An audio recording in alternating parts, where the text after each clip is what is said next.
Phantom Brigade and to have your help shaping its development during its early access period. During the course of development, some aspects of the game might feel... Let's get rid of that. Some aspects of the game might feel rough, sparse, or buggy. Every month we'll release a major update which will include bug fixes, new features, quality of life improvements for players. We appreciate your patience and feedback throughout this process, and as we work to deliver the most important features and fixes.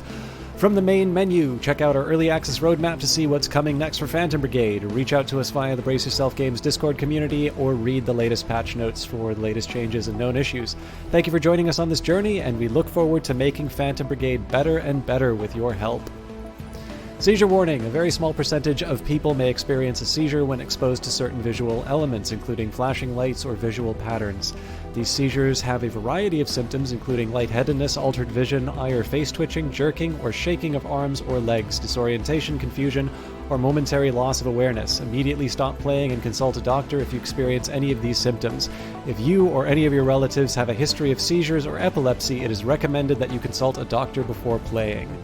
Powered by WWise, and here we are with Phantom Brigade. Let me just take a quick minute here to make sure that all my settings are where they need to be. They are. We can close it out, and as I was mentioning, I'm trying to get on with it as far as playing games, so I do still want to introduce the game properly. This is Phantom Brigade by Brace Yourself Games. It is wonderful. There are quite a few credits now. But I think what's so interesting is the core development team for this game is quite small. So we've got Adelaide Jenkins, project lead engineer, Artyom Zuev. Again, apologies to the team for mispronouncing their names. Technical artist and programmer, Pavel Efimov, 3D artist and technical artist. Pete Thornycroft, animator and technical animator, Nikita Cotter, junior game designer, and Alex Vostrov, programmer. Now, this doesn't mean that there aren't people helping out. Obviously, production support is incredibly important, particularly QA, but of course the writing, community management. In fact, Madeline Grays stopped by the channel and has been incredibly helpful in terms of email. It is certainly not to... It is not to imply at all that the things outside of the core development group are not important or not valuable. But the reason why I wanted to highlight the there's so many names here now. I think the original version of the credits was a bit smaller, but it is really impressive to see a game that just looks this good. And to realize that, in terms of the number of people, I mean, even if you combine, core production operations, this is still a fairly, like, if you compare this to something like an Assassin's Creed, which has an endless string of credits, this is still a fairly small number of people working on the game. And I'm not going to lie to you, I get a lot more out of this than I get out of Assassin's Creed. With all due respect to that series, but this game really does it for me. Roadmap. We're still enjoying the quality of life update, Mechan at Work. This month we should be seeing, hey, Mad King Brutos, you've probably played more of this game than me so far. I hope you're doing well. I hope your stream went well. Oh wait, no, you haven't streamed yet, have you? But thanks for letting me stop by and help you out. The January update is the next one up. Diverse combat scenarios, new narrative events, new combat environments. I'm personally really looking forward to February, not just with the reworked melee, but with the addition of missile weapons. I don't know if that means it'll be something like artillery. I noticed that artillery got bumped off when they updated the early access roadmap, but I have relied a lot on putting myself in between buildings, and I think adding some diversity in terms of weapon types are going to start frustrating those particular strategies that I'm employing. And then, of course, lots of forecasted features. Combat replay, I noticed that is very frequently requested. Pilot progression, invader nemesis, localization support, gamepad support, dynamic weather, and more. And if you would like to let the developers know what you think and what you would like to have added, please do check out the Discord server. This game is great. The developers seem very responsive. I think they have a very good idea of what people are interested in already, but the whole appeal of early access and the whole reason why some of you are probably going to get this game in early access is because you like that part of interacting with the developers and sharing your thoughts. And certainly all of my interactions with essentially everybody at Brace Yourself has been nothing but positive. So I know I said I want to get on with the games fairly early, but I think it is also important to recognize the people behind it. So let's load up and get going. Finding level 9 parts, and you should be playing more later today. Wink, wink, nudge, nudge. Say no more, say no more. All right, so we've got some repairs going and some salvage. And I think we talked a bit about what the plan was going to be. So I believe the idea was that I would swoop through, up, and then hit there.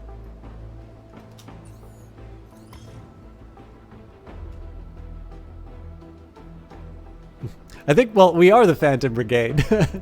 I'll admit, I had to phone it in on the title here.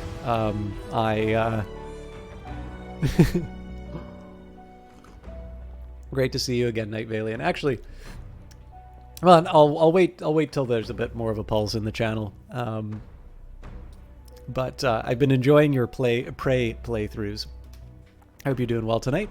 Where there's smoke, there's a hubbub in the front of the base. When you go to check, your pilots point you towards the wisp of smoke in the distance. Might be a village or something, one of them says. We should probably check it out. They just they just spoiled my my plan. All right. And looks like this is the first time we've actually had a timed event come in, so this is actually really intriguing. I hope we can make it in time.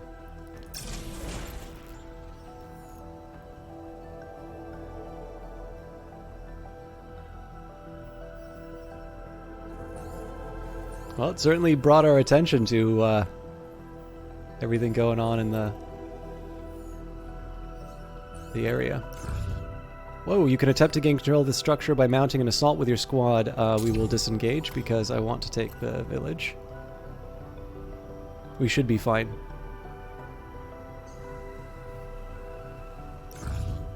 Answering the cry as you hear the commotion in the village. You hear the commotion in the village as you get closer. A few of the villagers see your base as it rolls in, and you can see the relief flood their faces. Are you here to help us? One of them cries. Suit up, scare the enemy soldiers away from the village. I think we're gonna do more than scare. Oh my god. Apparently these needed repairs. And I didn't do it. Looks like it's only a little bit of chip damage though, so I'm doing all right. Today wasn't as productive as possible. I'll admit, actually, there's a lot of stuff that I would like to get done. Now that the Steam Winter Sale is done, I have a little bit of work to do. Not work, like it's voluntary stuff that I'm doing, but trying to follow up on a little bit of a couple of the blog things that I wrote before. And I'm making progress, but the challenge is that the stuff that I'm doing tends to be built in such a way that like it fails to do, and it fails to work until like the last part, when it starts working, and then like everything is done all at once. So it's basically a big succession of failures until the thing gets cracked open. And because I've also, like, I'm going to be starting a new position at my day job.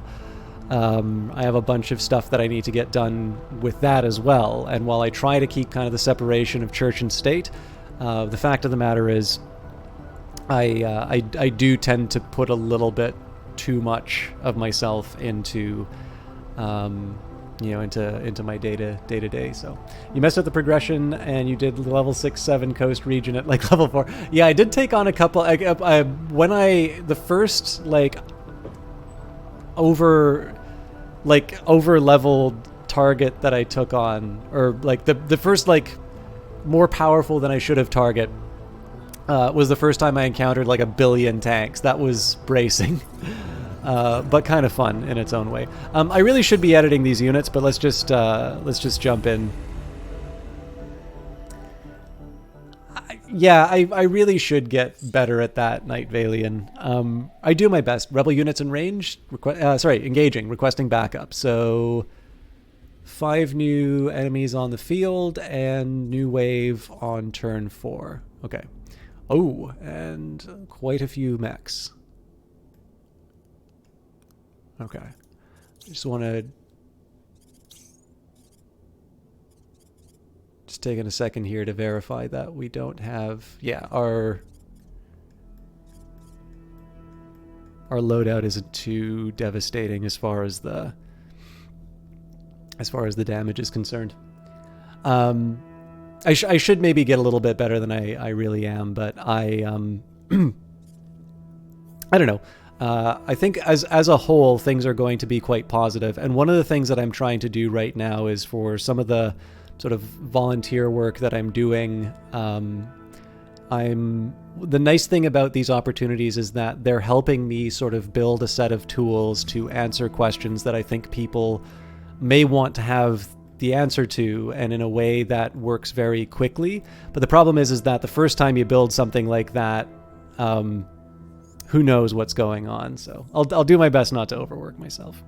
There's actually a couple of other stream things that I can talk about, but I'd like to make a little progress in the game first. So we'll discuss that in the future, and then I'll get my shoutouts for Mad King Brutus and Night Valian as time goes by. I actually can't see the number of people who are watching anymore, so I don't know when the strategically appropriate time is, but...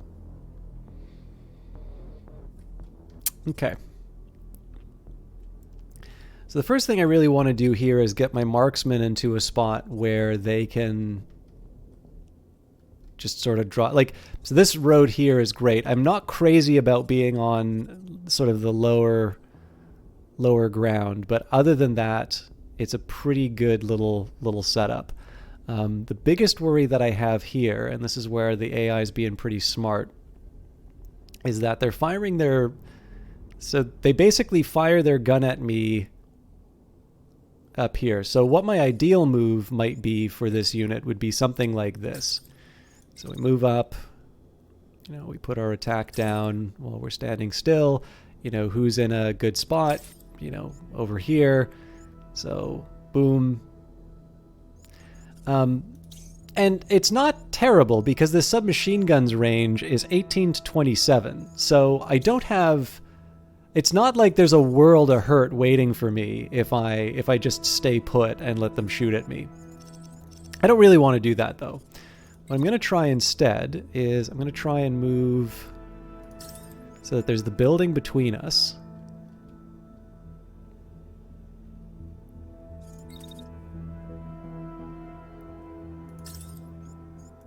I'm curious if I can get away with a dash. It might be a little optimistic. Is anybody even in range at that point? Yeah. See, that's where...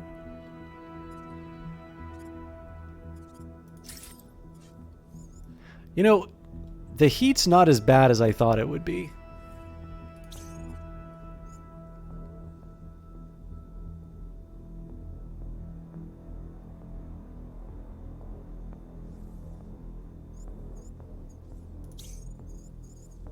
But clearly that's not a good shot. Yeah, so the move that the AI makes here is a really clever one because it winds up really frustrating what I would normally want to do with this unit. So what I'm going to do instead is I'm actually going to move with some degree of anticipation of what's coming.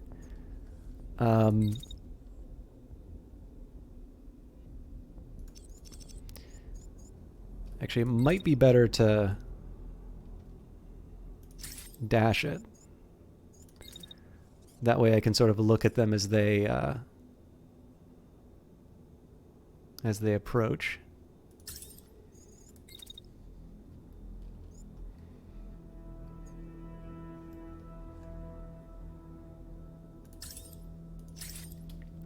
But if I'm expecting that... Okay, so the challenge here is if I'm expecting that building to give me cover. Actually, hang on. Still gonna do it.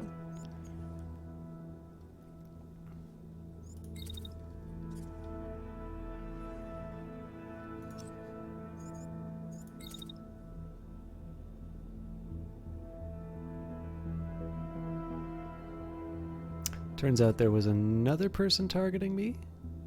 Looks like it.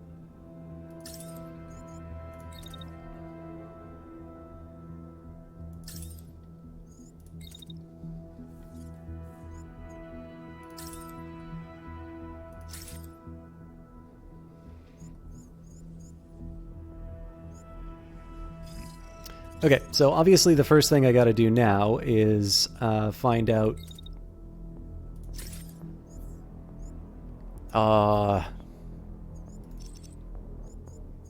Okay, I wonder if I can dash slightly off to the side to avoid that tragedy. Nope. Okay. Do this the old-fashioned way then.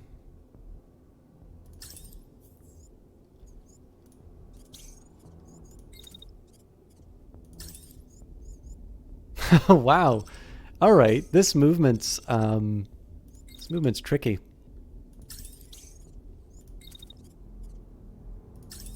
Actually, you know what? Here's how I'm going to handle this. Let's ignore these two because their movements are going to be hard to deal with. What happens if I just...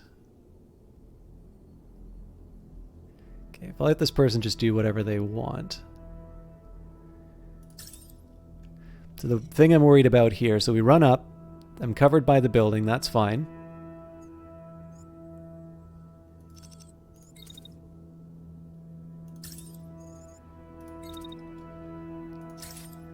What I want to do is just make sure that I'm sort of prepared for the next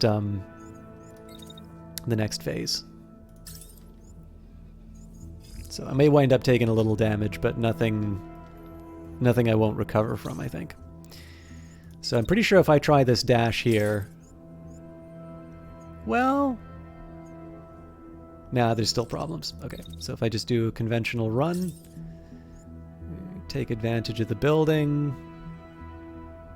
Okay, so there's multiple people focusing on me over here. So that tells me I should probably move up like this. I still actually want to have this, unit doing stuff throughout the turn.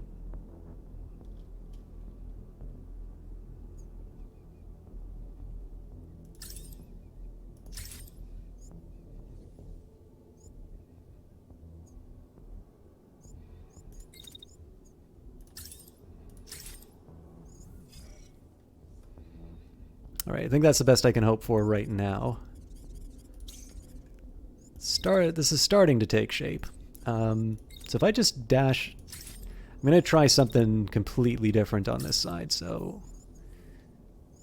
If we just dash to the side...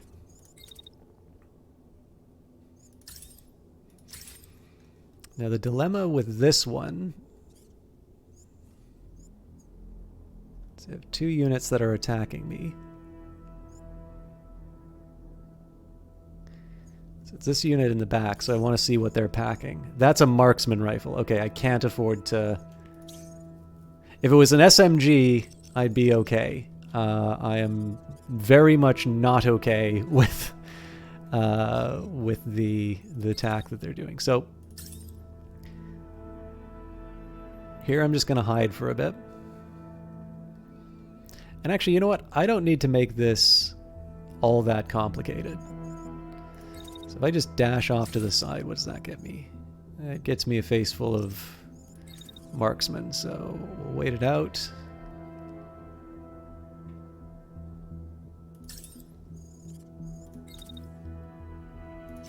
So then I dash. Follow up with... So basically what happens here is the marksman runs up, takes cover behind the building. Once the bullets stop... dash around the side, hit him in the back with the sidearm. It's not the ideal use of the marksman, but it sort of gives me a start, let's say. Now I'm a little curious about my, so if I just move to the side like this. Okay, so I don't crash into anyone. That's a good start. Who hates this guy? Looks like it's the tank. Ah, that works well, actually. So basically what happens here, the tank wastes its time firing on the shield bearer. And what the shield bearer is going to do, I'm just going to take him right up the main street, and we're going to fire our shotgun at anyone we can get in range of. Nope, that doesn't work. We wind up bonking each other on the head. Okay, so up.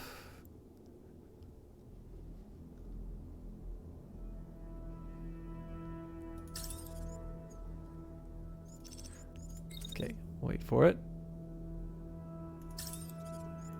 Then we walk up the street.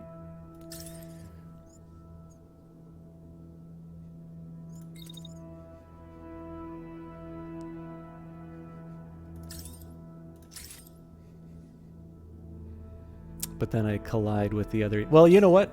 I'm not that scared of oh, maybe I should be. Yeah, we're the same weight, so. Okay, you know what? That's just not gonna work. I should probably just come clean on that.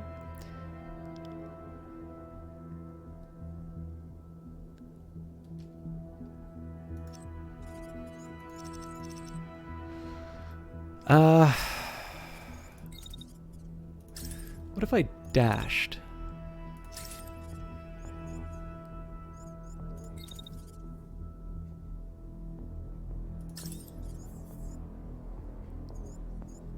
Nice. Okay, that gives me exactly what I want.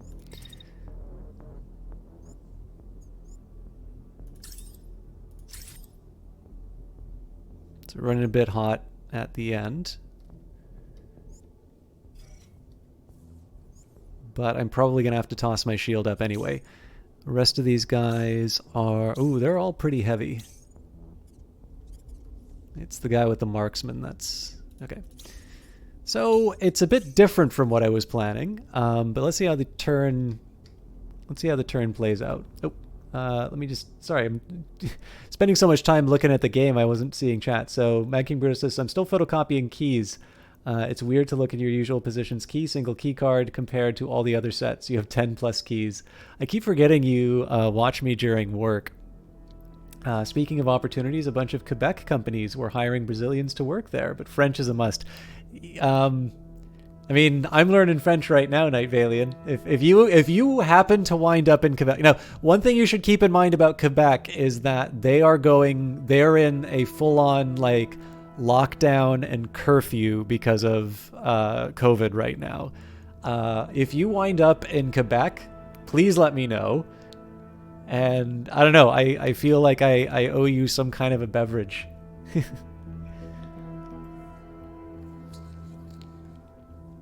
If you want, I can try and dig out whatever French learning materials I've got squirreled away. But I probably will not be the best French instructor because I can't speak it myself. I'm trying though.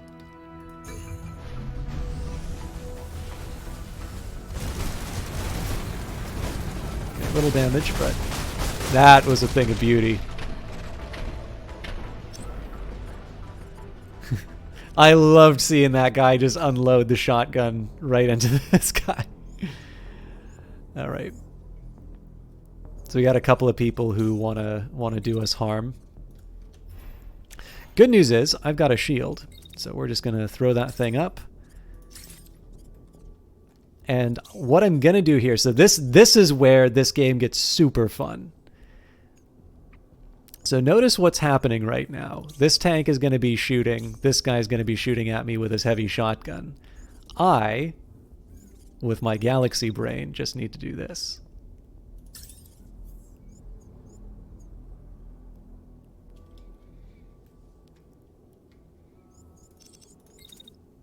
Let me work out the exact positioning.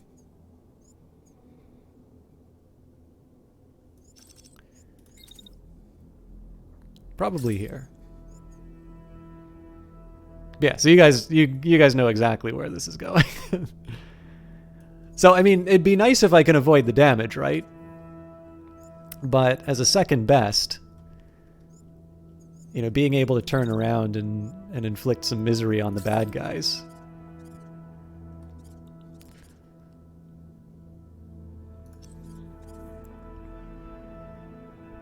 So if I did that, I'm just trying to think how quickly... Oh, man. That timing works really well.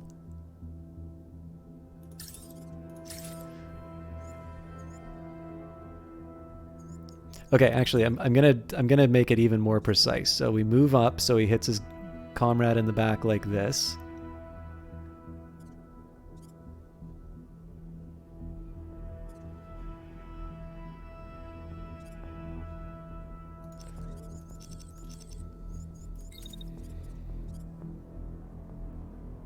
Okay, so this is what I really care about shield-wise.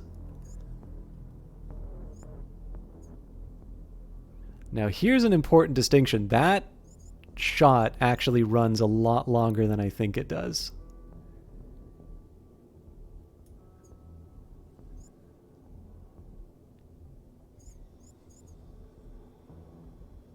Okay, you know what? I'm not even going to wind up firing my shotgun this round, I think.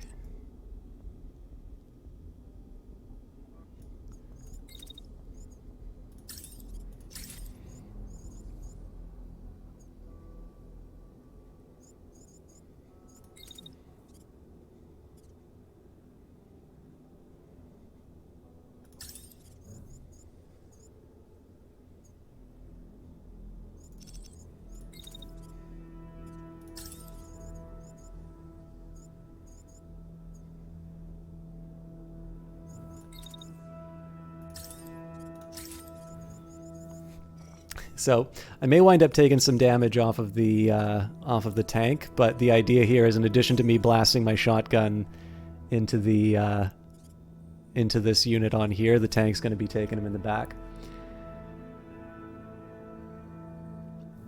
I mean, it's doing it to a lot of Canada, and it's not just Quebec for sure, but certainly it's been a rather hard hit region for sure. Oh, excellent! I hope you get a chance. I know, like, we're starting vaccination here, but I know I'm certainly not among one of the priority groups. And this I certainly don't intend to make this sound like, you know, any kind of skepticism about the vaccine, but I'm very clearly one of the people who does not need that, you know, right away. I'm working from home, so I certainly can afford to wait.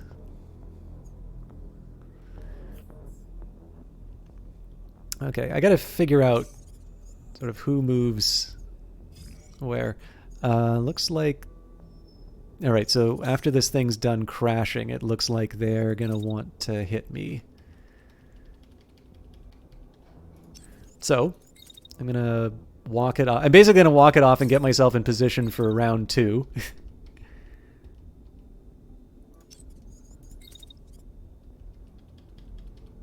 Although I'm trying to get a sense of this different heights business.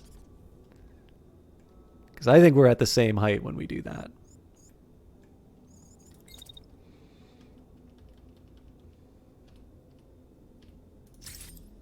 Okay, so let's say I do that. Zap. I don't think I can dash myself to safety right away after that. Yeah, no, I burn up. So the question is, how do I get to cover... That's going to be with their... Well, it's with the marksman rifle, which isn't going to do a world of damage. But I am basically going to be pointing my back to them for the majority of that. So, do I have any other option? Okay, so if I just do a straight up attack against them, and I don't pay any attention to... Alright, so too much heat. And if I did that with my secondary, that holds promise. And then that lets me...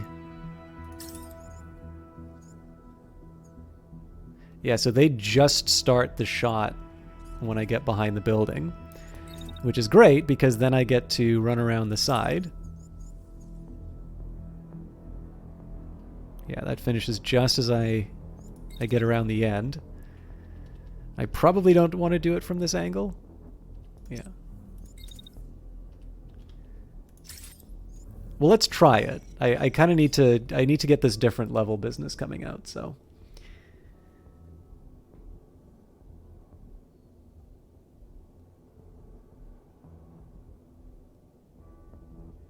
Sorry, I'm just taking a quick... Oh, yeah, I forgot.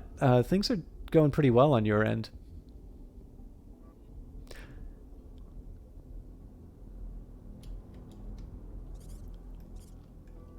I'm sure on the grand scheme of things, Mad King Brutus, I would probably opt for not having it. But yes, in your particular case, I suppose that is one case where I know obviously that's not what you were trying to say, but I am glad that in this case you get one. Perk's probably the wrong term, but there is a...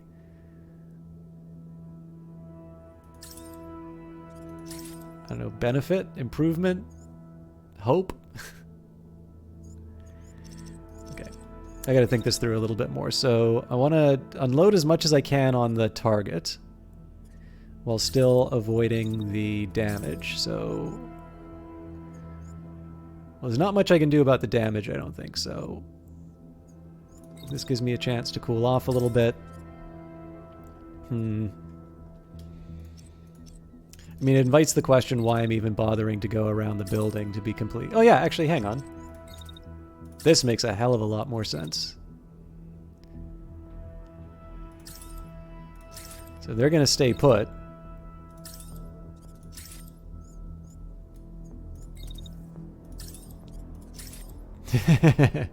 Yeah, that's not happening.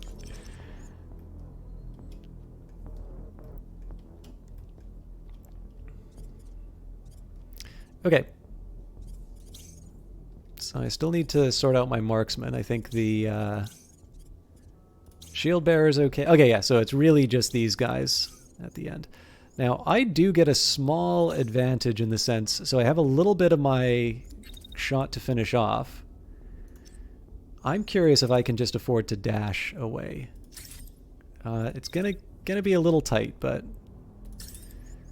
So if I dash... They're firing with the primary weapon, which is a submachine gun. And then the question is, what do I do about the dismount? So we wait out the... I'm going to face the enemy just in case something goes awry. I suppose the question is, like, what do I... The biggest thing I got to think about for a lot of these are what is my... Like, what is my response after the events?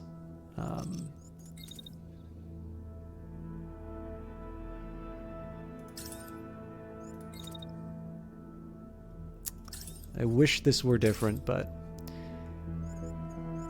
I think it's the best I can do with what I got right now. So this is going to be one where I slow things down. I do kind of want to see how the... There's two things I want to see. I want to see how the shield works out, and then I actually want to see whether or not there's anything that hits with my my melee unit. In fact, I'm going to start with the melee unit because they're initiating their attack right away, and then I can move over and see how things with the shield works.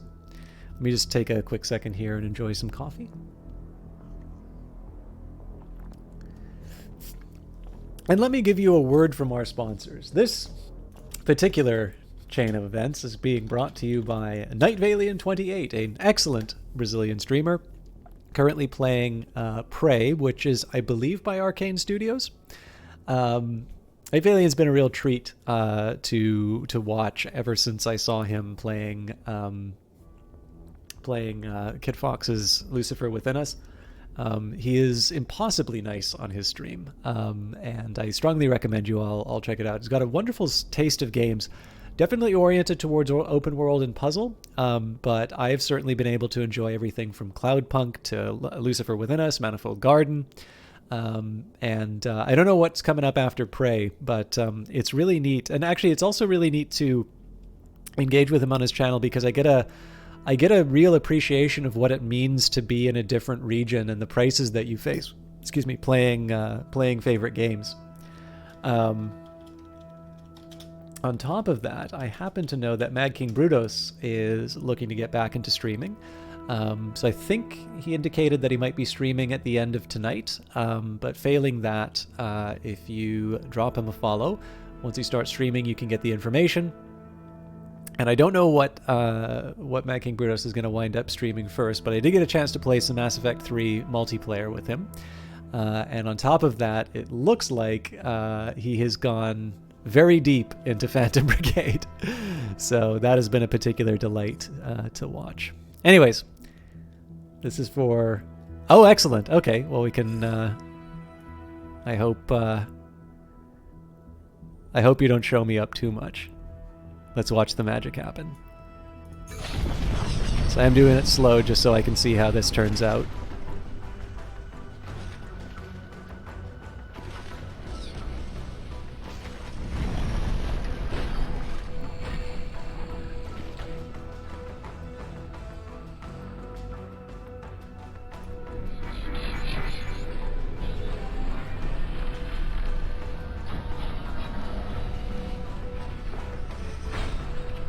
Yeah, so the height difference is basically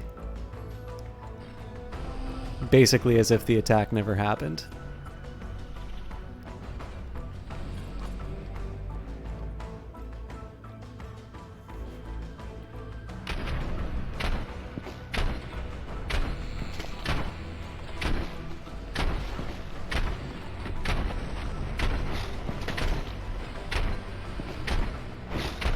Oh, did he get bumped?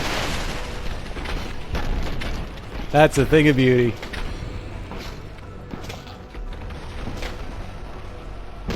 Alright, that went through and got us, sadly.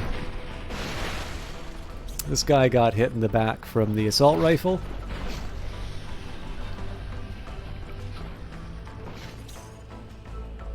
Shield's not too badly damaged.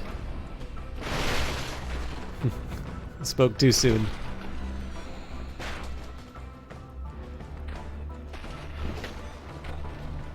So, melee's doing exactly what it's supposed to do, avoiding the damage it can. It looks like I took more damage across my torso than I was supposed to. But now the reply comes.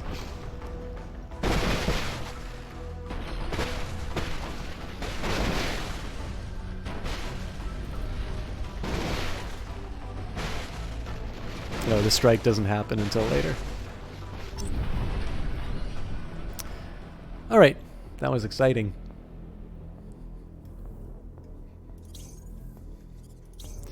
So, this pilot's ejecting. Looks like we're still finishing the attack though, so we should probably move on to something more productive before we destroy the chassis. Wait, that's not what I'm worried about. Different part. I am thinking though. Okay, so who's this unit attacking? Okay, so they still hate the shield bearer. So if I just stand here, I think I'm gonna have to wait a bit on the attack. No. Interesting. So I get 2 sets of marksman shots on that unit as long as I can keep my my lance alive. So here's how I think I'm going to handle that. Let's throw the shield up for safety.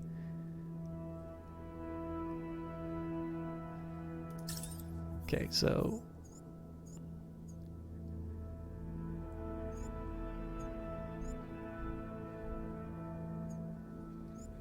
I mean, it's not perfect, but it does keep me from the heavy shotgun.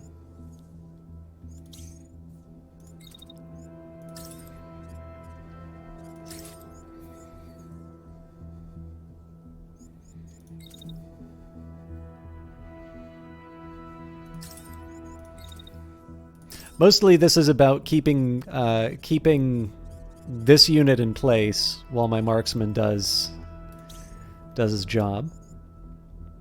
And I'm gonna take my assault rifle. As soon as he turns around the corner, we hit him with everything we've got. I don't think I can get a third round in. How much damage has that guy taken? I think he'll probably be done after that anyway.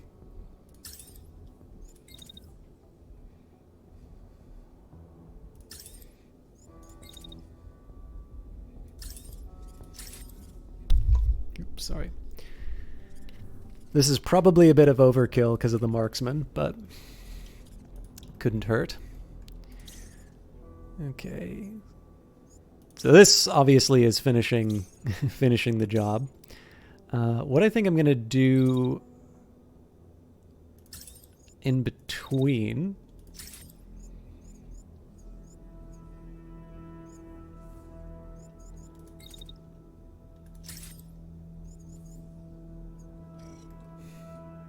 okay, this is just going to be fun to watch, frankly. I think that's everyone. So there is really a side of me that wants to watch this in full speed, but I'm gonna slow it down because I want to see how that melee attack goes. My understanding is that it shouldn't do any damage.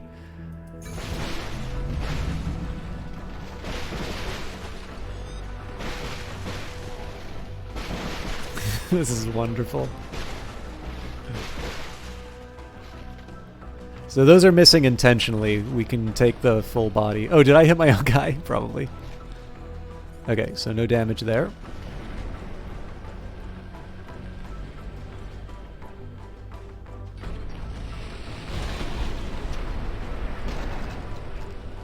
We already knew this was going to be coming in, so... Is that round number 2?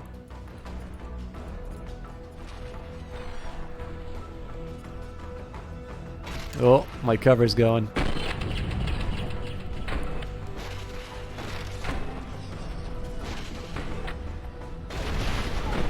Lower body, so they're going to fall down. Took a bit of damage off of that. That guy's down. That's quite a bit of damage that we wind up taking.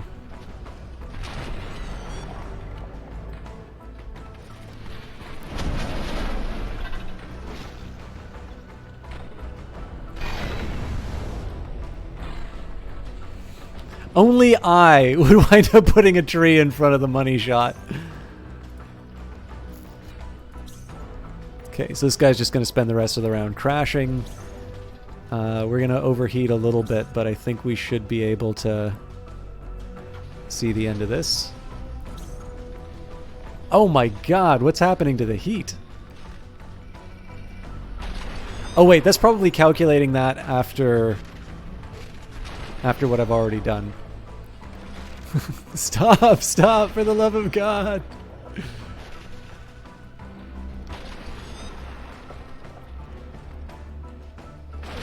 Yeah, they're done.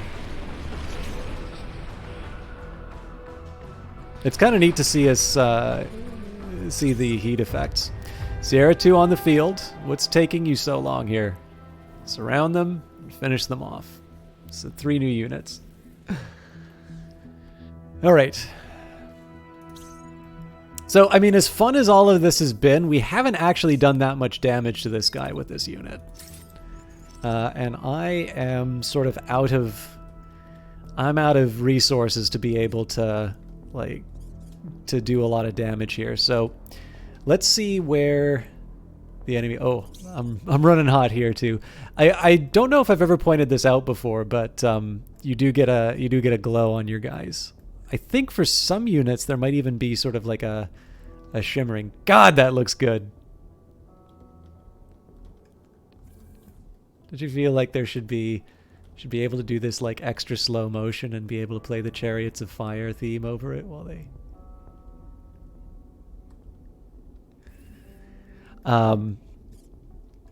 Okay.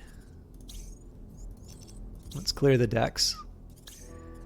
So We got a tank that wants to hurt my melee unit. Yeah, let's figure out what we're going to do with Kilo. So, oh no, sorry. Before I do that, I want to see where the reinforcements are coming from.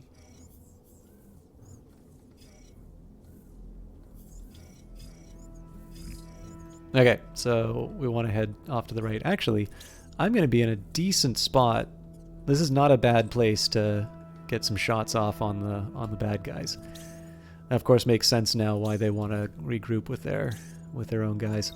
So I'm trying to I'm sort of trying to get as many things between me and the enemy unit as I can. I think the sidearms, I think there's really nothing I can do about minimizing the damage from the sidearm. Here, it's a heavy handgun. Yeah, there's just, I'm just going to have to take my lumps. I mean, I suppose the other alternative here, once that's finished, is I just creep up behind them. And when the timing is right, wham!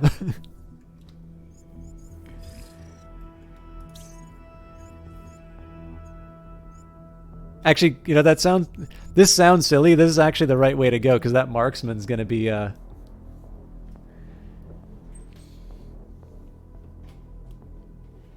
Oh, I know, but like the catch is that, you know, I got to kind of choose how I want to be beaten. Like, I can run away and he can shoot me in the back, or I can just sort of creep up behind him and then have my my revenge afterwards. I guess the good news is my upper body has 748, and the maximum damage that can do is 293. So, although it can probably take off an arm. Yeah, if they do that to either of my arms, or worse, my legs, I'm in for a bad day.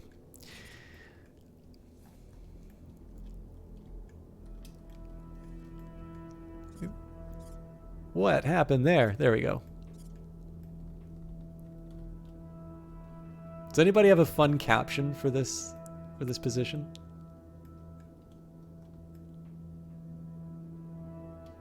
I'm a little curious what's going on over here, but okay. As much as I enjoy clowning around, so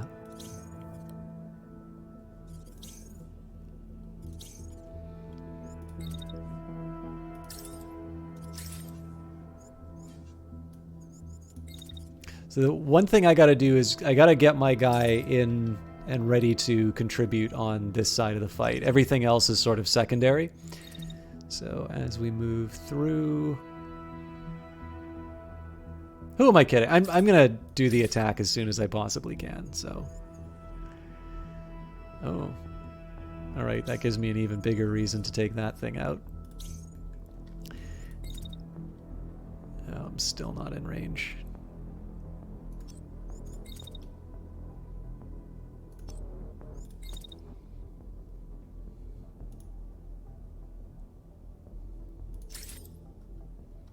Gives me a bit of cover, I guess.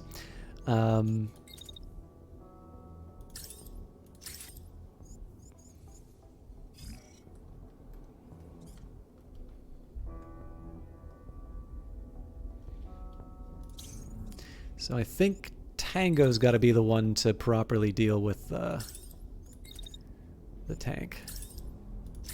That will come after... Oh no, that might be still in enough time to make a meaningful contribution.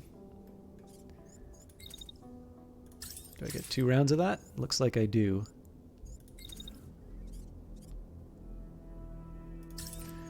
Unfortunately, I don't think I'm going to be able to jet off. But yeah, I basically want to make sure that thing's out of the picture. And then, not to be forgotten,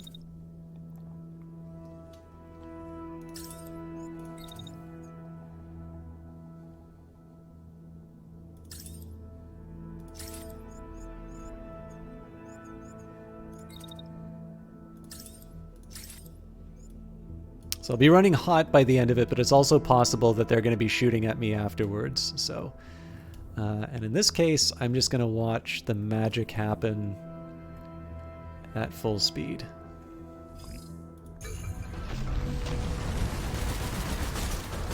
Alright, pretty meaningful damage. That guy's done.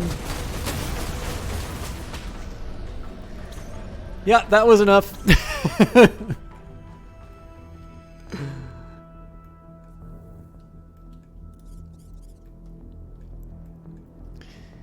So, we're ready to go with the... and this thing was already taken out, so...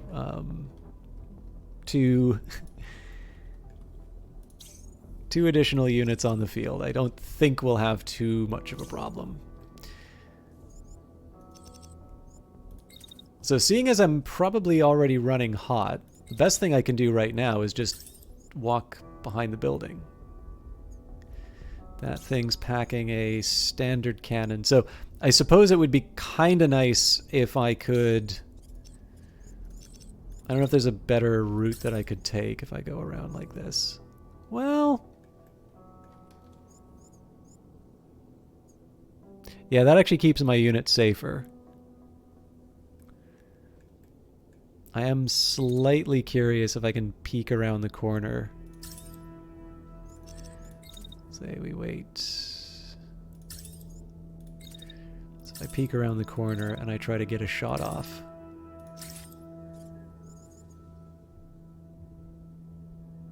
It's a little optimistic, but let's, you know what? I won't respect myself if I don't try.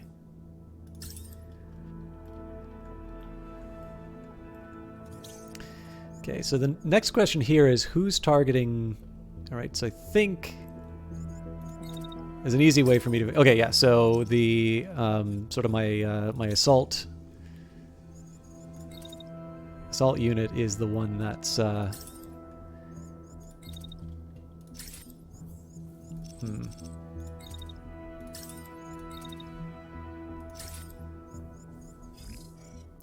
really wish I had a way of bringing that just a little bit closer.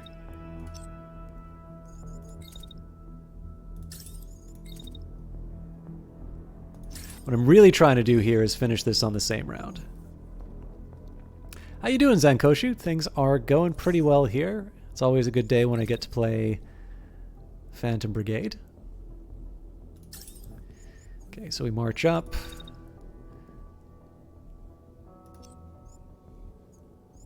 This is just going to be all about moving. No need to get fancy here. Now for this unit, basically as long as I can keep myself... So the thing that I'm going to try and do here is allow myself a shot at the tank.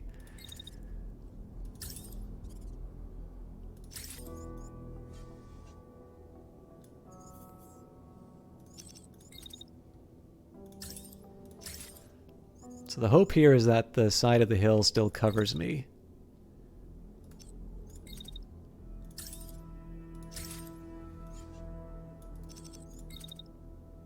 Let it never be, with some of the heat values that I'm allowing for here, let it never be said I'm not an optimist. Okay. And again, I think this is one of these cases where I can get by with running everything at full speed. The main action is going to be happening on this side.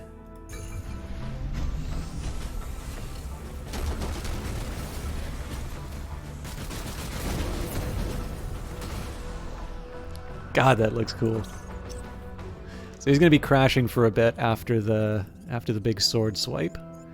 And it looks like he is pretty mad at my melee unit. So unless I have a plan for round 2,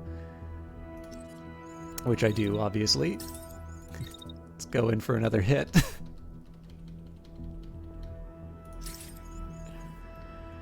Oh, he's going to get to fire his shot afterwards, though.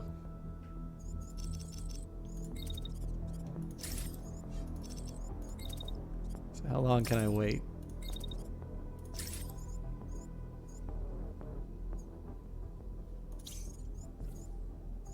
As long as I'm out of there by the 4-second mark. Oh, that is a tight window. I gotta go for it, though.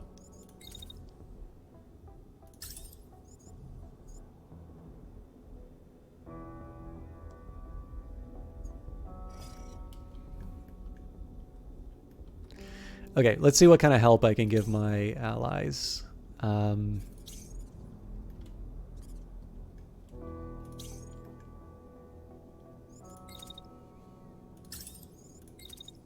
Yeah, not even close. Maybe if I had a sniper rifle.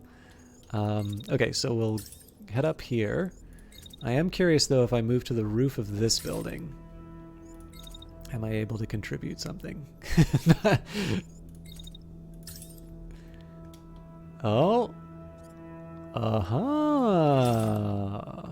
Now we're thinking with portals. So how close? It's hot, but... Oh, that works like a charm. So the melee strike comes in. Sniper shot immediately afterwards. I like that. So I don't know if the assault rifle's really going to have a whole lot to do. It's probably wise for me to wait for the melee unit to get clear.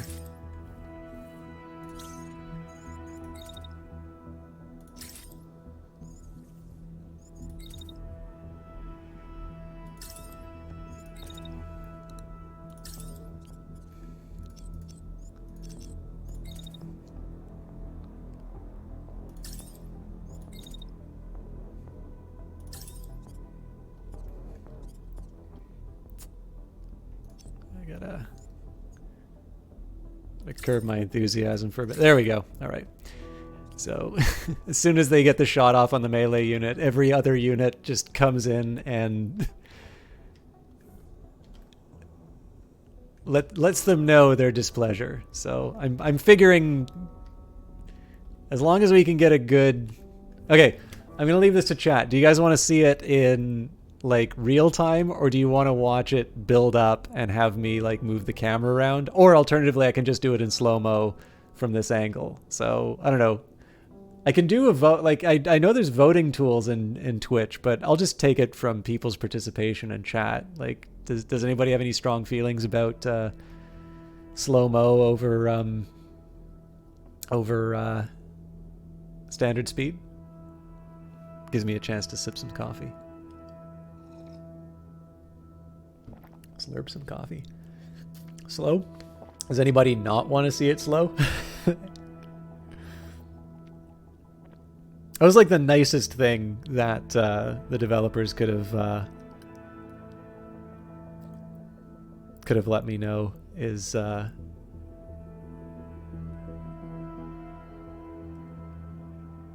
normal speed.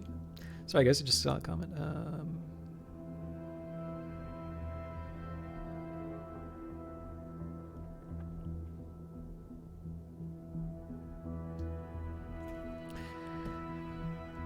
Okay, we'll do it slow.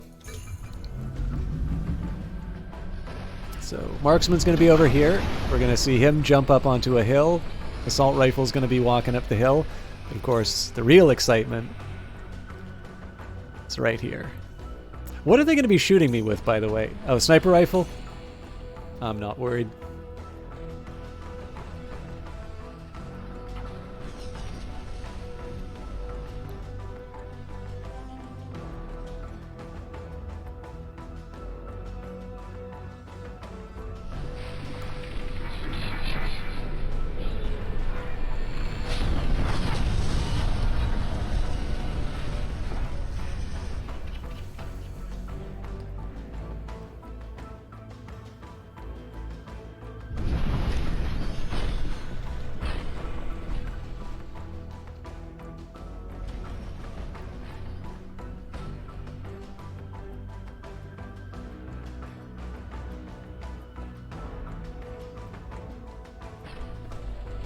Is there a strike that's going to happen at some point?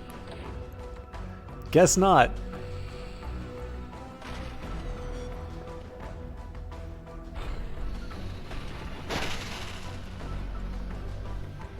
It might be because they were on the ground.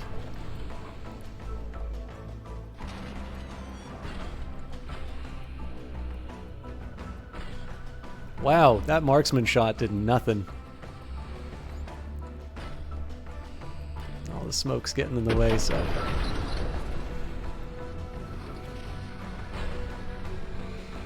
So they're clear.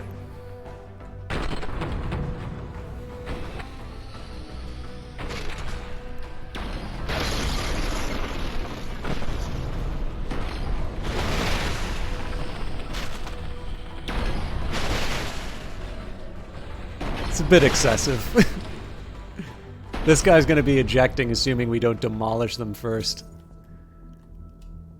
Oh, they're not surviving that.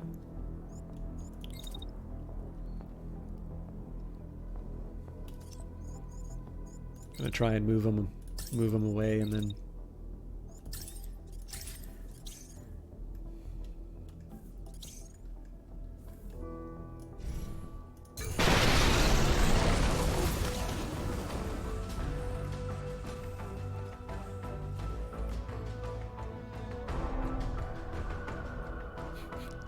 Mind you, that shotgun is a lot of fun to watch from slow-mo to fast motion. Like, it basically looks like a flamethrower. Alright, 35-second duration. Reminds me of my first day. Sorry. 1,317 damage taken, 7,669 damage inflicted, 106 actions planned, 1.1 kilometers traveled, 6 units destroyed, no parts detected on site, 366 supplies. Destroyed mech. We got an Elbrus. Firewall shield, Nox heavy, Asgard. Improved gyro, stabilizer. Ooh, sniper rifle's always welcome.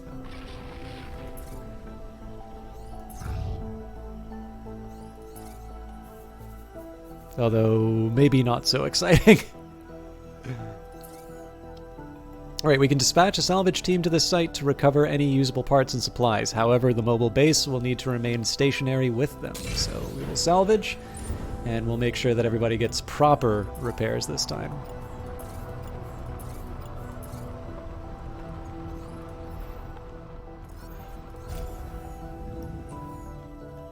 So things aren't too far off of the liberation plan. So I might do something like this.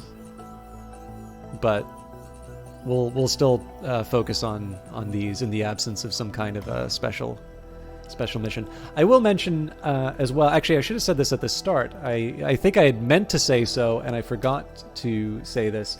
I was given a key for Phantom Brigade from the developer, Brace Yourself Games. I'm very grateful for that, and obviously they've given me a key for Industries of Titan as well. But it is for promotional purposes. I think it's important to disclose that. Now, it gives me a chance to talk about my Epic affiliate link. If you do wind up buying Phantom Brigade through the Epic store, and you use either the creator code SystemChalk or you use that link that I put inside of chat there, I do get a small portion of the sale. So it does mean I have a financial interest in the sense of if you buy it using that link, I get money. And of course, I was given a key. I didn't buy this game. I was given the key to promote the game. But as I'm also fond of saying, like, I am not so cheap that you can buy my opinions with a key. And certainly this game's been out for a while, so if I didn't enjoy it that much, I'm sure I would have moved on to something else. So, have you seen your portion of the money you paid? So whenever I do affiliate programs, I tend to let them build up. I admit, actually, I don't check my dashboard all that often, but I did see a Phantom Brigade sale. So, yes, I've gotten it, but I've not actually cashed it out. I don't think I can talk about specifically how many of you bought it, but it's common. Not the fact that somebody in chat has said I have bought using your affiliate link. That's kind of common knowledge at that point. But needless to say, I do appreciate it. I know, like, every time I bring up the Epic link, people are sure to let me know about their opinions of the Epic Store.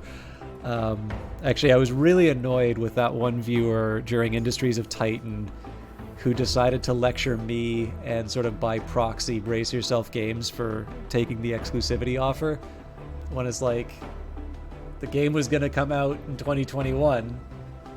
Whether or not it would have gotten early access on Steam you know, I'm happy I get to play the game now, and I'm really happy that they get the money to, you know, develop the game. I mean, obviously they have money to develop the game, but I don't know. It's to my understanding, the Epic deals are basically guaranteed sales. So like Sony does this, I think, as well. It sort of says, you know, you get to act as if you've sold X units of this game. I don't know if this is what Brace Yourself got, but my understanding of a lot of these agreements are that basically there is an amount that's agreed upon, and it says the game will be treated as if it has sold this many units. So the risk is basically on Epic. If the game doesn't sell as many copies as if it doesn't sell as many copies as they had sort of projected, then they lose out.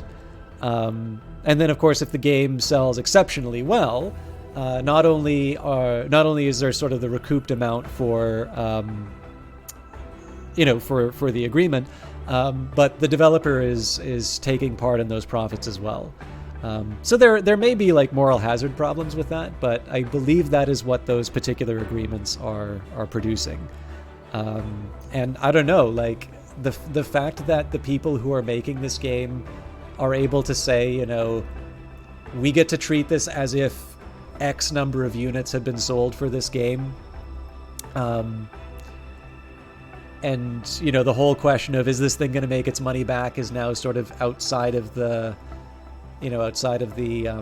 question. I think that's actually pretty cool. I can also tell you one game that really benefited from that was Old World, which was being published by Starbreeze, which, for those of you that don't know, has been undergoing a lot of financial strain lately. So that's very likely a game that we wouldn't have seen if it wasn't for those deals. So,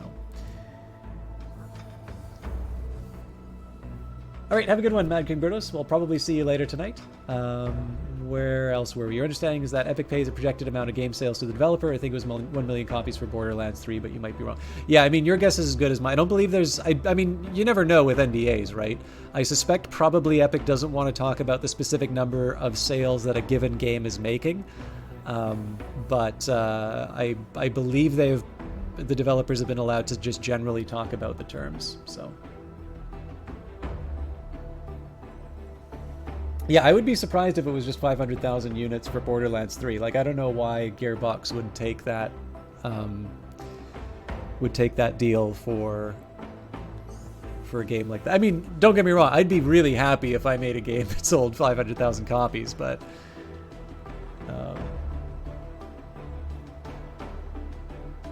transparency is important. I agree with you, Night Valian, but like there is a difference between, so like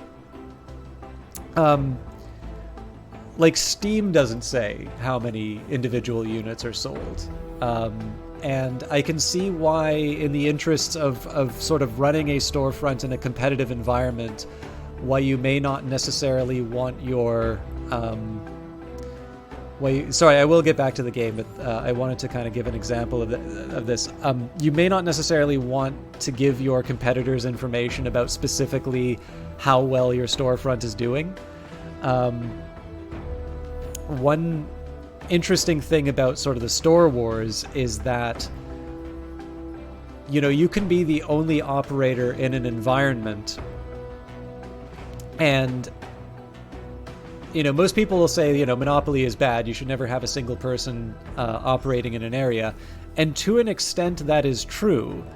However, there's a really important distinction between a sort of monopolist who is like uncontested in their position and they're able to abuse their market power, and then one that knows that if it were to abuse its market power, it would actually result in more people coming into that industry and competing away its profits. And the second case, you don't actually need to worry as much. So one of the things that would be potentially be interesting, I don't think this is the reason why Epic's not necessarily talking about its individual sales numbers, but imagine if Steam knew that no matter how many storefronts came up, you know, so there's been, EA Origin was clearly something that affected Steam, because EA didn't come back until the now that doesn't mean that Steam made that decision specifically for them, but EA came back after there was this tiered system once you make past a certain amount of revenue. And you know, Fallout 76 was a Bethesda launcher exclusive. It seemed like Red Dead Redemption they were debating on doing. I mean, there's now the Rockstar launcher. It might have been debated as being an exclusive. I'm not sure. Although wasn't Red Dead an Epic exclusive for a bit? I can't remember. Anyways, the thing is that Valve has changed the way that they behave in response to some very large games threatening to not be on their platform or delaying arrival on their platform. And some of these games it's worked out for it, so other games it hasn't necessarily worked out. But if Steam had the knowledge that by not going on its platform, you're ultimately not going to be able to sell a certain number of units, they're probably not going to make as many concessions to developers. And so being able to sort of, like, I think the fact that you have this entity with a really big club is one of the things that kind of keeps things a little more honest. So yes, I do know about the Starbreeze stories.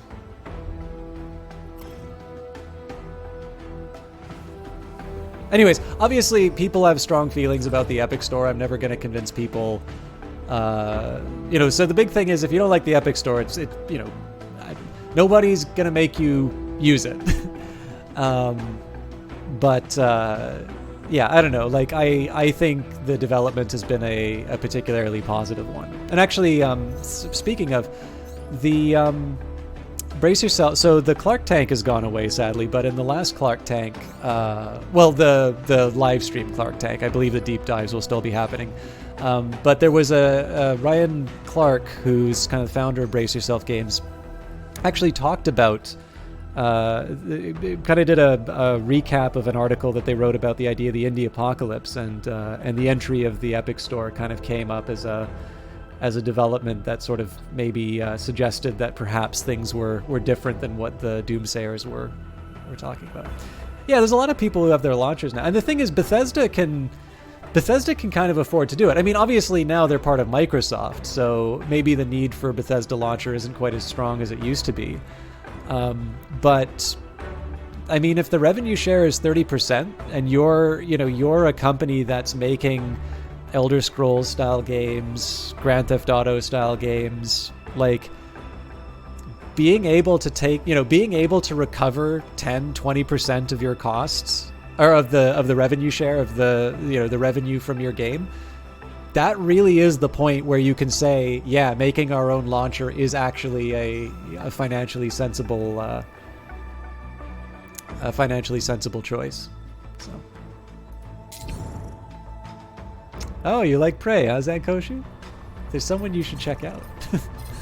Anyway, sorry for monologuing about game stuff. I don't know. I get the impression people really don't care for those rants. Should probably just keep them to myself, but sometimes I can't help myself. Okay, we are running with... Oh, that's right, I got the SMG on this guy now. So we had a shield and... Oh no, it was only one new item. Pretty sure I'm going to stick with the marksman rifle, but... So the midway... So, I guess here's the thing about...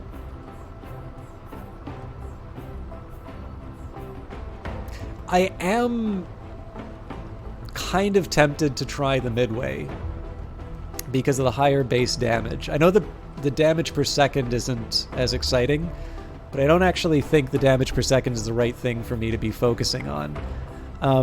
What really interested me was the... You know what, let's give this a shot. What interested me was the how many of the shots missed when I was relying on the marksman rifle. So I want to see if we can make...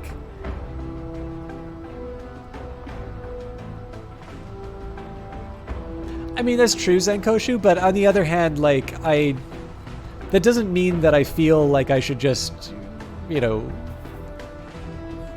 I don't feel that I necessarily, like, like, there's some give and take, right? I enjoy exchanging ideas with all of you. And so if I wind up kind of going on at length on something that somebody doesn't really care about, there's lots of other things that are also interesting that I could talk about. And, you know, maybe that heat dissipation looks pretty good. I'm not so sure about the integrity, though. Maybe.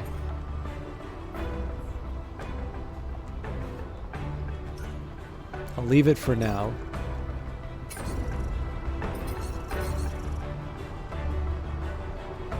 But yeah, there's lots of things that I can talk about, and so if I don't know, if there's something a little more agreeable that we can all sort of get on side with, I'd obviously prefer to run with that.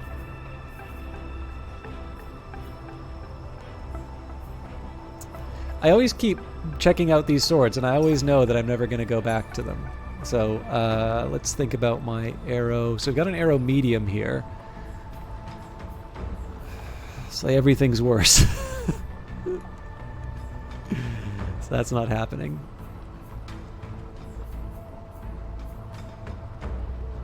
Is a hot dog a sandwich?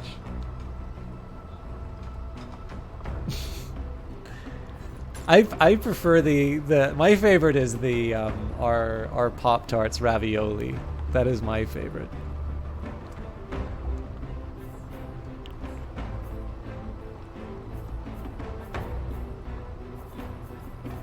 I had someone at work. You'll learn very quickly on this story. I did not care for this individual, but they decided to come up so it's one of these people who really wants to show off that they have a PhD to a point that they actually would rank people based on where they got their PhD. And I do not like such snobbery, but let me just say that the school they went to suggests to me that maybe they are not the kind of person who should be doing that kind of elitist nonsense. I recognize, of course, that I am doing exactly the thing that I hate by saying that, though, so shame on me. But they decided to let everybody know how educated they were by doing a topological definition of different food types, but then proceeded to completely fail to demonstrate any knowledge of the definitions that they had just introduced. So, and the problem is that it's an econ department, right? Everybody does kind of know math, and so I'd like to say I was the better person, but yes, I did in fact give them the fact that what they had just said did not make sense in math that they very clearly did not understand. That person, fortunately, does not work there anymore. Although they left on their own, so presumably they wound up with a better opportunity. I'm not that spiteful, though. I think I can live with them being somewhere where they can.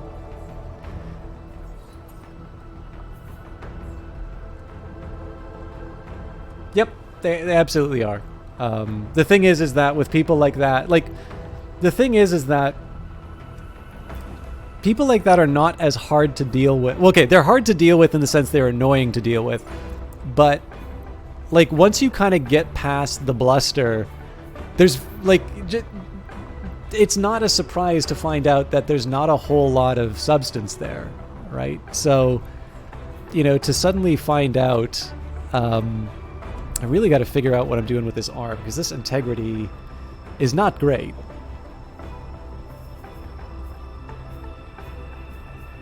It'd be nice if I can keep my speed up, but a beefier arm would not go amiss. Well, I don't know, 170 seems to be about average for these things.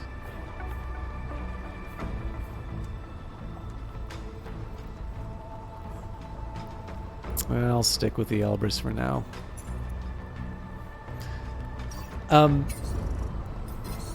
But I don't know, they're So the thing for me is that there's a lot of reasons why that kind of behavior is annoying, but the biggest one I can think of is that it doesn't add any substance to the conversation. All that it adds is, look at me. Aren't I so clever? And fair enough. I mean, maybe they really are. But if you engage it on its own merits, you know that there really aren't any merits. And so as a result, you can just kind of, I don't know, pat them on the head, or I mean, if you're like me and apparently you're just like, you just can't stand people like that, being a pest and trying to talk down to people, you engage them on their own terms. Like, the thing is, I have my own thing that I need to back up, right? Which is to say that this person doesn't know what they're talking about, and they're being annoying about it. And so I'm like, well, if I'm so clever, surely they're not going to be able to pull out some like magical tool that'll show me for being an idiot. And if I am, shame on me for thinking otherwise, right? But yeah, I mean, they're like any other bully. You stand up for yourself, or or the person who's the subject of the attack, and they shrink away, and that's exactly what happened there.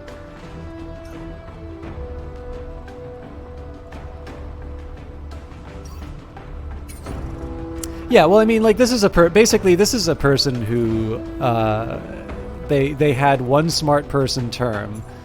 I mean, this is usually what tends to happen, is like somebody learns a term and they're convinced that, nobody else knew it at the time.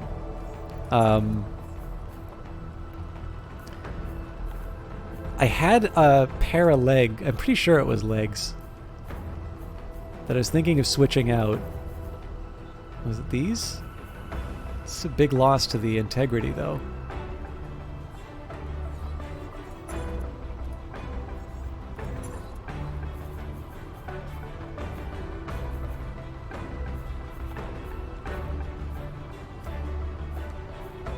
Anyways, in my experience, it's always been someone who is convinced that because they didn't hear of it, nobody else could have either, because clearly nobody else in the world can know something that they don't, right?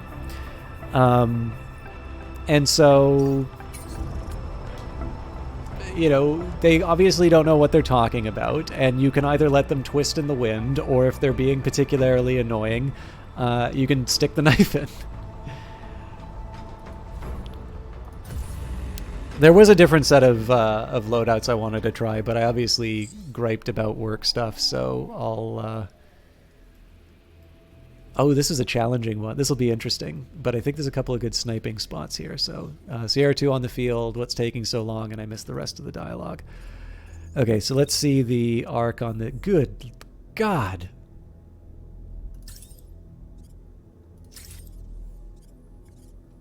This is where the buildings become a problem for me. Okay. I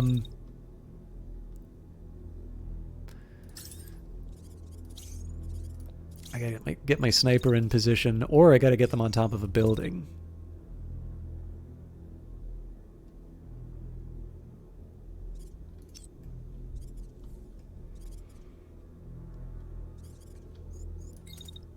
Let's try and play with the mortals for now. Oof.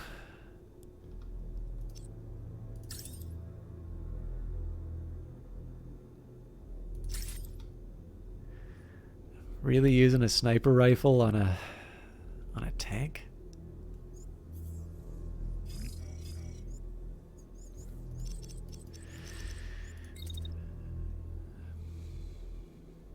So out of curiosity,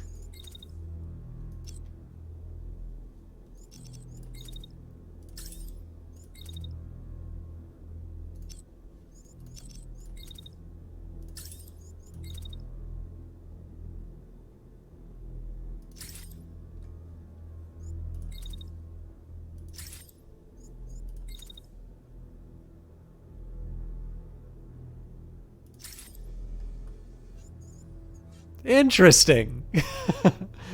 Okay. I'm totally not going to do it, but...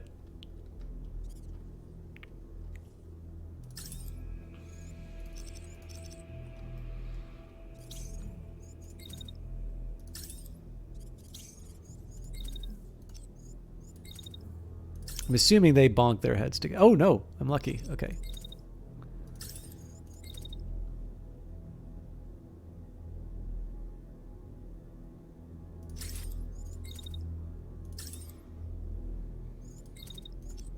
That's still going to take too long.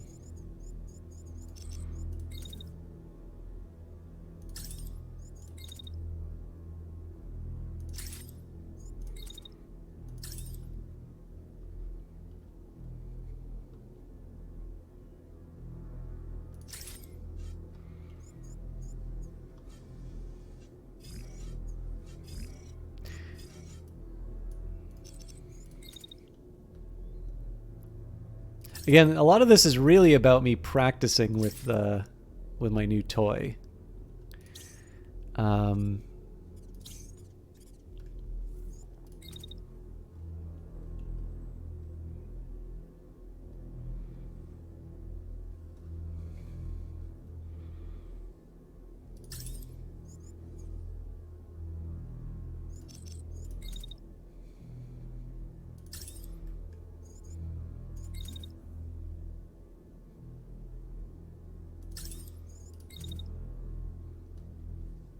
So I'd love to be able to get this unit into some kind of action at the start.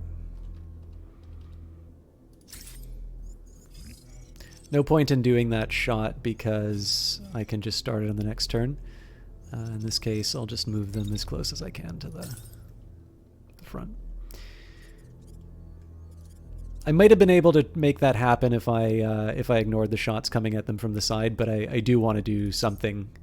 Let's actually also see what we're up against. So we've got regular cannon, 2 regular cannons, sniper rifle, heavy shotgun. These guys have some serious equipment.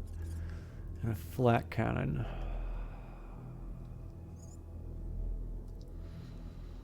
Okay, I'm actually going to have to respect them.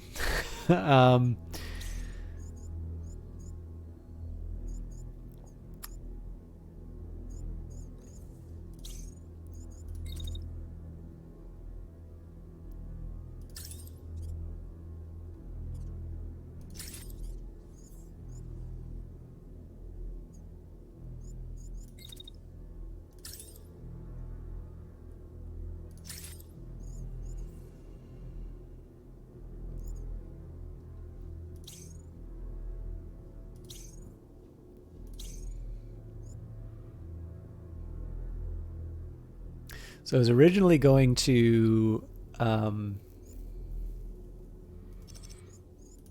know what?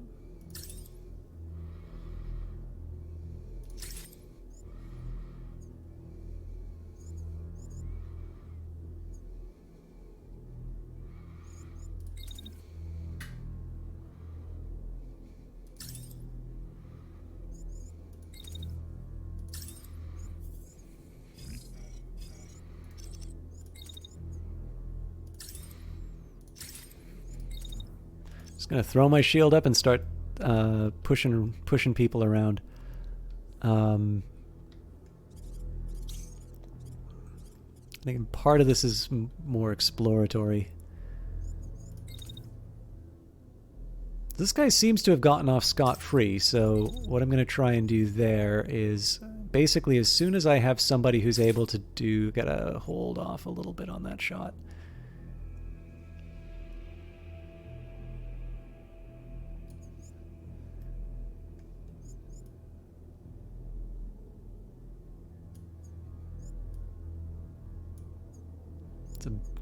I may wind up tagging my guy on the end of that, but...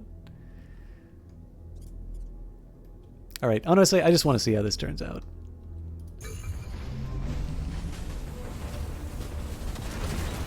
So he wound up taking damage anyway.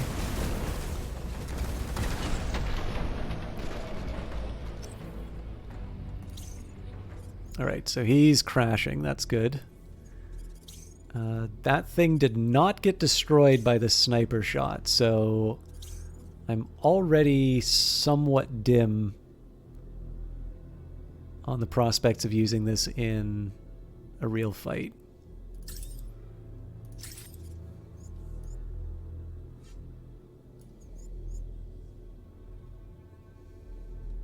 I suppose the other thing I could try and do would be to move this unit back a bit.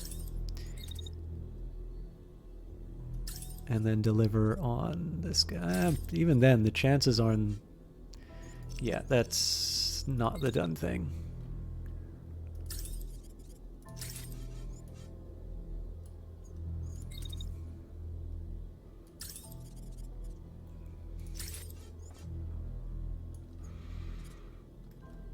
So I'm just going to keep him in position and firing at everything that he can.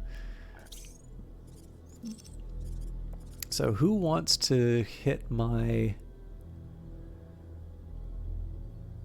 Everyone does.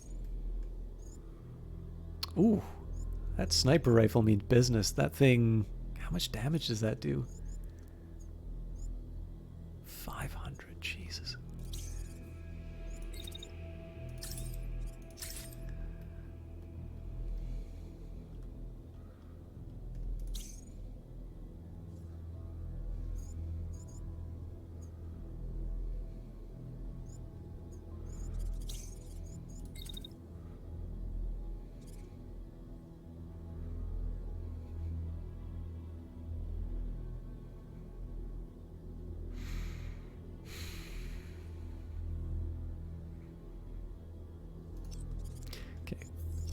I'm going to deal with the lance later. I want to see what I can do to these... Oh, crumbs. So if my sniper is dealing with the guys in the back, that's not as exciting for... Okay, so we move you up here.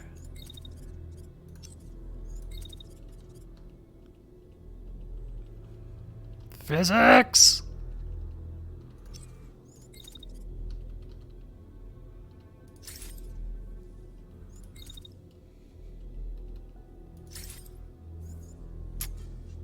I'm gonna take the heat on that one. And then I'm gonna get them to chase after the sniper.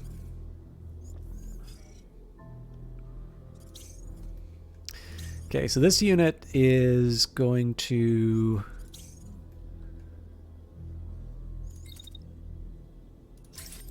try and hurt my rifleman. It's not a perfect escape, but I'll try and make it work. Now what I'm curious about here is whether or not I'm able to do any damage. Yes, I can.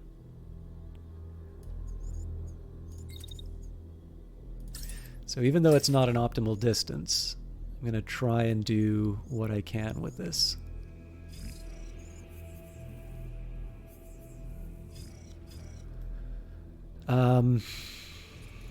So then the remaining question is, what do I do with this guy? So let's just take a quick look at what the sniper is actually up to.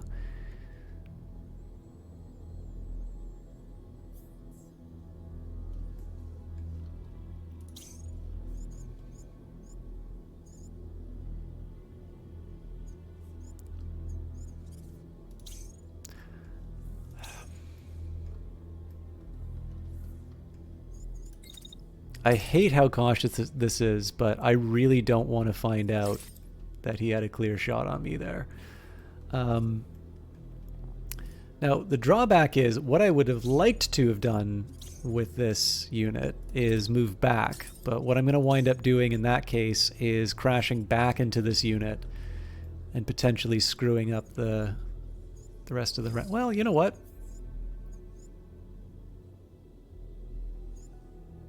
No, hang on. Let's just do bold moves. Let's chase down the sniper.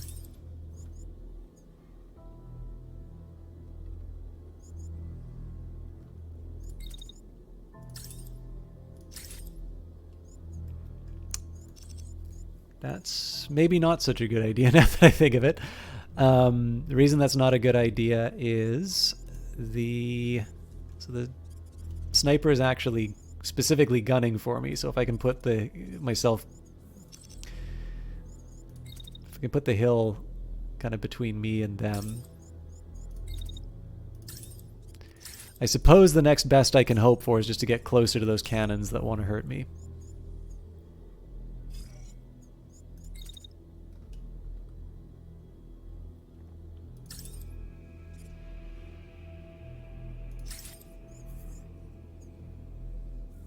This is kind of a cowardly way of doing the round, but I think that covers everyone. This will be weird, so I do kind of want to see how the numbers work out.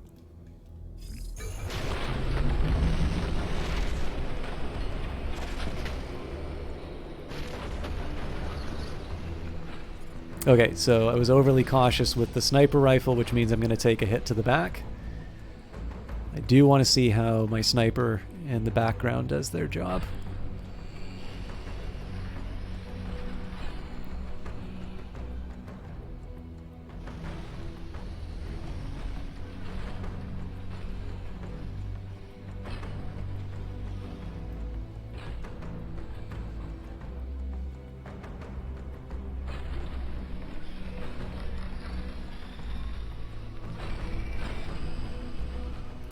Are these guys crashing or something?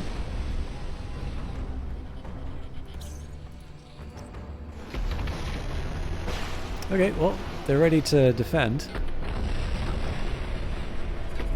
Let's see whether or not this sniper rifle was worth it. Well, first of all, it's got a hit.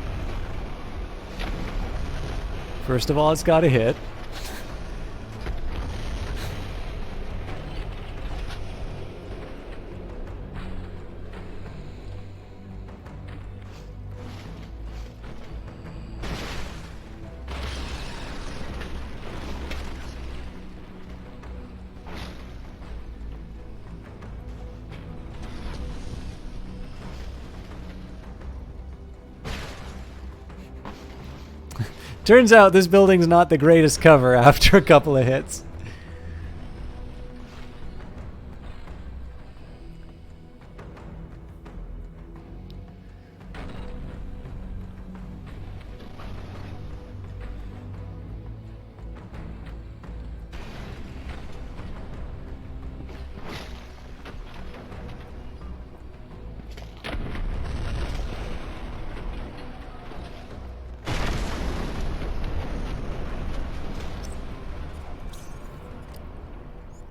I mean, that didn't do anything that the marksman wasn't already doing. So, I think this experiment's kind of told me everything I'm gonna get.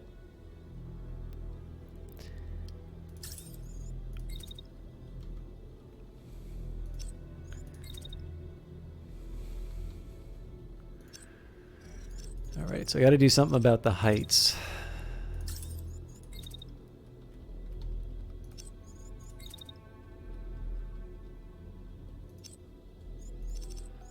Oh yeah, sending the melee unit in a hilly area is definitely one of the more interesting tactical decisions I've made.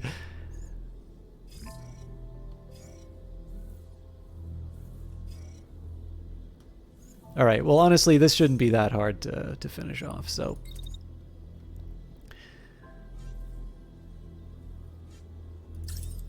So I'm mad I need to do this, but...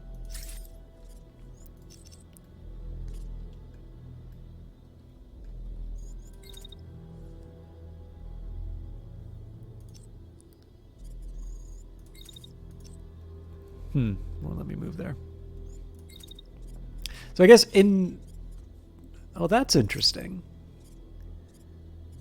So even though it's kind of the optimal range, there's still a bunch of drift. Well, with that in mind, if I just move this... okay, well, I cook if that happens, so... okay, that's fine. I've kind of decided the sniper rifle is not the most useful player here. So we'll do what we can, and I just don't think about this enemy unit. Now, Okay, so I got to be mindful of the... Oh, well, this is actually... This is a lot easier for me to think about. Why am I even questioning this? I got to make sure I get out of the way. Yeah, that's a face full of sniper rifle. I'm going to get there. So...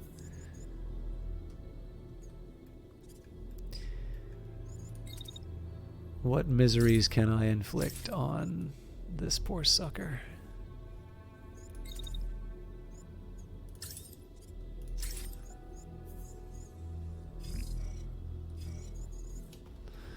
Okay, looking good. And I think I will dedicate this unit to... So my guess is that they're going to still be sitting there. What I would like to do, though, if I can... Okay, so we move like this. I want to make sure that I'm not crossing over at the time that the sniper rifle's going off.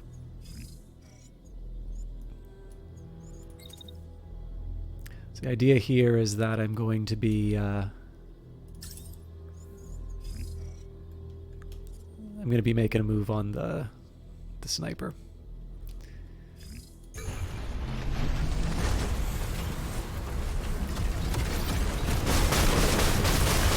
All right. So, pilot was knocked out, and we just kept going with the shotgun. Okay, so I'm not quite sure what happened there, but I'm happy it did. That guy's about to surrender, although he might get a face full of sniper rifle before that happens. We might be able to do something to the enemy unit here.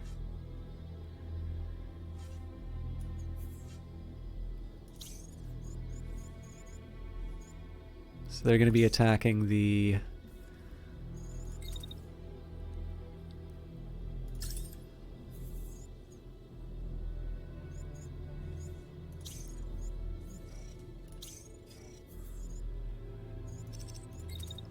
Let's get them to take the long way around.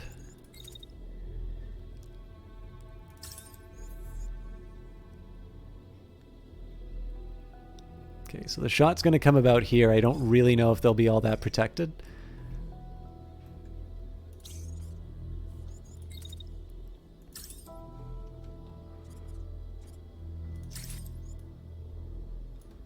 But again, I'm desperately looking for excuses for the sniper rifle to justify itself, because it's honestly not working for me right now. You're back, you've been fed, your rage and anger shall not be felt. Okay, I was gonna say, it's like you're angry about being fed? What happened? Okay.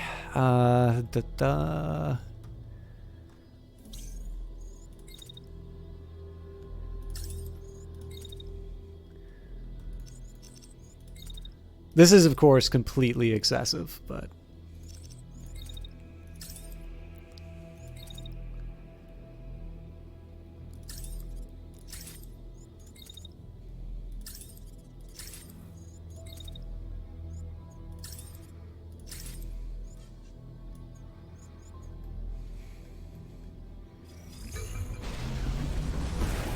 Oh, he fell off the edge.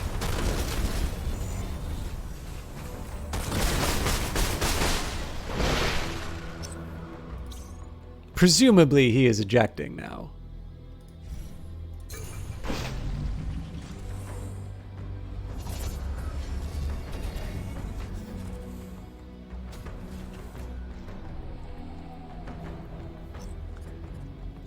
Nope.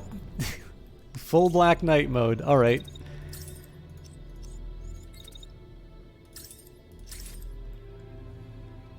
I should have checked to see if he had a sidearm, actually. That's kind of on me.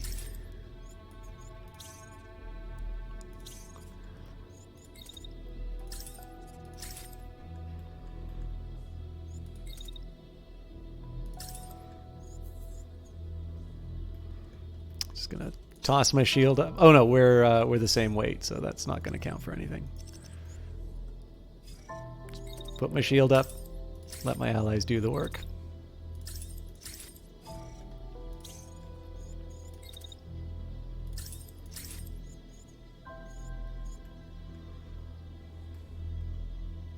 I'm assuming there's not going to be any scrap by the end of this, but...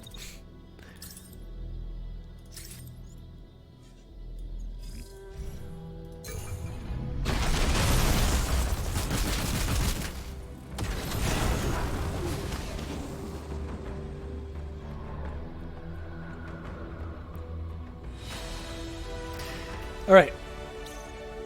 I'm not going to write off sniper rifles forever. I'm definitely writing that sniper rifle off on the marksman.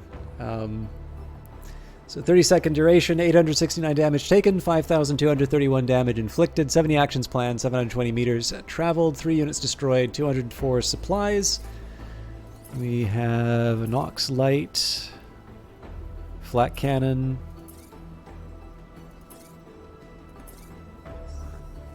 Yeah, not too much to write home about.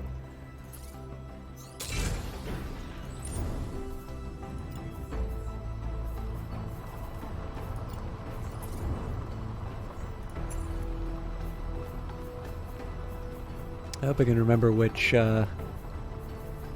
marks. Was it really the baseline? I get it'll probably be the only one with livery.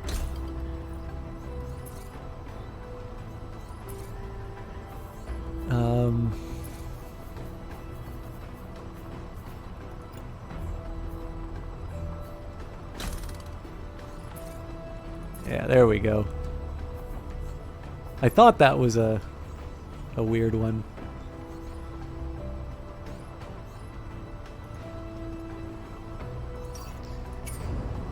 Alright, so let's get the repairs in. I will look at the potential... I'll look at the new gear we potentially got when we do our next mission, but for now, let's just finish our loadout. So I think we'll move to the town, the fort, the fusion plant, and then we finish at Kongsvinger.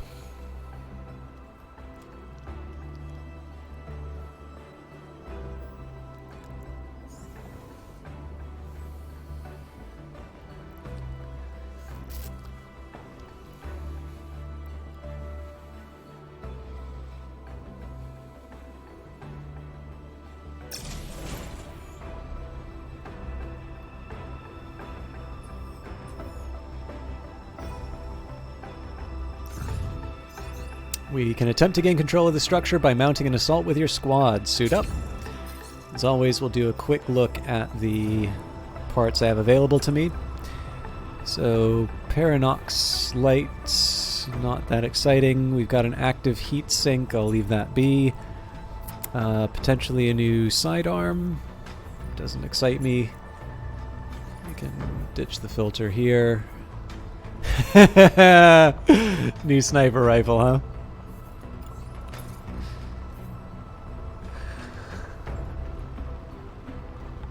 Isn't this the same one?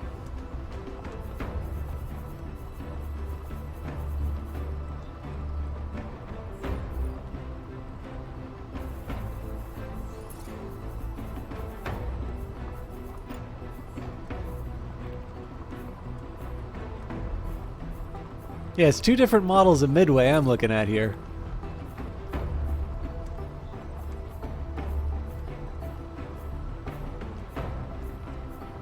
This is slightly more sane,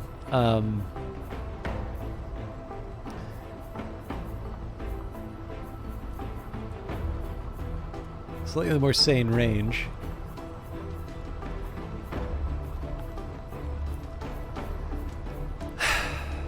I don't know though, like, I think I'm gonna stick with the marksman for now. I think I can I don't think I can, as a streamer, I don't think I can complain about that weapon that much and equip it again.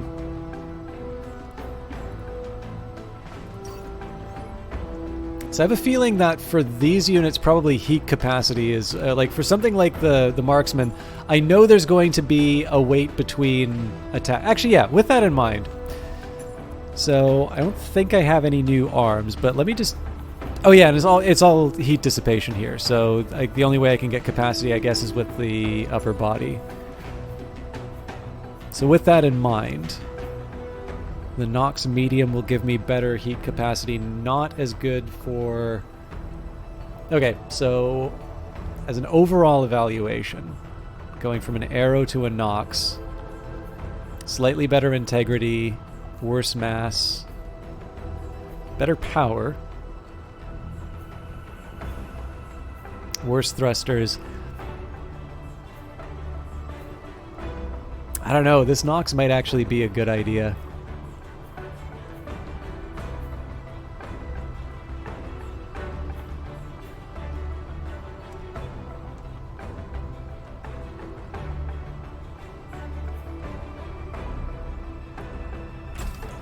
This moves faster. Okay, let's see. Now that we've freed up that arrow, I want to see what it does elsewhere. That's a temporary choice for now.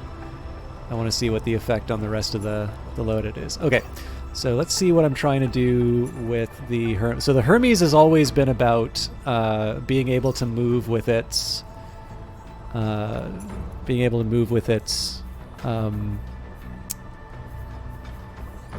assault rifle.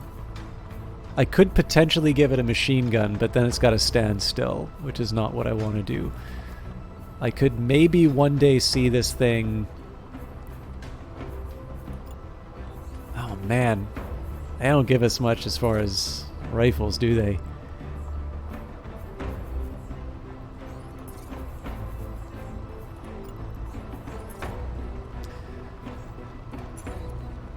Okay, so you're currently sitting on an Aero Media. Okay, so is this a... Interesting. It's going to finally live up to its name.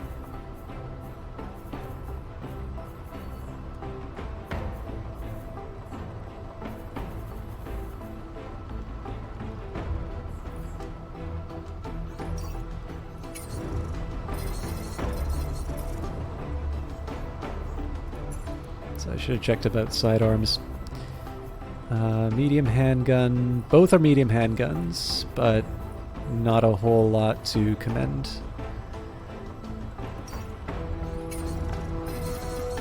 Alright, the Lance. I don't think we're going to see anything new for the Lance. So we definitely chonked it up a bit.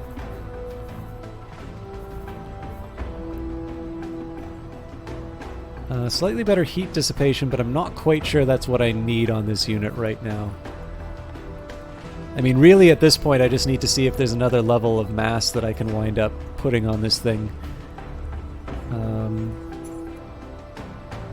don't think there's any better shields.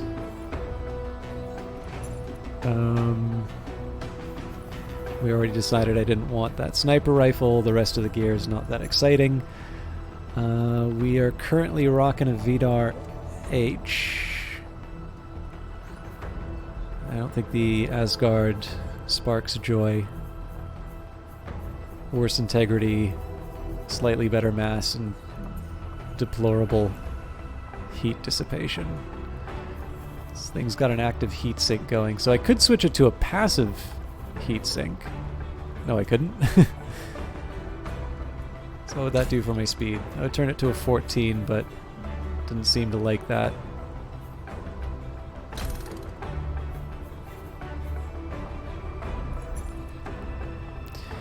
So it's currently sitting on some Nox mediums.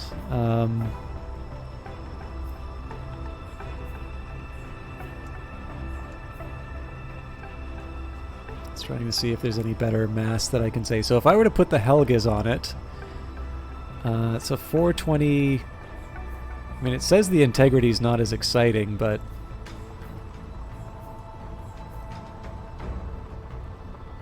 so that'll take me 1320. Yeah, you know what? I think I prefer that.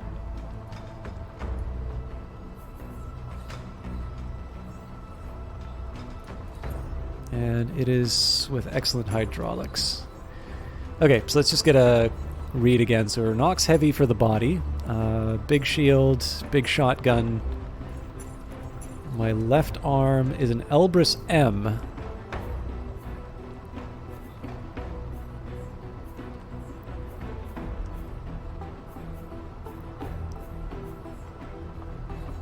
I guess that's okay. My right arm, speed RH. Yeah, so there's really only one part that isn't a heavy already. And I think I'm actually going to lock in this... I think I'm going to lock in this look. I'm pretty happy with it. Okay, Sleipnir. So, you know... I'm going to be honest with you. I'm not crazy about how this thing's been performing in combat. Like, the melee attacks are cool and all, but when have I really been able to say, like, this thing came in and saved the day? Like, the fact that it was able to do a melee strike, like, when did that really give me an advantage that I didn't previously have? I think I'm still gonna give this. I'm gonna give this another shot, but I'm thinking I might be due for a full reevaluation of how I built this. Like now that I know how melee works, this is fun and all, but I kind of need to start thinking. I need to start thinking about how, like, what is this thing fulfilling in my overall lineup, or what purpose is this thing serving, basically.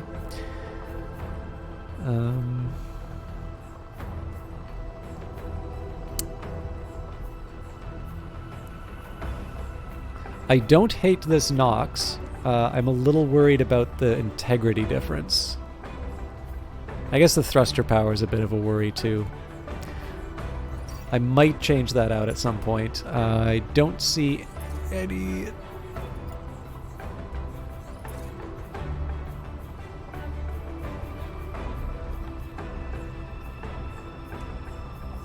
Yeah, why would I?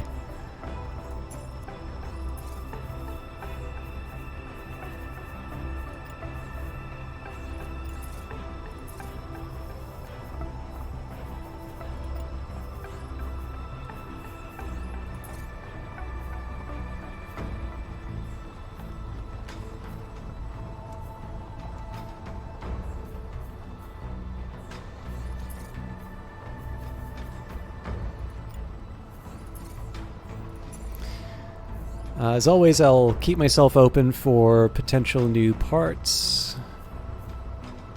Really, at this point, for the Nox,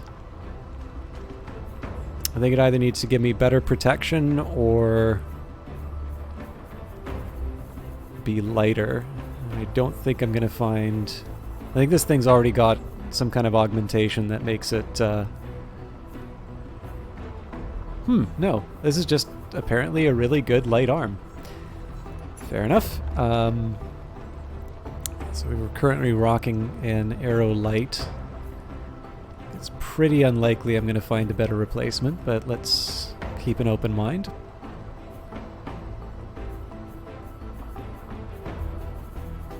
Yeah, not happening. And currently I've got my skinny... Oh, not so skinny little Nox medium legs, so... It's a difference of about 30 on the integrity. So this is a strict improvement, this Nox right here. The Nox Light, though, for 281... Okay, so if I put these bad boys on, I can move 2061, 1949. Oh... Man, this is such a hard one. So I'm sitting on 422. This thing is definitely a strong... So other than the fact that its arms are kind of weak, this thing's a bit of a rock. Yeah, I think I'm going to go with these legs for now. So now we just need to paint them all up, and we're ready to go. I'm actually kind of glad we spent the time on this, because... It looks like there were a couple... This is one thing I'm really learning about the design of the mechs. being able to sort of switch out a part that you thought was essential on one of the other units actually kind of gives you some nice knock-on effects that allow you to sort of open up your lineup and do something more interesting. We gotta change that center. I think we'll go with the same color scheme as before. It's Acid Lake, I believe. Yeah, Acid Line's a little too gray for me. Although, I guess... No, you know what? Let's just go for overall a new lineup. Let's try something ocean-oriented for Hermes. No, not the... Okay, I'll put everything ocean, and then we'll build around that.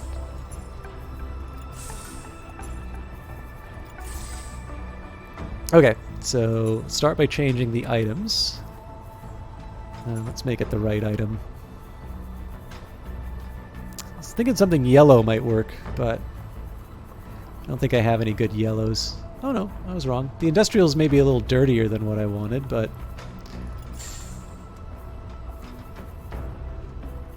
I feel like white might actually work rather well with this too.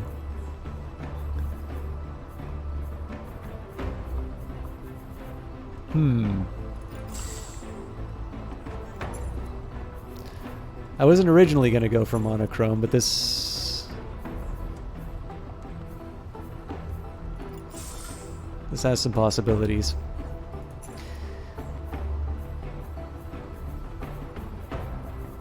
Trying to see if there's a way I can duck the camo pattern.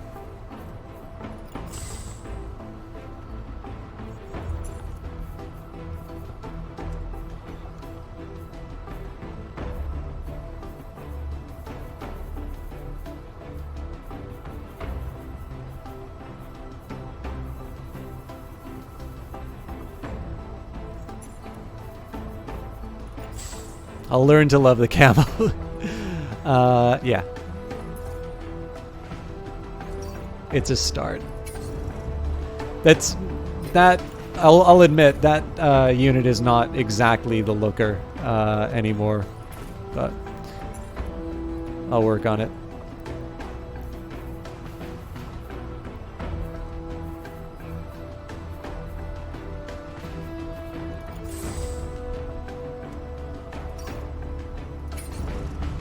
We gotta give its rifle. I know we gave the item color before. I feel like I got some options.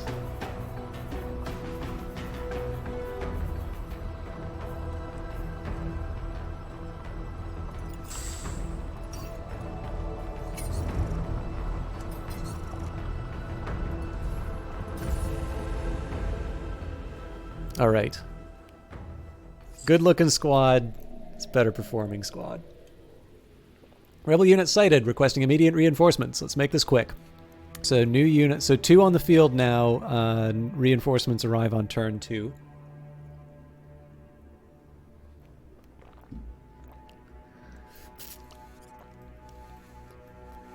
Yeah, this is a better looking squad overall. So what are we up against for the first defenders? Pretty heavy, and they've got a heavy machine gun, heavy handgun, and heavy shotgun, medium handgun, and looks like they're just moving all the way through. So the first answer to this one is going to be make sure... Basically, I need to make sure that I keep in cover. This is actually... It's quite possible this is one of those times that my my melee unit's going to earn its keep. So sadly I have to use the... Oh, really? Alright. Let's see if we can adjust the angle.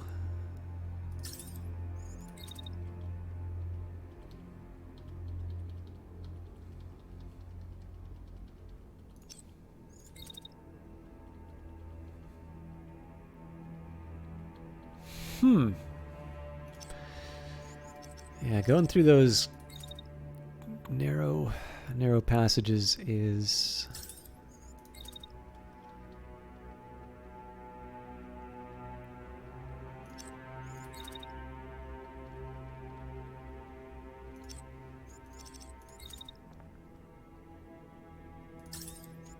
Okay, so if I just get as close as I possibly can.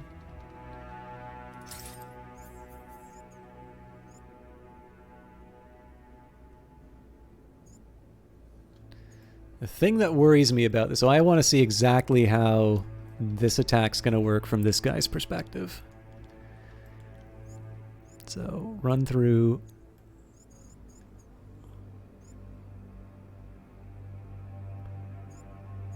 Okay, I better be a... I am being a little optimistic with how this is going to go, but... One thing I am curious about is if I'm going to be able to get a...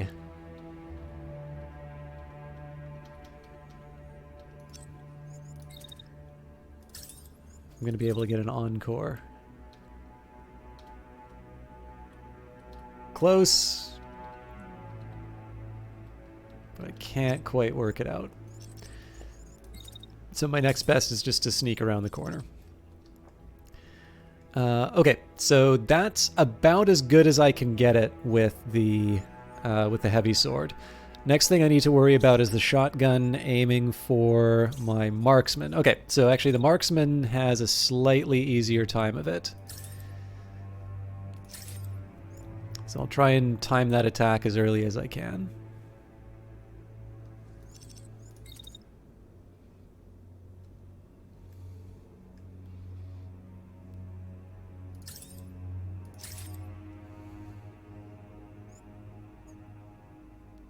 Okay, that actually works out pretty well as far as timing is concerned.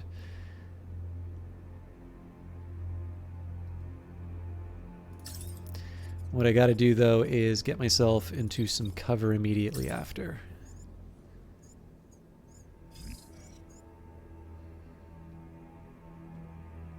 Oh, they actually start their attack before I do mine. So if I'm gonna...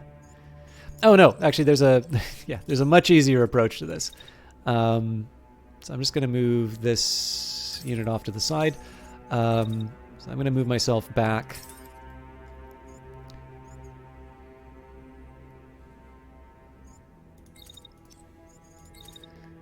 Okay, wait it out for a little bit because obviously I want to still be in the area for the fireworks.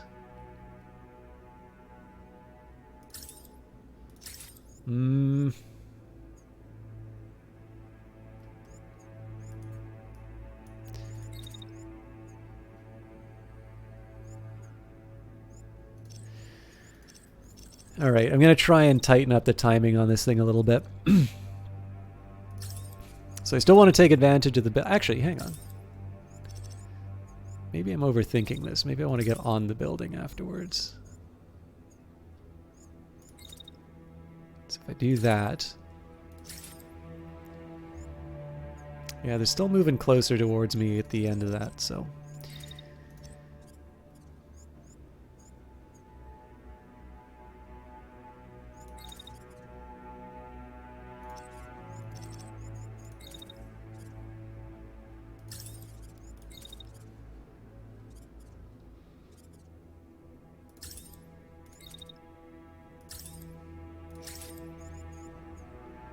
Honestly, I think that's as good as I'm going to get it. And what I'm going to do instead is, once the marksman shot's done, I'm going to move in closer and we will bring out the sidearm. No, I'm not, because that's not even remotely close. Okay, so that's a really dumb thing for me to do. After the shot is done, I'm actually going to move back and we'll set them up for subsequent shots on the rooftop, most likely.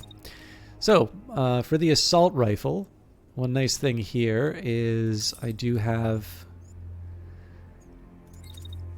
I did just get a little bit of space. Am I not able to move between those houses? I'm going to cry if I do. Oh, Jesus Christ. Alright, that's inconvenient. Man, are they really going to make me go all the way?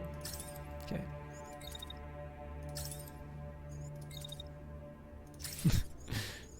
This is such a ridiculous way of dealing with this problem, but it works.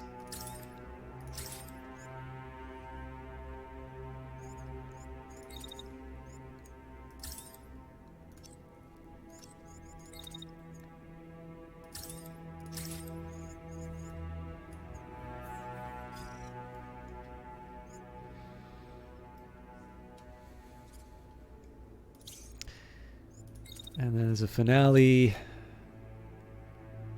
I really want this guy to be more effective than he really is. All right, well, you know what? I just got to accept the fact that these buildings are in the way, so, and I can't do anything. So we'll see how this turn winds up.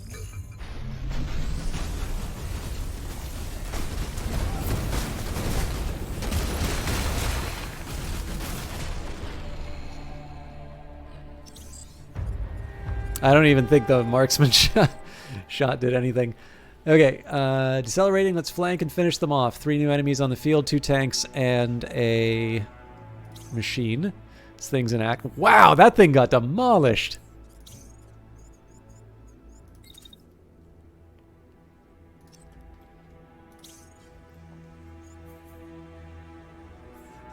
I also got a bit roughed up. So I'm going to get behind a building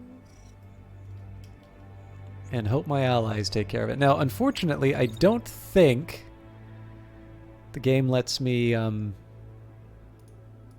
the game doesn't let me target things for melee attacks. I can target everything else that way, but...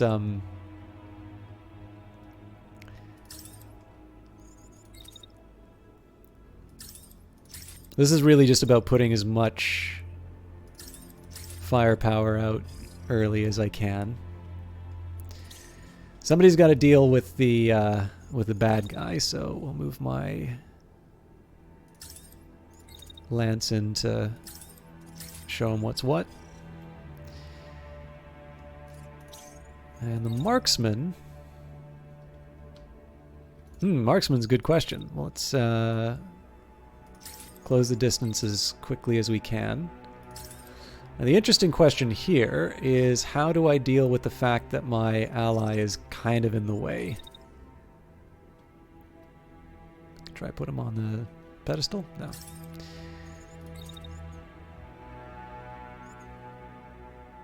Get him to deal with one of the new tanks instead. And we will slightly adjust the positioning. Nope.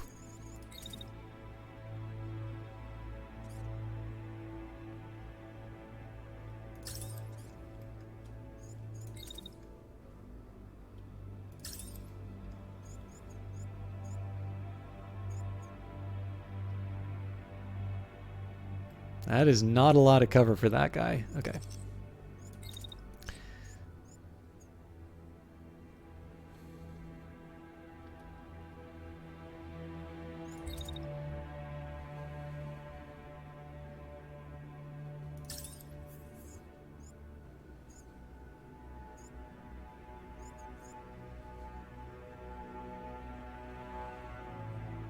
I think that's still going to ruin things for my guy.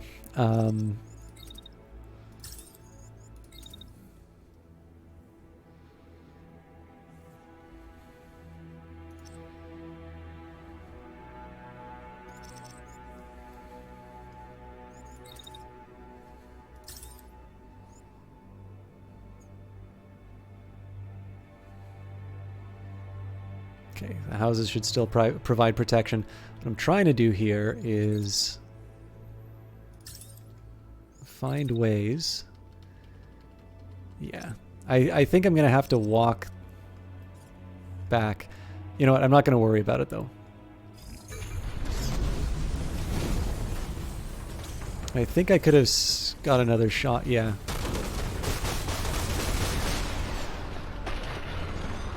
So these things are either crashing or dead.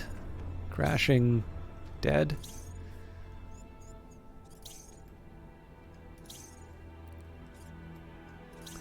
Everyone hates the melee unit, so they're good at drawing fire this round, and that's about it. That works for me, though, actually. This is not a bad position for them to be in. So while they're drawing fire, we just set up for the coup de grace. Somebody's got to deal with this guy.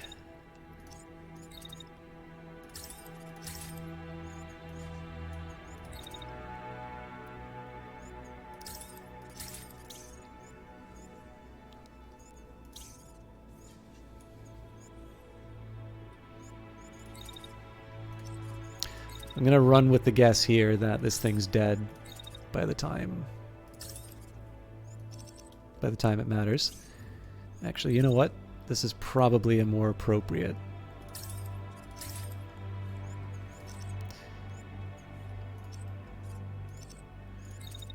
I can afford to move back a little bit.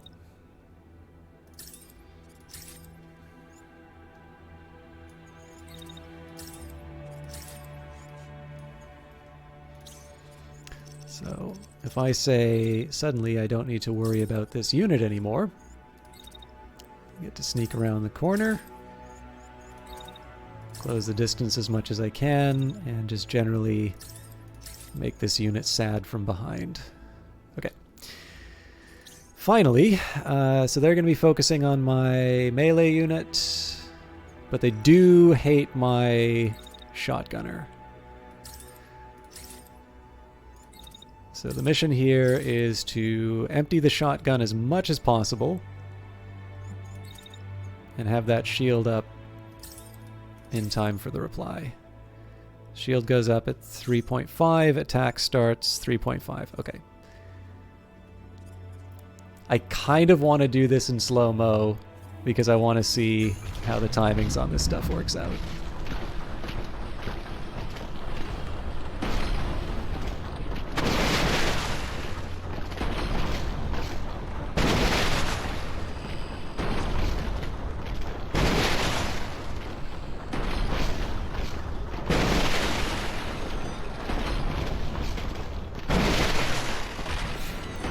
It's like the shotgun's not even there.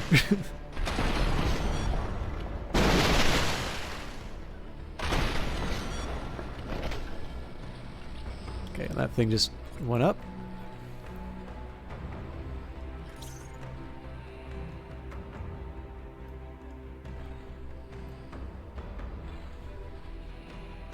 Want to see my guy in the background?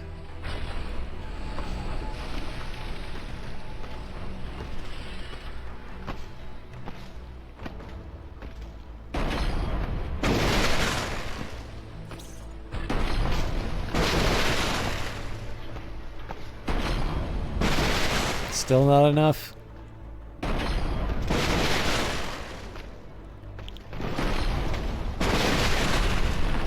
Now he's crashing. He's still probably going to be active.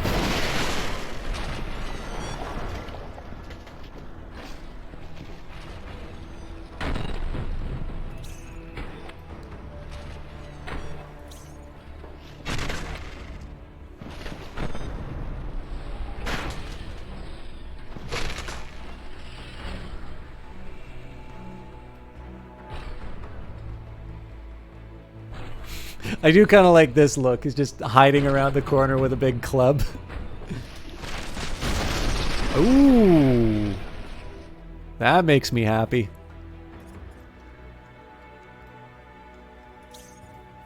All right, that's things ejecting. We don't need to be mean anymore.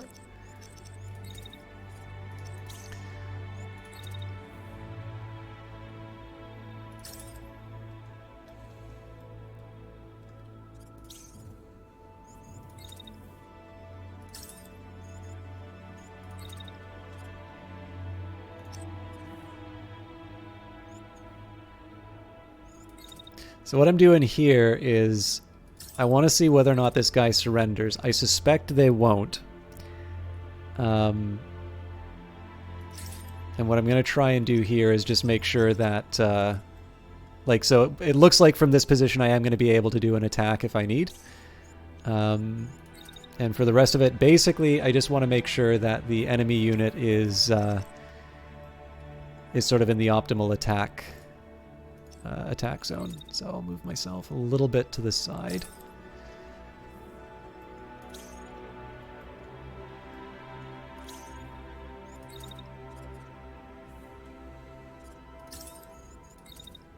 It's not the most efficient path, but... So again, we're not actually going to do any attacks here on the odd chance that this pilot ejects.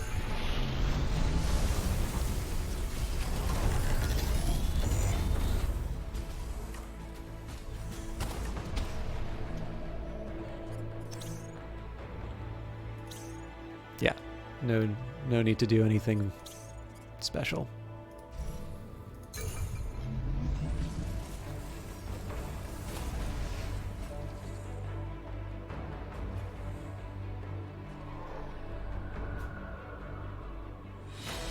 Because of the paint job. That's why we did well. 25-second fight, 440 damage taken, 4,767 damage inflicted, 47 actions planned, 844 meters moved, 1 unit destroyed, no parts, 157 supplies, level 6 Nox medium, Firestarter heavy handgun, and an Asgard heavy body part.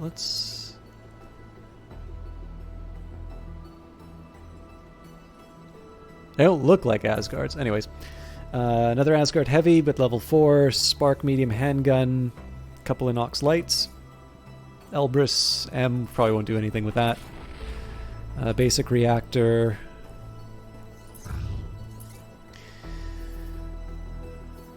Right, we don't have the resolution, so... Salvage. Looks like we still need to repair our comrades, though. Again, there doesn't seem to be... This is one of the things that I'm noticing about this game, is there doesn't seem to be... There was that timed mission for the village, but otherwise, damage doesn't seem to be all that devastating. Obviously, you don't want to lose a pilot, but outside of that, I really just want to make sure that... because repairs take 6 hours, and getting the salvage takes 6 hours, it's not that big of a hardship for me to go in with what I've already got here. So we'll wait it out, and then we head on to our next 2 locations, the fort and then the fusion plant. And then... Oh, a cry for help! Your base is trundling down a rough and twisty country road. As you contemplate how to keep your lunch down, one of your pilots calls you over. See that? The pilot says. She points to a young farmer who's waving you down. Reckon we should stop? So ignore, don't have time to waste on this, plus 10 fatigue, but we will not. We will approach. Cry for help. You call the base for the base to stop and climb out to talk to the woman. Thank goodness, I've been trying to find someone to help us all day, but nobody would stop for us. What's the matter? One of your pilots asks. A garrison of soldiers came into our village last night. They've been looting the buildings, scaring the villagers. We don't have any way to fight back. Will you help us? So yes, they clearly need your help. Go into the raided village and scare off the enemy soldiers. Or no, you need to save your strength for bigger fights. Okay, village raid. Now, this is interesting. Where is the village raid? Oh, right here. Okay.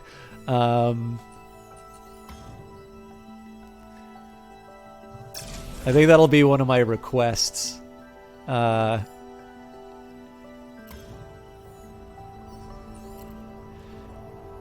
it identify the village you're supposed to be working with. Also, I've got so much scrap and like nothing to do with it, so let's just take a minute here. We'll go to the workshop.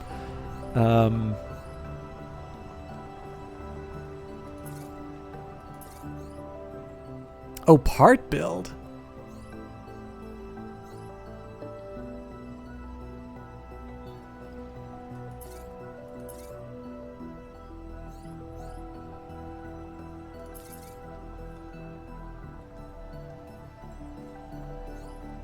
I'm curious about the parts.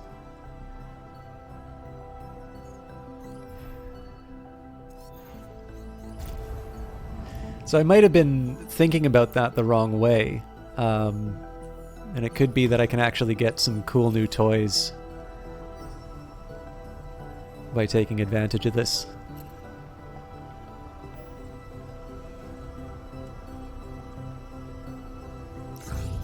Answering the cry, you hear the commotion in the village as you get closer. A few of the villagers see your base as it rolls in, and you see the relief flood their faces. Are you here to help this? One of them cries. Suit up. Alright, as always, we'll take a quick peek at our new toys. So an Ox Medium, probably not going to be helping out here. Well...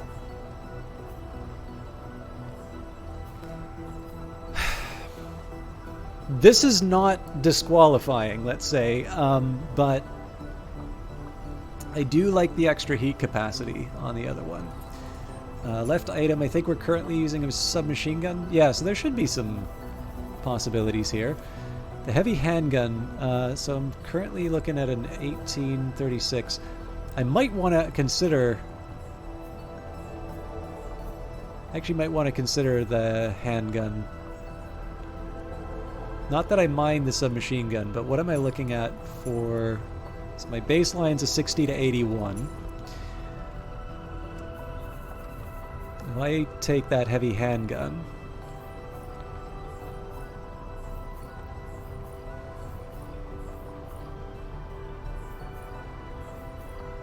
it's also a bit lighter, better concussive damage, not so great on the heat. But I think this might be the right call here.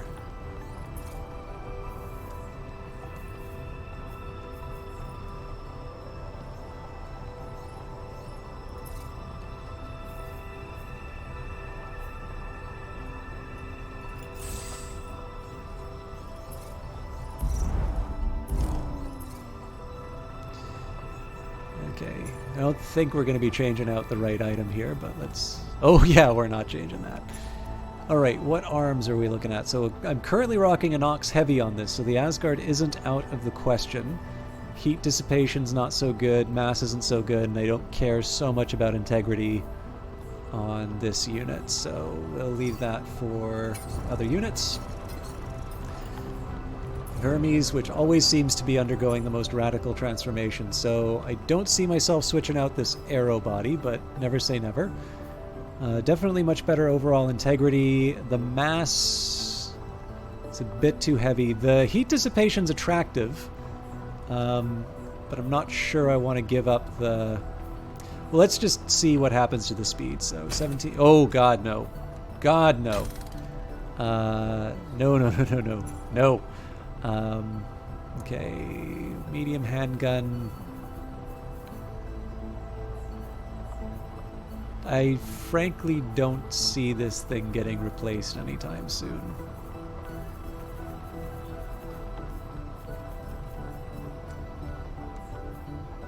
I mean...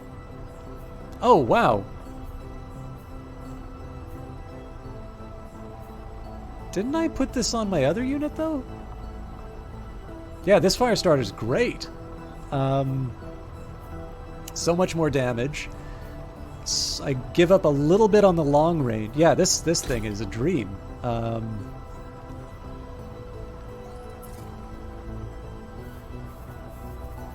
I'm gonna head back and make sure that I didn't mess anything else up, but...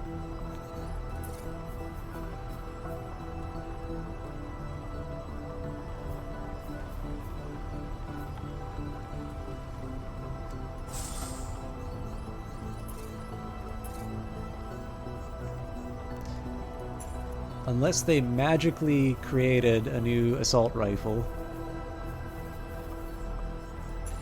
And I'm currently with an Elbrus medium.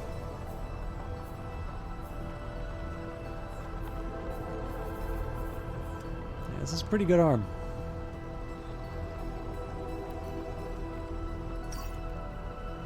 Okay, let me just make sure that... nope, they're also rocking a fire starter. Alright, heavy pistols for everyone. I don't think the Lance is going to get much out of this, but I've said that before. So currently sitting on a Nox Heavy.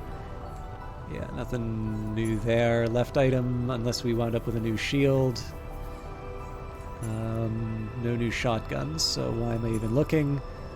Ah, but the Asgard might be more interesting. Slightly better on mass, but overall... well, okay, the integrity is not so bad. I guess the big question here is, like...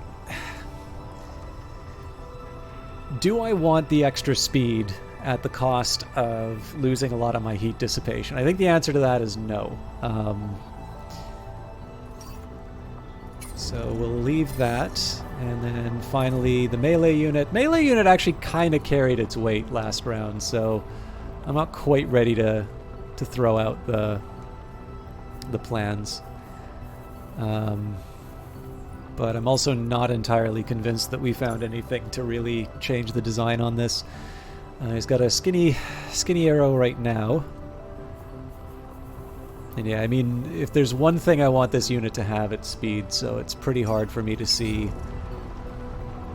me going for any other items on there.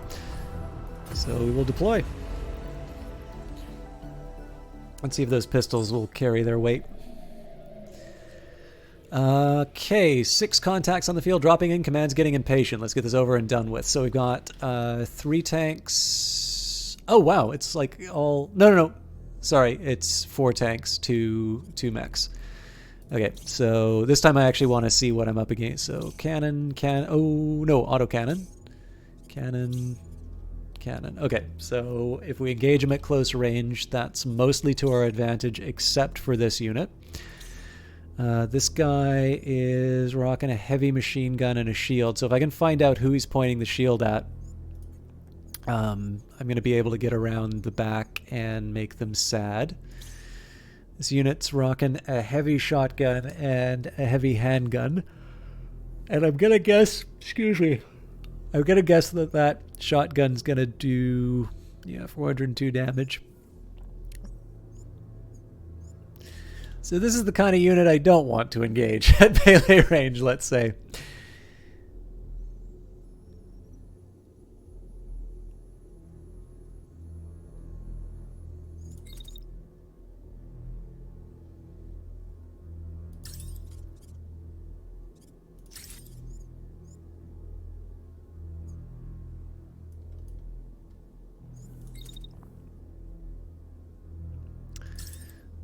So I want to see if I can do like a really fancy ass start to this.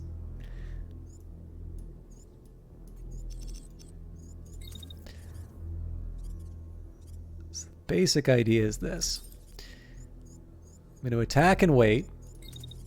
Once that's done, I'm going to dash behind the hill.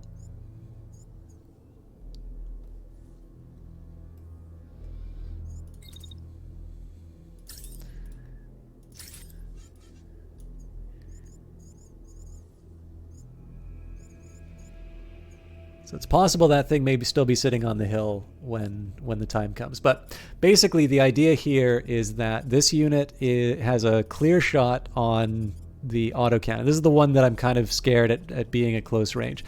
So they get a clear shot on them. They jet down to the side right when the tank over here is shooting at them. Right, so this is viable. This, not so much.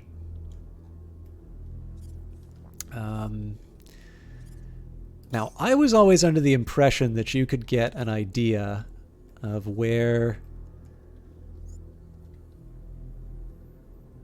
the shield was pointing.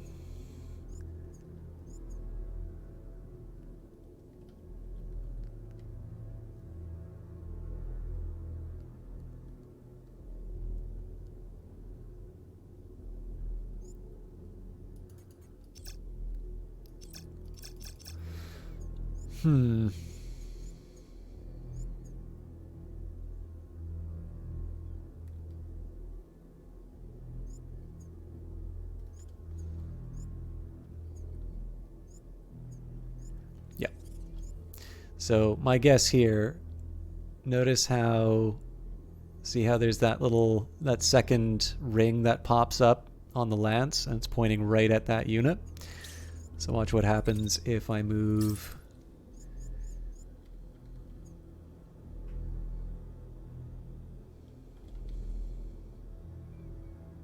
No, I probably picked a bad spot to do that. Anyways, I'm trying to get that second ring to show up. Well, yeah, I guess all the enemy units are probably going to wind up moving this way. Anyway, okay. So I'm going to operate on the assumption that the shield is going to be pointing at my lance. Now, the good news is there's nothing... So I have all my other options available in terms of sort of throwing ordnance at people. So one of the things I want to do here, if I can, is make it so that I want to make it so that this unit is like has its back facing me, so that one of my other units can creep in behind it and make it sad. The other thing I want to do is make sure that I'm not taking a cannon to the face for no reason. But I also want to make sure I can finish the job after the fact, so. And looks like I do have... Okay, so I wouldn't normally want to do something like this, but at this point, I already know that I'm not really going to be doing that much. I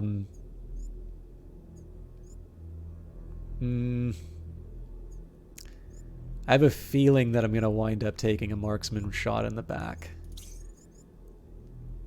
But I'm on a really tight timeline with that, so... anyway, so basically, this is just... the heat's not going anywhere, so I might as well take the shot even if it doesn't do anything. The only other candidate for an attack, I suppose... No, there really aren't any other candidates, so let's just make it that guy.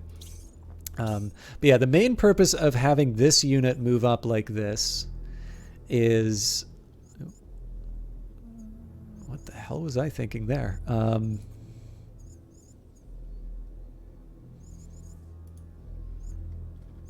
Where'd my controls go? Oh, there.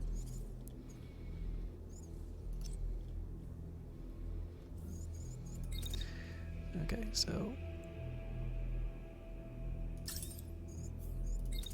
And then we follow. Oh, yeah, it has its revenge, so let's not follow too closely.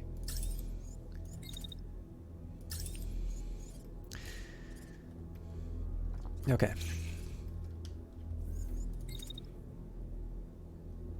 Sadly, there is someone coming after this guy. The good news is I can probably angle this to my advantage. Not really.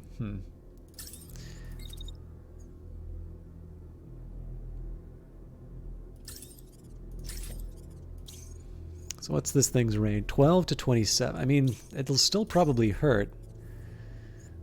What's this thing's? 18 to 33.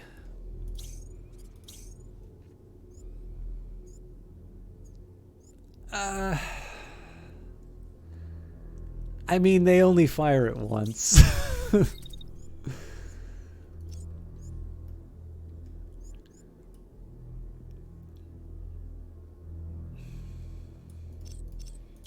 Let's figure out what I'm doing with my melee unit first.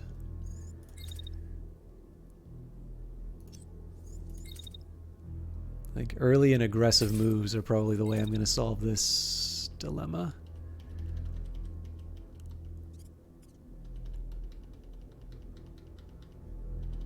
The primary weapon really is the one that makes all this sing, so... Ah, damn it.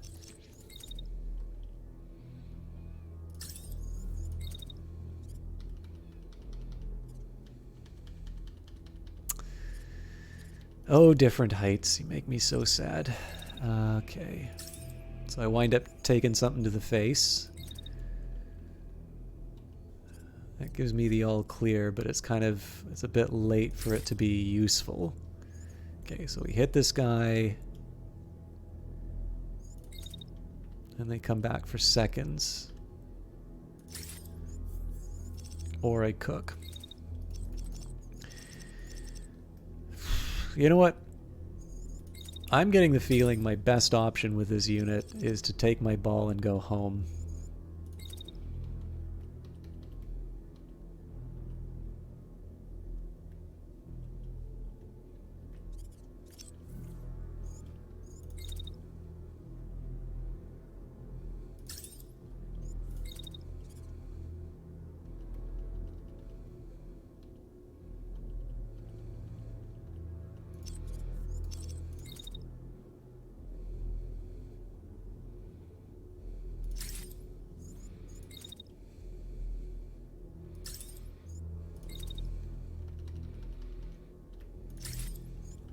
I still think I wind up taking a lot of damage there. Oof! Yeah, there's some temperature problems.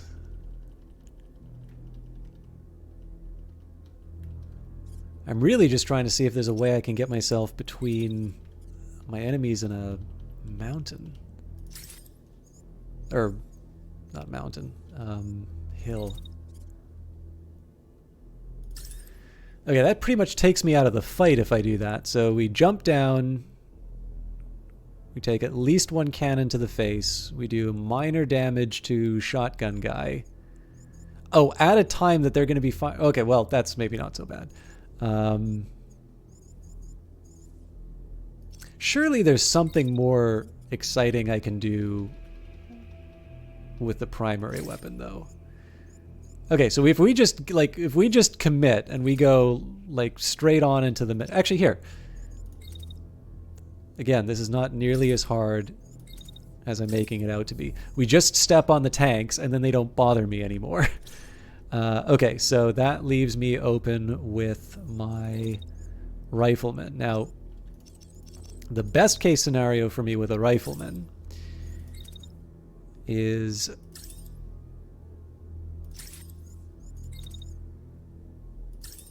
they let her rip while the shield is focusing on my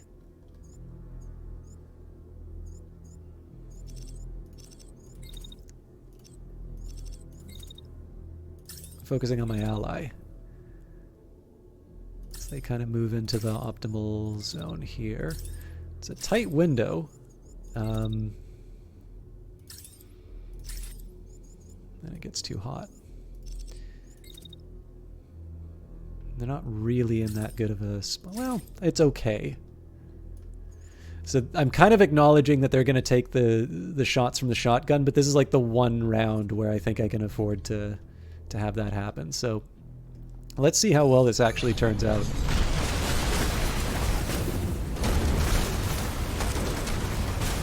You know what? That wasn't so bad.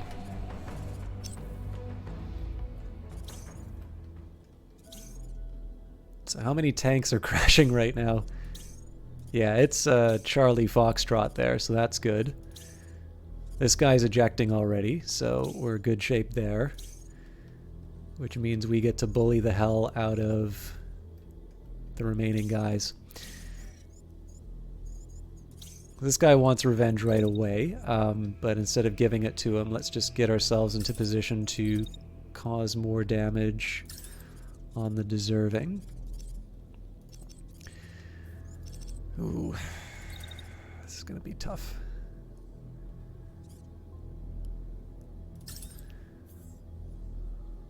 Yeah.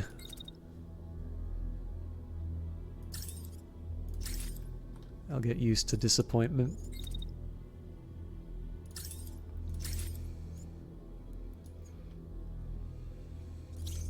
So we really do got to do something about this tank. So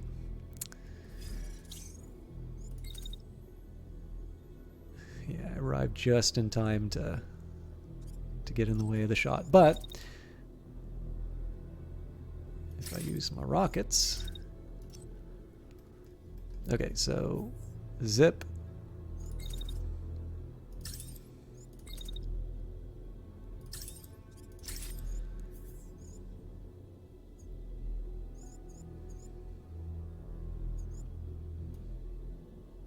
It's not optimal, but it'll probably be enough.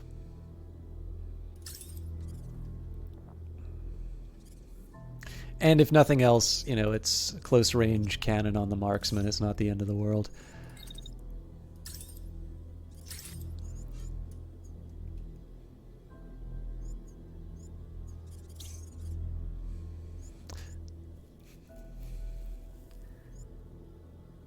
So I don't necessarily want to be like, this isn't about being a nice guy. I actually might delay the attack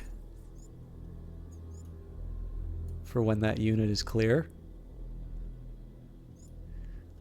And the reasoning here is that I don't want the enemy mech to wind up being a shield for this unit.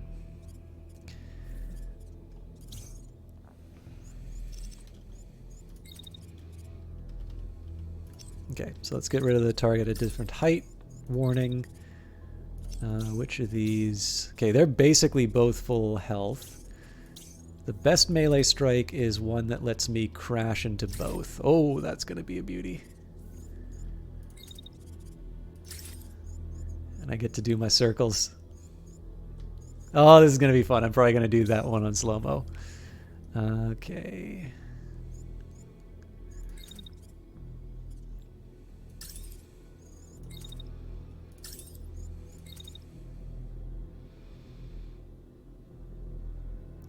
I'm probably overcompensating on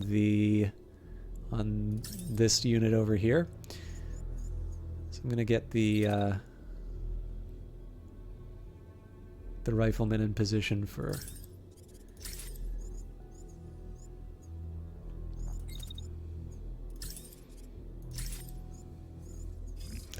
I'm a little worried I might be hitting my own guy doing that, but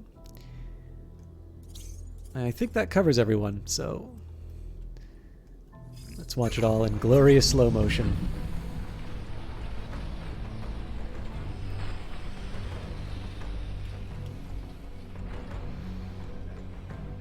So, bang my shin on the tank.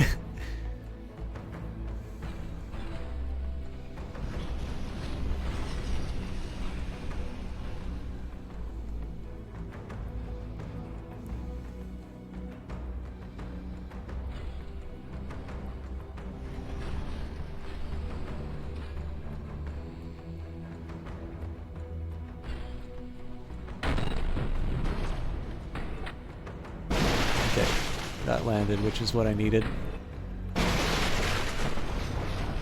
Alright, so I've damaged myself on those tanks, but I don't seem to actually be hitting it with my sword, which makes me a bit annoyed. Alright, so this thing should be done. It does make me glad that I'm focusing my guy over here, though.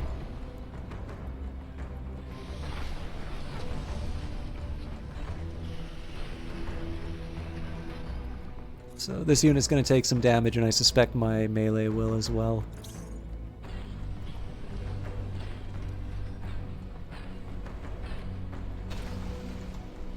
Yeah, I succeeded in damaging myself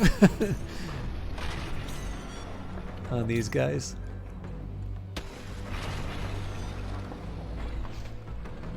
He's still got a heavy shotgun, so he's not out of the fight yet.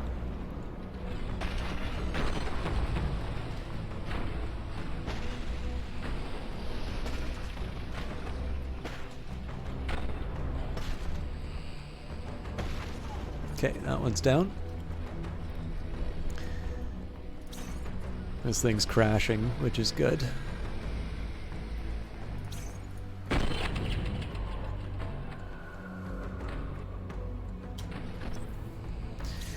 Okay. So yeah, he's still gonna deliver some attacks, so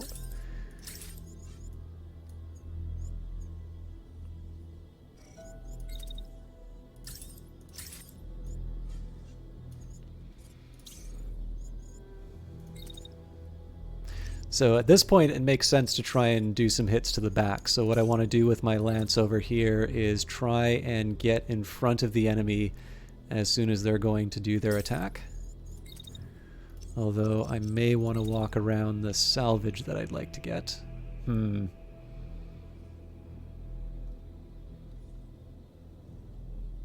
none of these are particularly great options. And let's face it, the positioning that I want to do is just not going to happen. But now this is a shotgun. I don't exactly want to be tanking that on my shield. So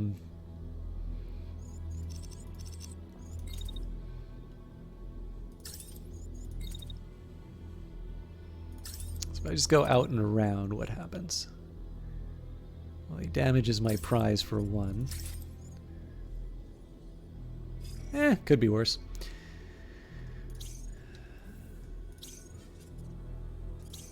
This thing's going to finish crashing out, and then it goes attacking my main unit. So, where I can, primary weapons is best. So I'll let things cool down a bit.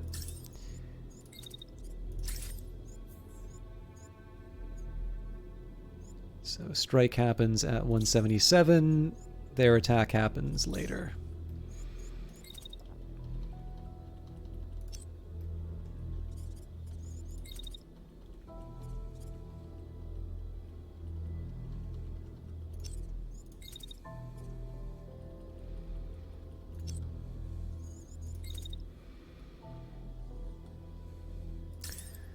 I don't know how I feel about this, but I'll make it a precautionary move just in case. And following that, so the assumption I'm going to operate on is that the attack is successful, but on the odd chance that that unit still winds up moving, once my guy's clear, I'll let her rip as far as the assault rifle goes.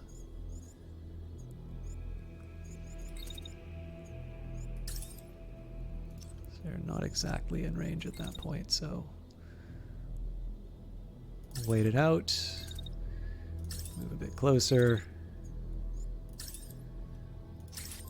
and burn up. Okay. So at that point we can afford to properly go around the debris. And I think we're ready to go.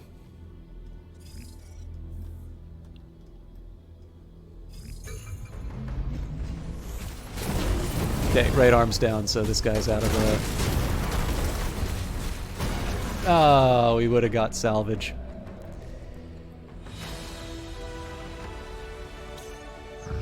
Still, cool to watch. Firewall, maybe. A couple of Nox mediums. Excellent hydraulics. Okay, improved regenerator. Heavy shotgun might be an improvement for the Lance, but it's level 4. I'm not bad scrap, but... So the firewall may be something we wind up taking. That Nox also looks a little tempting. As always, we'll do the salvage and repairs for everyone. Oddly enough, the Behemoth wound up worst off from that engagement. So again, this messed around a little bit with my ordering. I think what I'm probably going to have to do here is the fusion plant, the fort, and then the farm. It's not the order I would necessarily want to do it in. Well, actually, okay, now that I think of it, so if I do farm, fusion plant, fort, this area may wind up a little bit neglected, but I would have technically seen it through the field pro. Okay, so no, I can actually do farm, fusion plant, fort, and we can still follow something resembling the plan that I had originally. Yes, Mad King Brutus.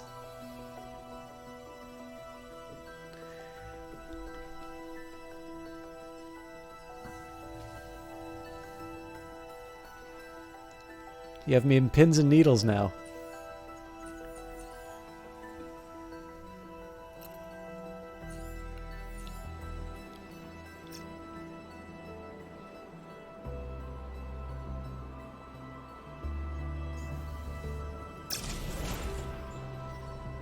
I don't know if this is a bug or a feature, but you just said a tank flying a good distance by ramming it at the end of a melee attack.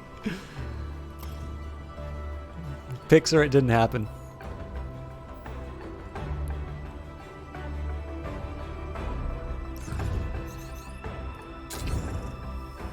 Alright, as always, quick review of the gear. So we've got a fire starter, unless I want the shield. No changes there. Marksman rifle. Only other improvement would be a shotgun. Nox medium for the Nox heavy. Slight improvement to power, but reduction in integrity, mass, and heat dissipation. And Nox medium legs. Oh, now that... I do like that heat dissipation. The integrity makes me a little sad.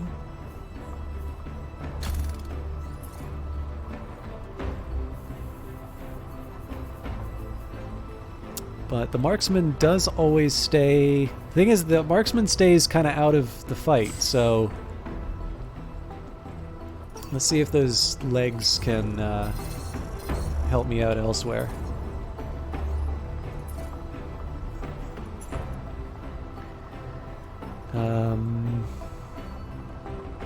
Right, so it's just the firewall.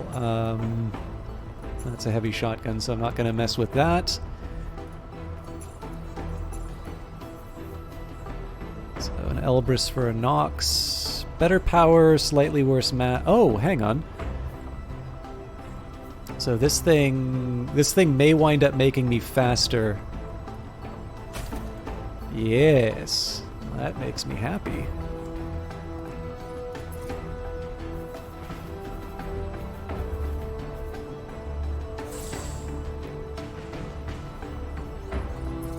I don't think I'm going to wind up putting the VDAR legs on this guy, but... Oh, let's also take a look at the mobility subsystem. So it's an improved... that's why. Okay.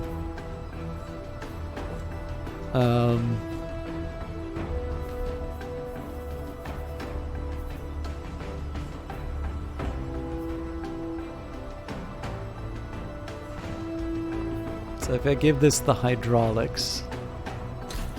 Oh, even better speed.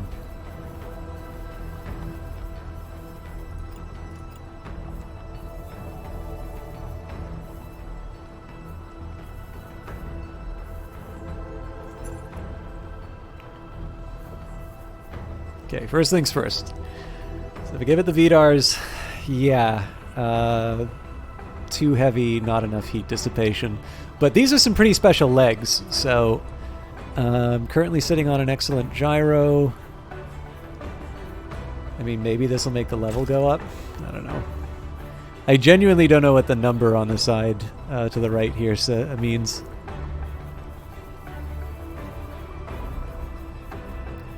I could try putting the... Oh, actually. So if I give this thing the better hydraulics. 1885. What did I have before? I mean, it's not the end of the world, but why not put the better gear on, right? Yeah, so now the Hermes is starting to live up to its name again. 1885. It's still not my fastest unit. The fastest unit is the Behemoth, the one that used to be all heavy. So 1961. Oh wow, the Lance is really starting to show its weight. Okay. Let's see if we can... So, more... If I can, more power, less mass, but not to a point where I don't lose the pips.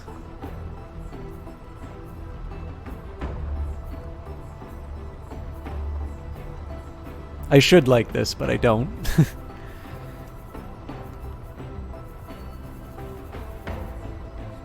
Should probably be taking a look to see if...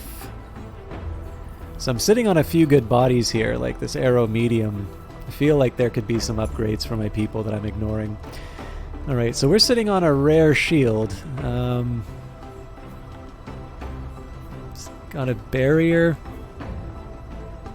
Well, it says it has a barrier. It's got a 0 barrier. What the hell?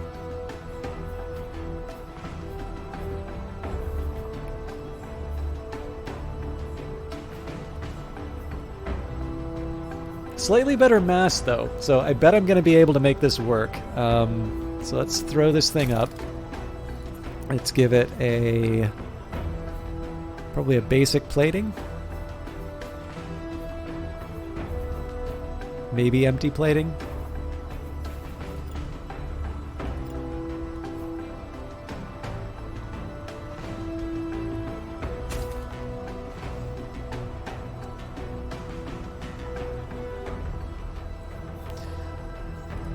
So, given that, what are we looking at here?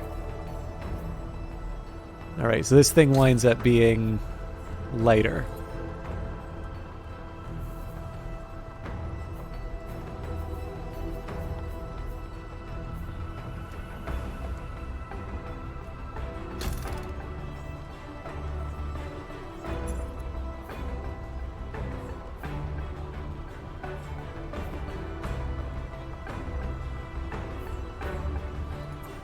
What did I just screw up?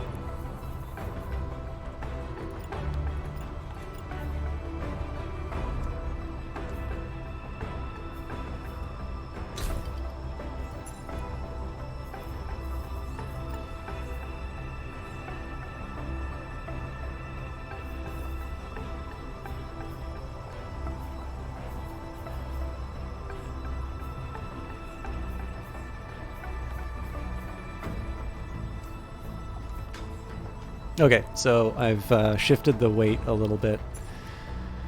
Now, I did have a better shotgun. Okay, yeah, that doesn't count. Technically, it doesn't have to be shotguns, but I'm sort of feeling we'll keep with tradition. Sent on Discord, I only noticed it happened after the round, so you could have... Oh yeah, no, that's no problem. Honestly, I just like you sharing those stories. Okay.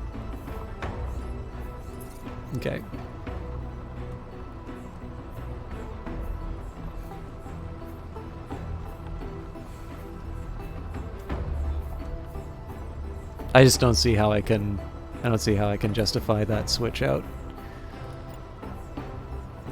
Okay, so really, at this point, we're just trying to see if we can mess around with the power and the weight a little bit. So again, I still want this thing to be heavy enough that it can bully some of the enemy units. But I feel like we have a little more flexibility now as far as...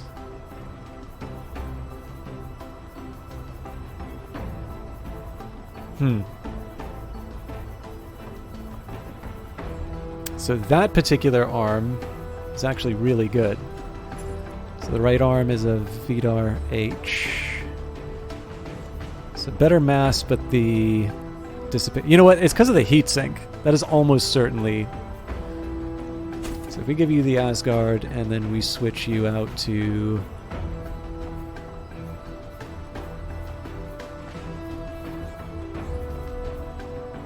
That's a 1620. Now, if I give this an active heatsink, it's probably going to drop. Well, 14, that's still an improvement. But I'm learning to like passive heatsink. But I don't have a passive heatsink. So if I just gave it a capacitor. Okay, let's... I'm feeling a little uneasy about some of these choices that I'm making, but...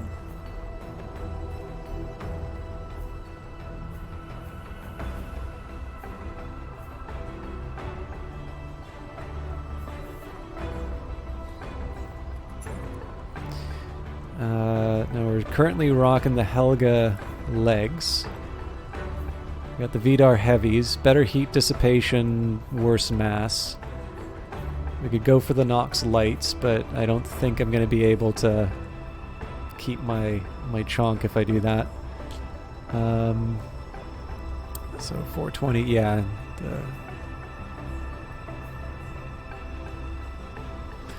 Okay, I can live with this.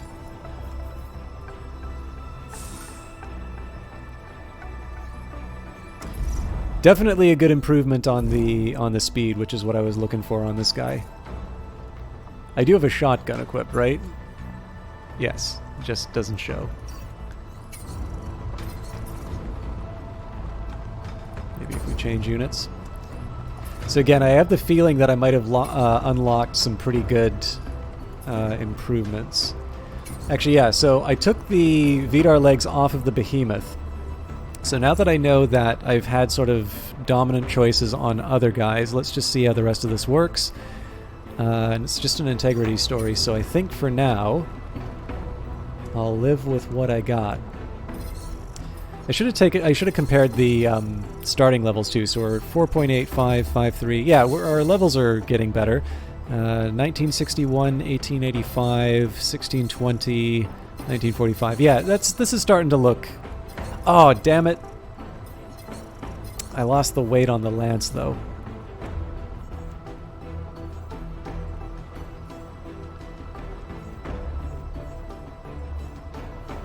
Man.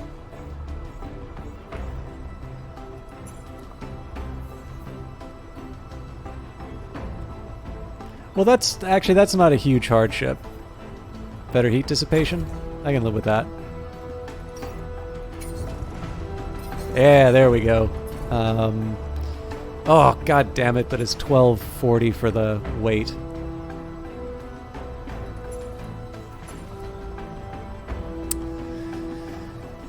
Well, I mean, I do want one unit that's capable of sort of bullying all the others. So,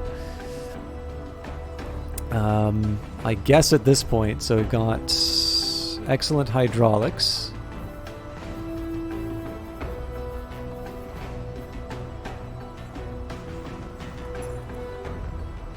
It's an improved capacitor. Active heats. Ah!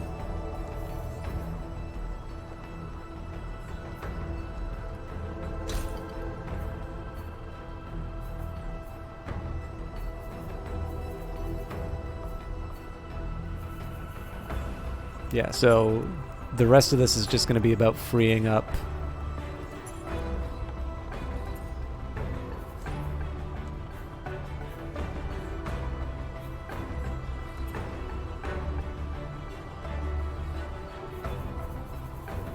Yeah, until I can get some passive heat sinks, I don't think I can mess around too much with this one. Ooh, Hermes is a light one now.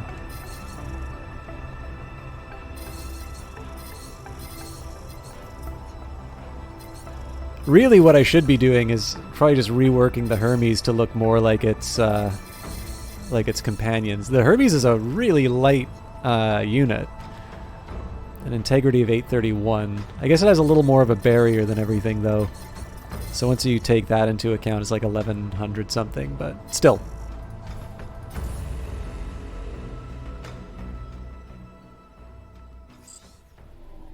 Identification received. Targets continue closing in. Reinforcements needed. Okay, new guys coming on turn 4. We've got three units already. And looks like it's in a pretty decent little spot for me. So they're going to go after the marksman. So one tank's going after the marksman. One's going after the rifleman. Interesting. All right. This is a little inconvenient for me because these guys are sort of the playmakers as far as shooting stuff goes. It does look like my... Actually, you know what? I'm going to be able to dissipate the heat from that in time.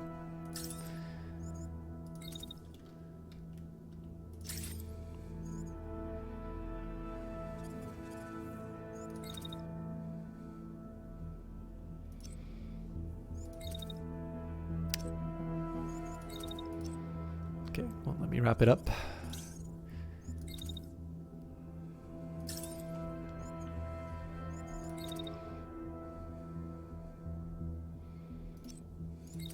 I think in this case, I should just move in as close as I can and start firing the shotgun when something's in range. And the rest of this round is just going to be sort of negotiating the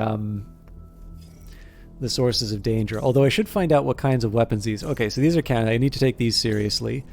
And a heavy handgun and a shield? I'm not too worried about that.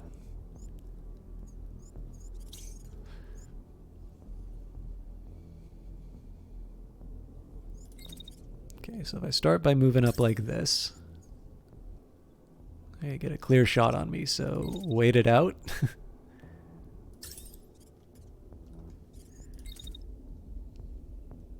So if we move up,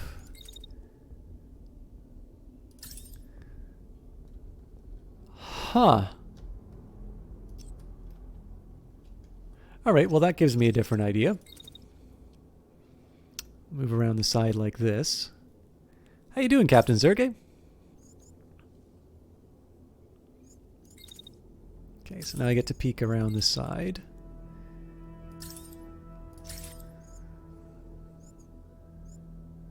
And they wind up... So this is a little unlucky for me, so they wind up going behind some cover partway through. So, as an alternative, pick off one of the tanks on the end.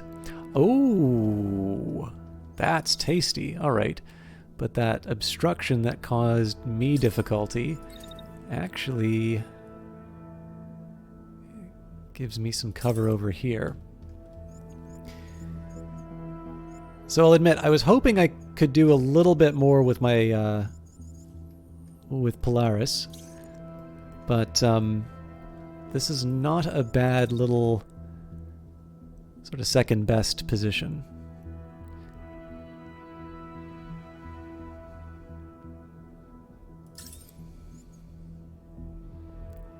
Doesn't quite work, does it? This is one of these cases where you wish it was one way.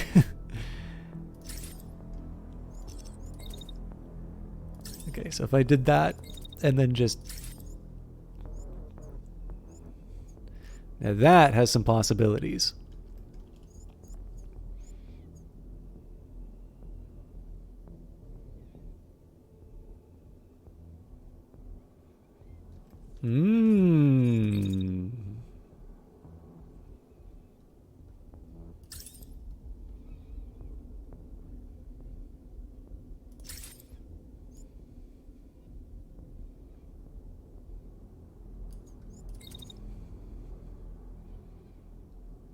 Oh, this is where that switch into that heavy pistol comes to bite me. All right. But you know what? It's still a good start. So, gotta try and find a good angle to this. The building kind of gets in the way.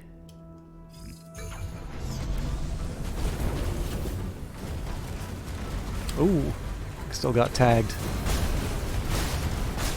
Oh, oh, that looked good.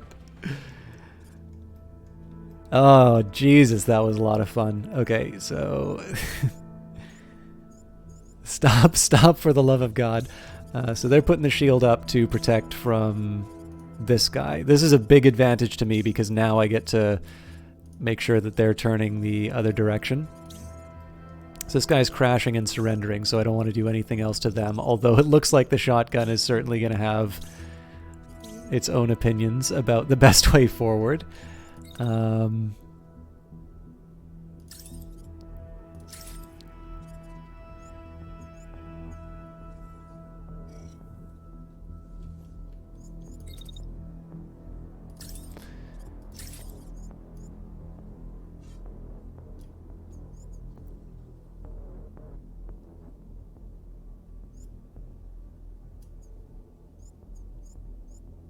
So I basically want this shot to happen right at the time they turn their shield towards my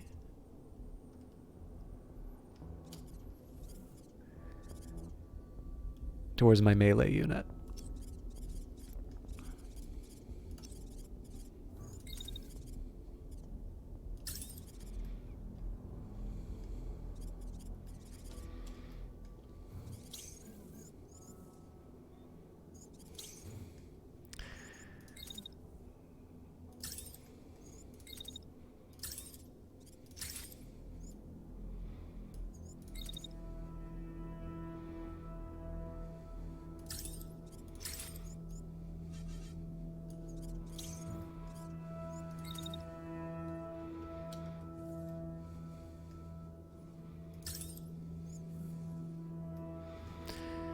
All right, at this point I'm just hoping we don't blow up that tank.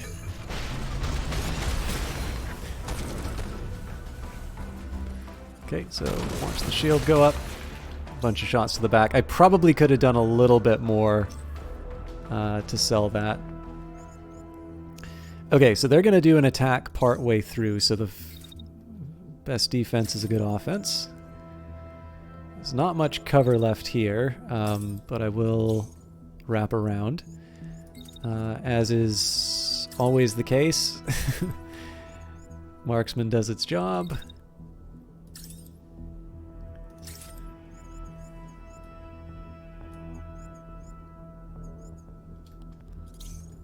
I mean, at this point, just crossfire is probably the best call.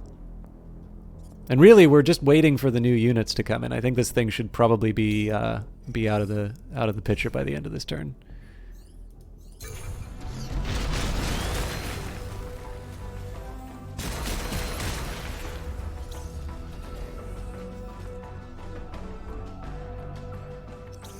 Stubborn fella.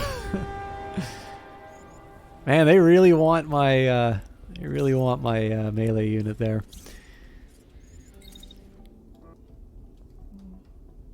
And playtime's kind of over. Like, at this point, we need to take these reinforcements seriously, and we don't have anybody in place to really, really deal with them. So,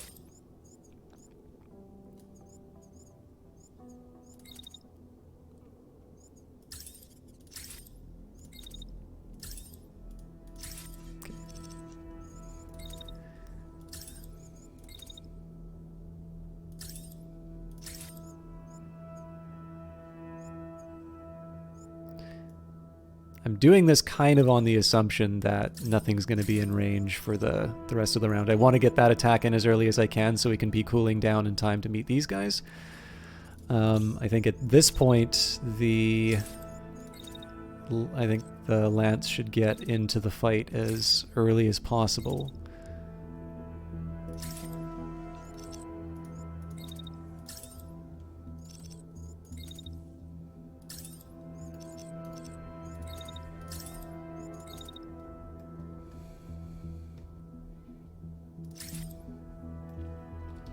So I'm not crazy about the fact that I'm going to be finishing the dash on the next turn, but again, circumstances being what they are, I don't have a lot of options.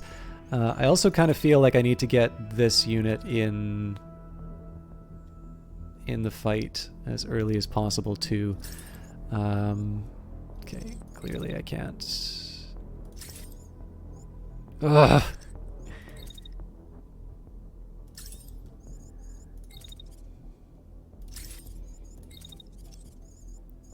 You know what? I'm just going to dash as far as I can.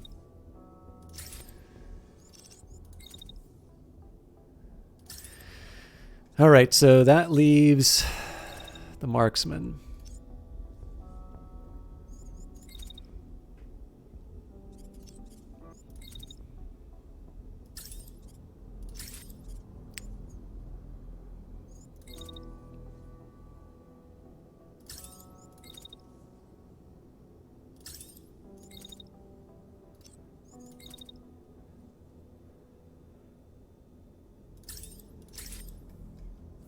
It's a shot because I can, basically.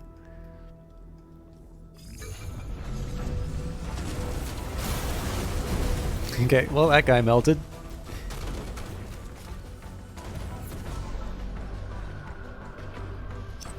So let's see what the consequences for my bad decisions are. A lot of people who want to hurt my lance, but the lance is going to be able to throw up its shield. And we got a sniper rifle that really wants to make my lance sad. So I'm going to say the sniper rifle is the primary concern. But I get the advantage of positioning.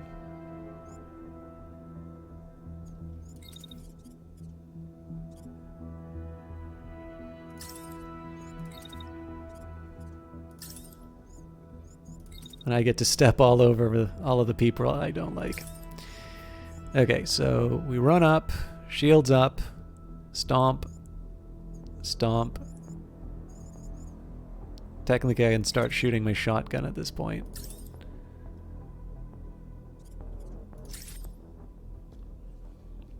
It's piddling range, but I gotta do something, right? This is a little bit of a worry. We do have a unit that wants to hit me. Okay, let me make sure I'm not. I have a mild concern about friendly fire here. So here's what I'm going to do instead. I'll run up the side. Actually, no, you know what? Why not just take cover where I can? Move in closer. Now, it's possible that the tanks are not going to be here, that they either go moving... I think the most likely thing is that they're going to be moving back like this. But in the end, because we're going after the sniper anyway, the name of the game is basically to close the distance. Speaking of, so basically as many jets as we can until... I don't think I can do 3. Yeah, not without cooking. Ooh, but that's a nice setup for... Yeah, I'm happy to leave that for next round. Okay, well, we've got something resembling a turn. It is going to be sniper on sniper, which I'm going to admit is not great. Let's say this unit, because I don't think it's actually going to be there. And let's see how it turns out.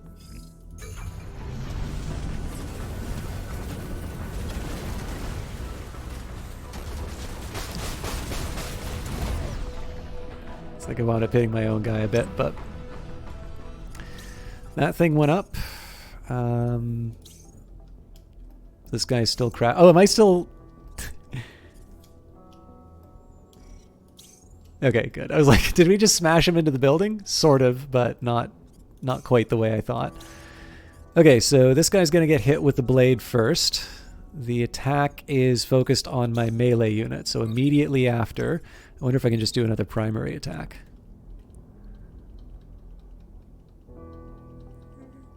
Not unless I rewrite the laws of physics. And heat is a problem. Okay, so attack finishes. So sniper attack is going to be coming no matter what. Yeah, no reason to not to move to cover though. Especially because that's going to involve... Basically what's going to happen here is there's going to be a little bit of...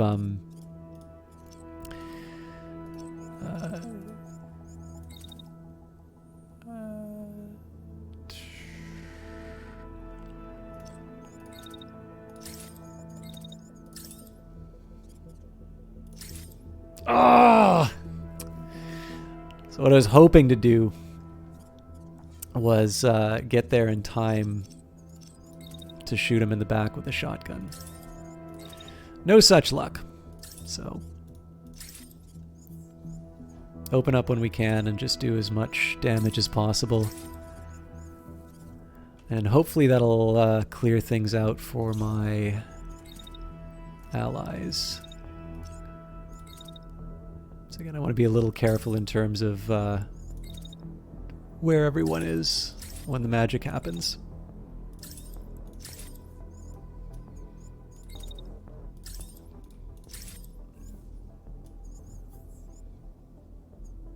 So that's no good. That's better.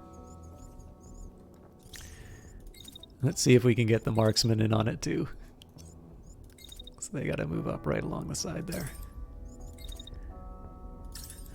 Don't hope for scrap on this round is what I'm saying.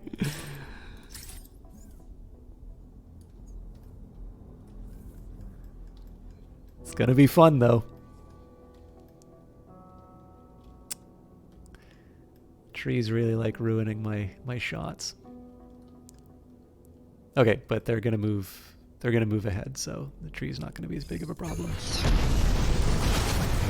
Oh, where'd it go?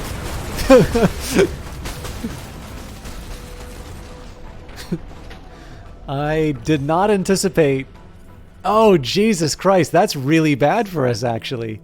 And I completely forgot the about the tank as well. Oh, Jesus.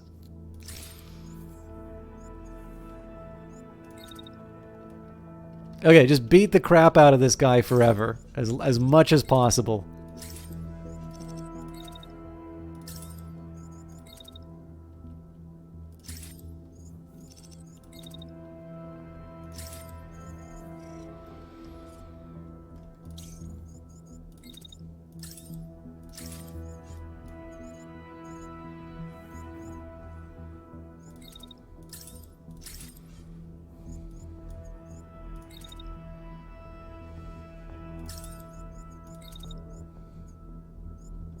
Still in range.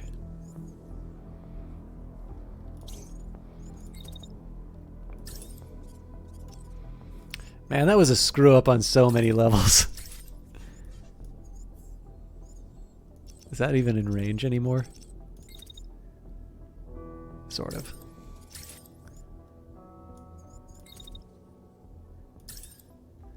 Yeah, that's not happening. Good news is everybody kind of gets to keep their same positions. So I suppose the real question is, what do I want to do with... Okay, so sniper shot on melee guy. Okay, so they just straight up hate my sniper.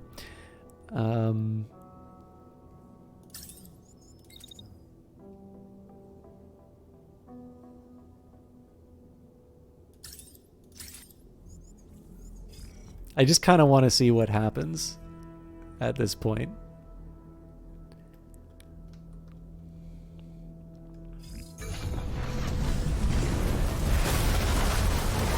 That's kind of amazing.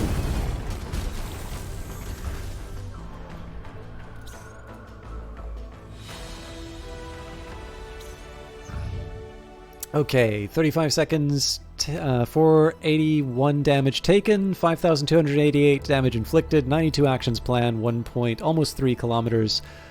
Traveled, 6 units destroyed, no parts, 219 supplies detected on site. A stance shield, I probably won't wind up using that, but never say never. Regenerator, again, I don't use barriers as much. I know Mad King Brutus really likes them. Empty plating, probably won't use it. Nox light, handgun. Oh, we got the sniper rifle. It's level 4 dice though, so probably not something I'll wind up using. Basic hydraulics, but an excellent gyro, excellent reactor. Reactor might be something. Ooh, reactor's probably something I can chuck in my. It's probably something that I can actually chuck in the lance to give it some speed.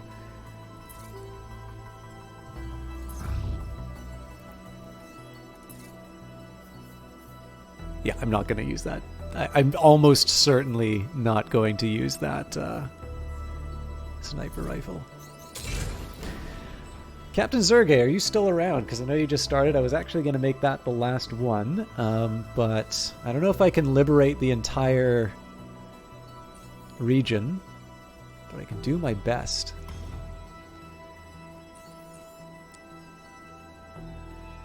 Okay, well, I feel obligated now. Well, sorry, obligated is wrong. Obligated makes it sound like I don't want to do it.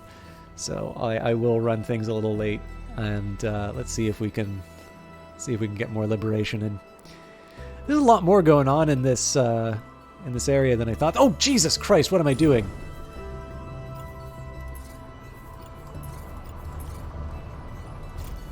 I'm probably not going to be at full repair in time for the fusion plant.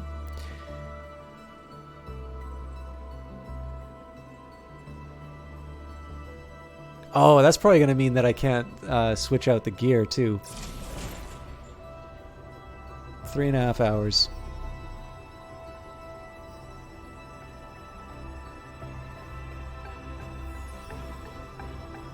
I'll wait it out. Black market. You're minding your own business in the mobile base. When it comes to a stop, you ask for a report and one of your pilots eventually returns to you. Some guy says we can follow him to a location. He's got parts that we might be interested in, but there's too many patrols around here to show us, she says. Don't know if I'd trust him though, boss. Yeah, it's a little bit like XCOM, mobile base, and you get to customize your units and such. I would definitely say that the heart of this game is the tactical battles, much like XCOM, though. Okay, you can attempt to gain control of the structure by mounting an assault with your squad. Suit up.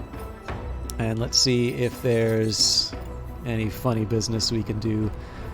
Behemoth is the... Oh no, you know what? I was going to mess around with the lance to see... So yeah, Nox Light is not the done thing. I'm going to keep the overdrive core. So it's currently sitting on an improved capacitor.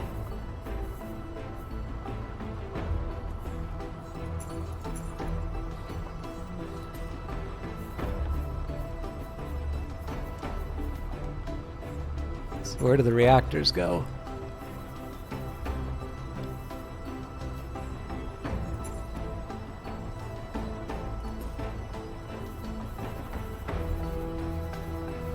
Aha. Okay, so 1340 with the hydraulics and with the reactor. Okay, no, it's hydraulics it is.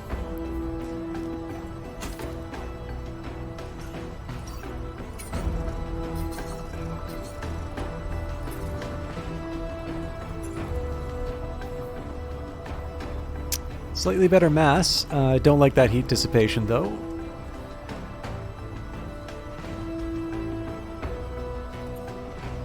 So I'm wondering if I want to change the offensive subsystem here.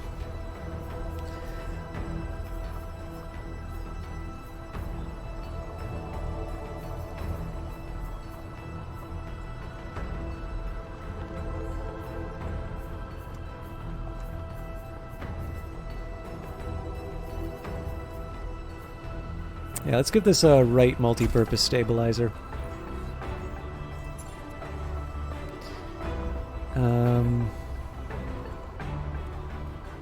Unless there's a better pistol, I don't see any reason. We did get another sniper rifle, so I think the mid... Oh, right, yeah, it was the Midway that I declared an oath of enmity on. But again, I think the dice is probably a little too... Oh, God, no. Yeah, that's not gonna... That is not an improvement.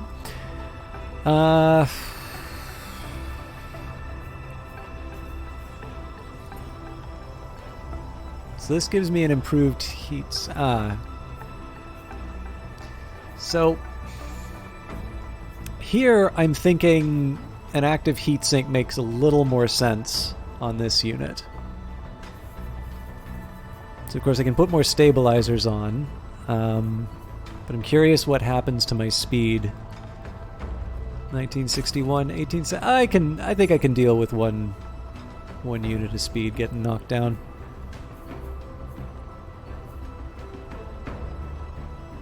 Uh, 281 to 351. Now this, I'll admit, these Nox light legs are actually... I have a bit of a dilemma on these ones.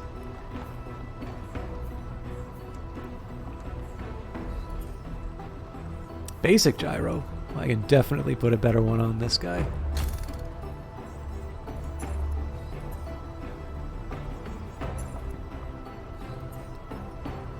Mobility subsystems in the left arm?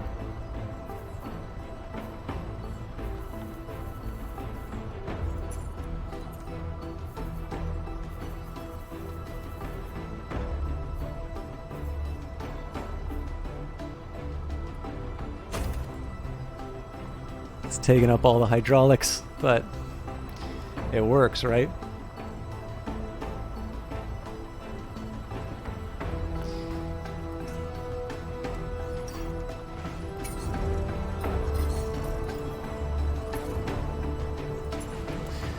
Okay, I'm pretty sure we're not switching out that arrow.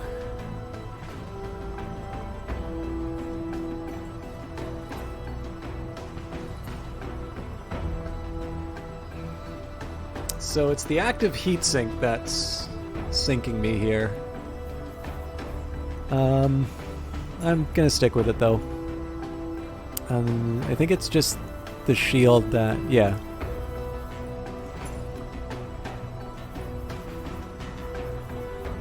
I'm pretty sure there's never going to be a day where I have a better assault rifle.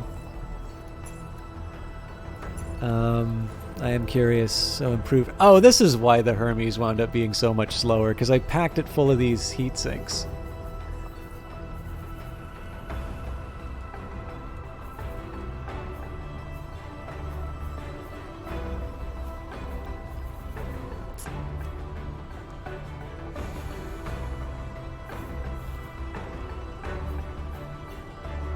Could give one of them capacitor, I guess. See if I can get a third shot out on that. Well, actually, let's just take a look. How much does it take for the burst? 90. Yeah, that's probably not really going to help me, but we'll see. Again, I'm pretty sure the Nox medium's not going to help me too much. The being old, so I lose 60 integrity. It's heavier, better heat dissipation. I don't think I can switch out the hydraulics. Lower body, being mediums.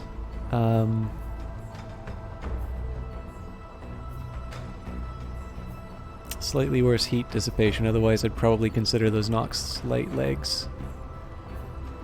I don't know, it's a tough call though.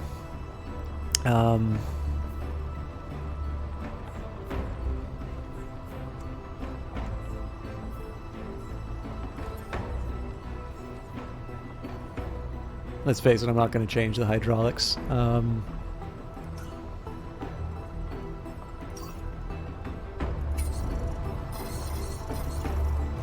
So I am curious about the shield.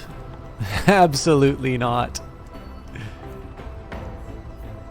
Actually, yeah, no, it's not. It's like a 200 point loss. I can't afford that.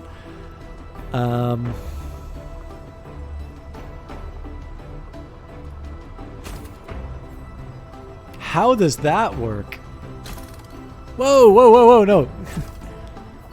Oh, I guess it's an improvement. Oh, okay. I think I get how this works now. Already gave you capacitor. That's what I wanted. Nothing new for the shotgun. The right arm. Let's face it, that's not going to change. I already gave him a bunch of capacitors. And we already have excellent hydraulics, so there's really not that much more to do on this guy. I may wind up regretting the change to the Hermes.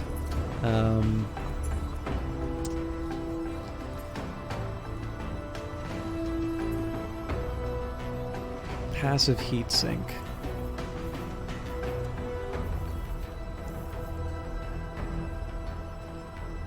That's still the right call. No shields. I don't know why I keep looking for swords. I never change them. Okay, so they already have excellent hydraulics, defensive subsystem, so it's a regenerator. Now, I'm curious, if I give it a hollowed plating, so we're currently at 1949.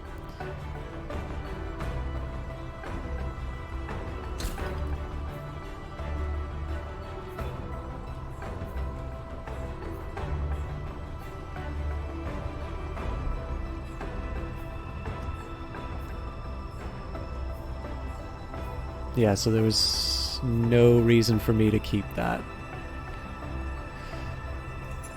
And my lower body, I don't think we're changing around. I just think the loss of the integrity is too much for such an important part, and we're already on excellent hydraulics. Okay, so I think the overall level of my units went down a bit, but I think they're better performing, with the possible exception of the Hermes. Oh yes, I will admit I don't understand all of them. The sensors are still a little confusing to me. Command, rebel units just entered our visual range. I'm outnumbered, requesting a rapid response time ASAP. So we've got 3 units, 2 tanks, and a... Oh, I love this map. 2 tanks and a mech. Man, they're going crazy with the sniper rifles lately. So one nice thing is that we outnumber them. That's going to give me some more options. Oh, hang on. This is a different map. It's a different map from what I was thinking, but this is... this will still work. So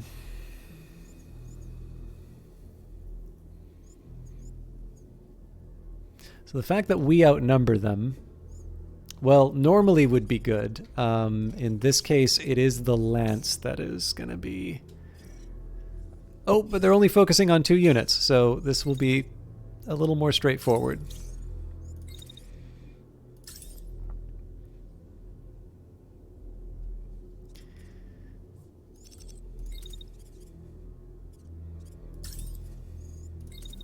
Be a little more precise in my movement just to avoid collisions. If those guys collide in sort of the danger zone, that's gonna make me very sad. Okay, so this thing is pretty tough. They're both sitting on cannons.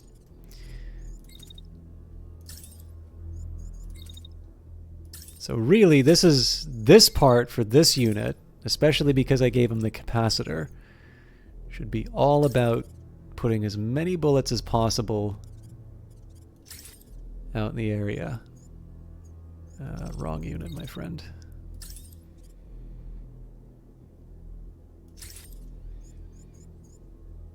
But I still don't think we get our third. Yeah, we bake. Okay, that's fine. What I do as an alternative while I'm cooling down.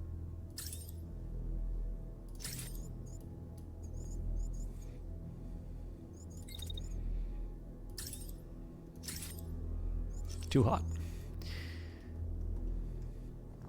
So I, of course, now need to position myself for the retaliation. I'm gonna head around the corner here. If they don't do anything, then I just turn around and fire on them, and if they do something, then I don't know, I punish them. Okay, so let's just see, focus 1, 2... Okay, so the more distant one gets the heavier attention, which is good because I want my shotgun to be wrecking that guy's day.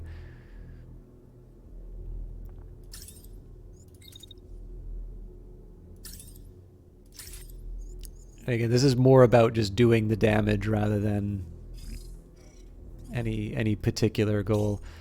Okay, so what I'm going to do here with my melee unit.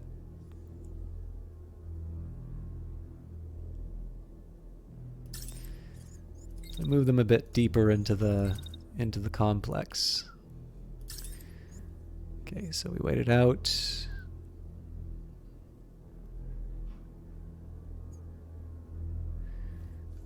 Okay, good.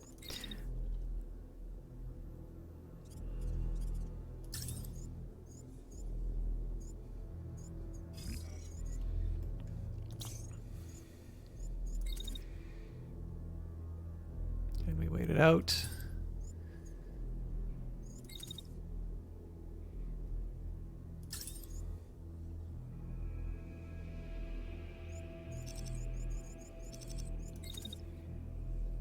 I'm going to extend that a little bit more to make sure that the melee unit's cleared. God, I feel really uncomfortable about that, but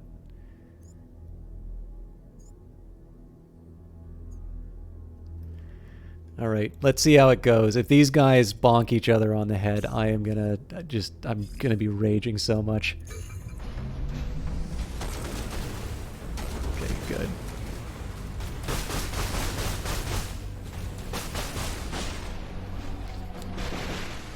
Yeah, so we did a whole bunch of glorious damage there. That thing's inactive. This guy is ready to surrender, so no point in doing any more damage to them.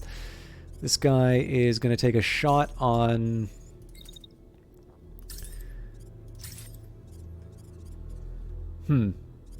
Actually, here's an interesting idea. So if I try and dash... Ooh! Okay, so I dash off to the side, and I get behind that hill just in time for the attack. Then I get to walk around the edge.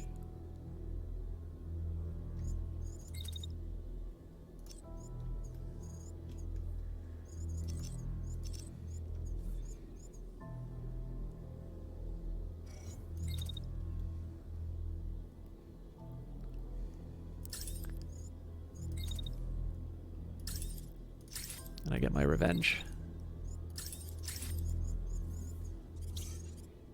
Yeah, that thing's holding a pretty significant amount of fight in it still.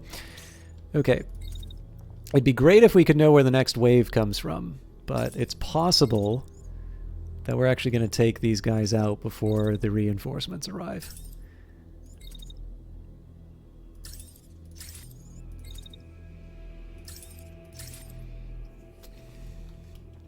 A little over enthusiastic there. But so because now you can sort of see the sense in terms of why I put my marksmen back here. It's because I wanted to have them open for the reply.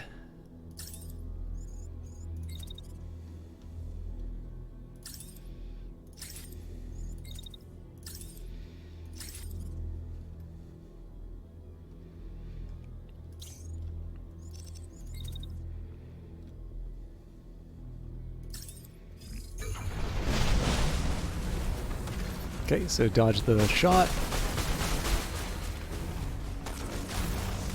Okay, hopefully we don't take it out. Okay, no, it's done. That thing surrendered. So again, I was hoping to scrap it for parts, but at this point, it's nothing more to be done. I'm gonna move my... The biggest question here is, where do the bad guys come from? I'm going to move my lance behind a building here. I'm going to move the marksman in sort of a...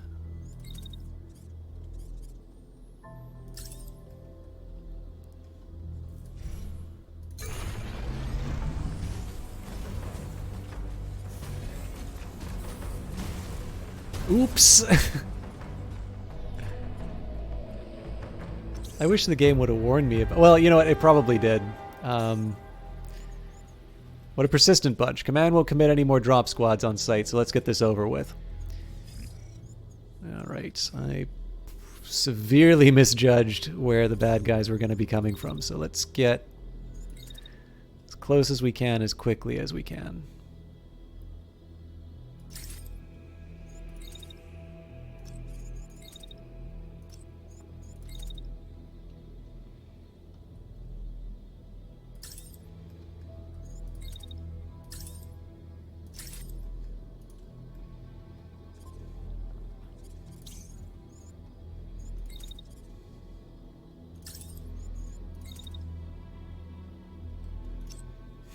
That surrender was actually one of the most effective pieces of strategy that the enemy employed, as it's completely taken out my my rifle unit.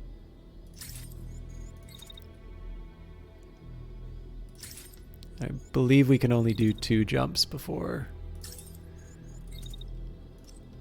Oh, Jesus, it's hilly. This is going to be a nightmare to try and make melee attacks work.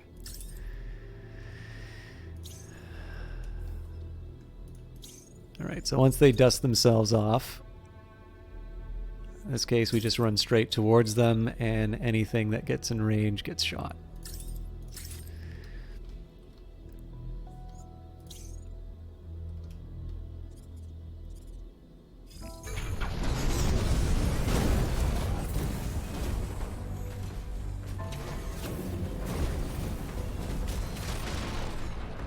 Alright, some more damage than I thought we were going to do on them. But now we have to deal with the consequences. So this thing is also rocking a marksman rifle. Man. And we've got autocannons and a regular cannon. So first thing I want to see is whether or not I can... Oh. Ah, yes, my favorite message. Okay, so if we sneak in close...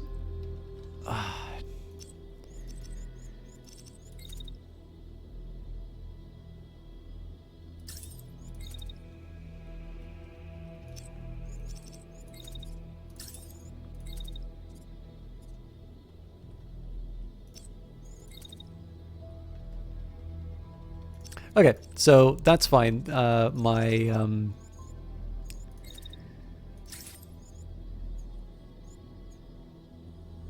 melee unit serves a different purpose now. Oh, there's a possibility here, though.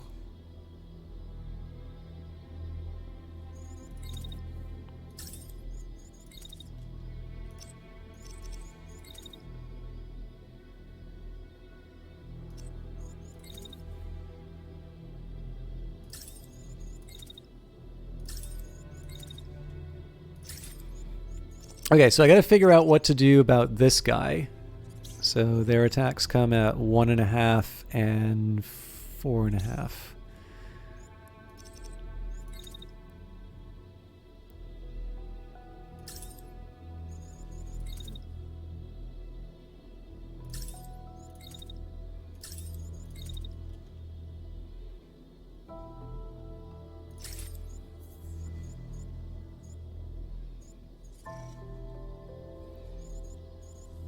Okay, it's not exactly what I had in mind, but I think this opens up some possibilities because then I get to loop around and hit the sniper.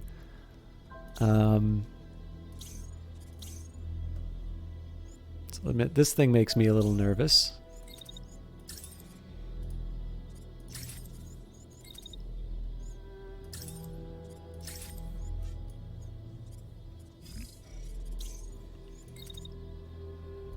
Man, that range.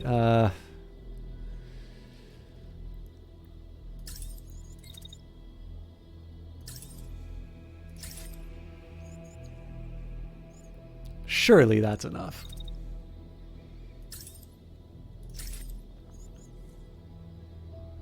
And that's a great way for me to shoot my ally in the back.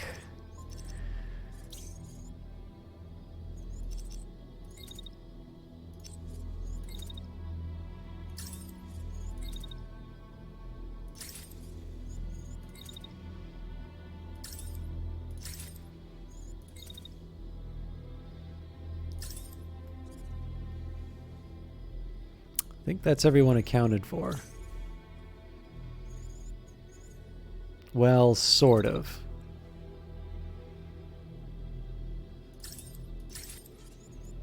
Nope, that's everyone accounted for. Okay, good, that thing's out.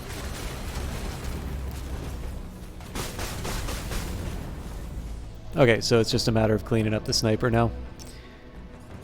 They want a shot on, that's primary attack, on the melee unit for some unknown reason. Whoa!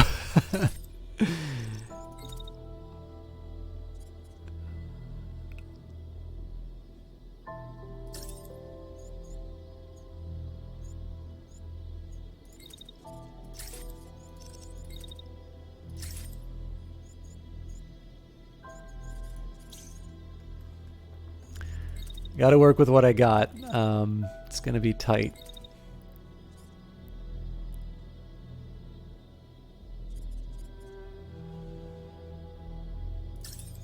Okay, so it moves in.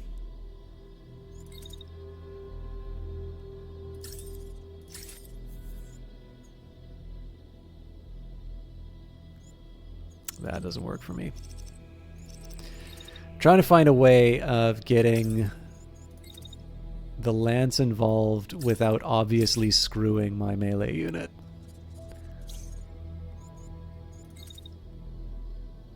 Actually, I think that could fairly be said about most of my units here. On the other hand, we do want to maximize the amount of damage we're doing on that thing, because frankly, it's annoying me. This guy is almost certainly going to be useless, but I wonder... Why did I even try? There's no possible way that's gonna... this is harder than I thought, actually.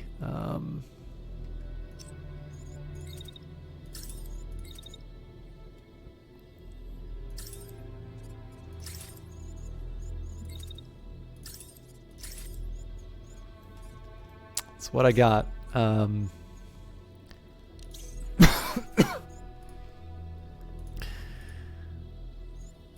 Maybe they've just earned a chance to cool down for a little bit.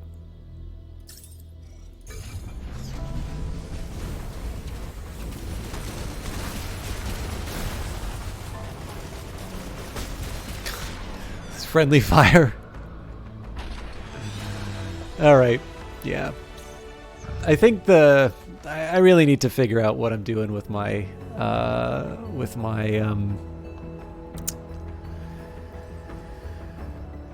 melee unit. So 30-second fight, 96 damage taken, 4.5k exactly damage inflicted on the enemy, no units lost or no subsystems detected on site, 79 actions planned, 1,275 meters traveled, 5 units destroyed, no parts, 260 supplies. Medium handgun, not much left of the enemy unit. Excellent capacitor. Ooh, hollowed plating. That's going to be helpful. Yeah, not much in the way of... Oh, manufactures smoke screens. Smoke screens are useful for avoiding combat when being attacked by hostile squads, providing you with enough cover to escape. The mobile base only has space to safely store 3 smoke canisters. They can only be manufactured in liberated territories when interacting with structures that do not have an enemy garrison. And we already have 3 smoke screens, so no worries there. Now this just got liberated. I suspect there's going to be an event that says we did a good job and you get a pat on the head.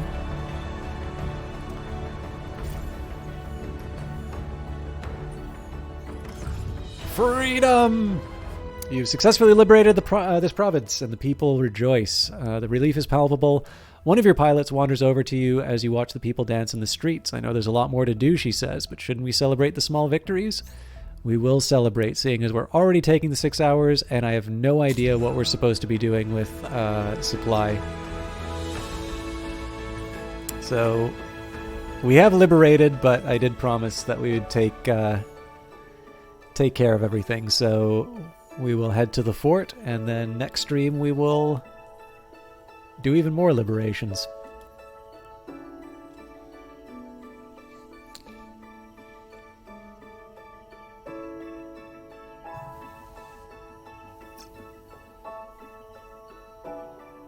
Oh, this game looks pretty cool with the planning. Sorry, Captain Zerget, have you not seen Phantom Brigade before? I was under the impression that you had. I'd be very happy to explain exactly how this all works. So this is the problem. Like, my whole bread and butter of streaming for the longest time was explaining what I'm doing, and it's occurred to me that with Phantom Brigade, I'm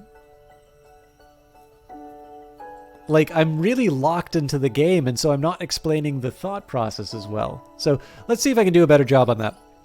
So assault, you can attempt to gain control of the structure by mounting an assault with your squad, so we'll suit up. As always, I'll take a quick peek at popped in once when you were playing but couldn't stay long. Okay, well, tell you what, if you don't mind, I can go into a little more detail about why I'm doing certain actions.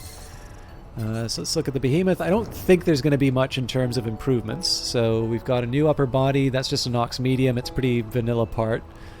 The offensive subsystem's a multi-purpose stabilizer. I'm fine with that. Left item, we liberated a standard gun. Medium, yeah, so not too much there. Excellent hydraulics. I don't want to mess around with that. This is an active heat sink, which I think I decided I was fine with.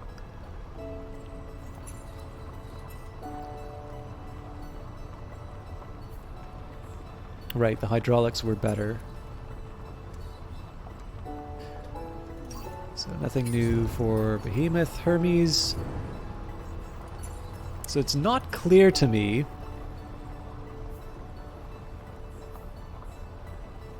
whether or not that capacitor was really worth it.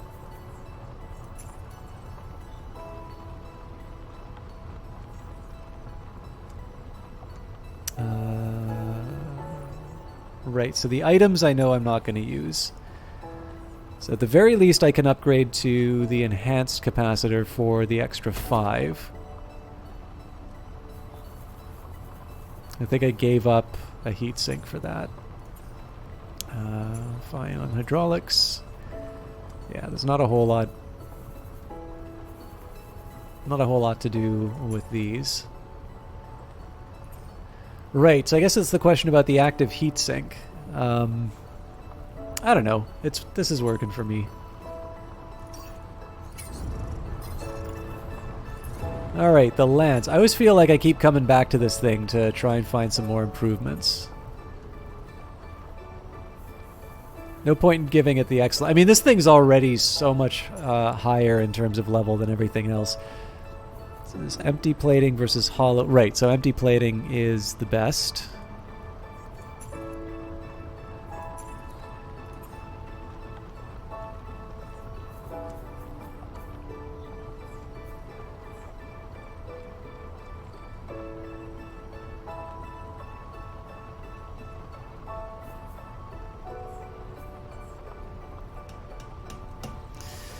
Trying to decide if I want to put a capacitor or a heatsink in this thing. Because if I ditch the heatsink, I can get some more speed on this.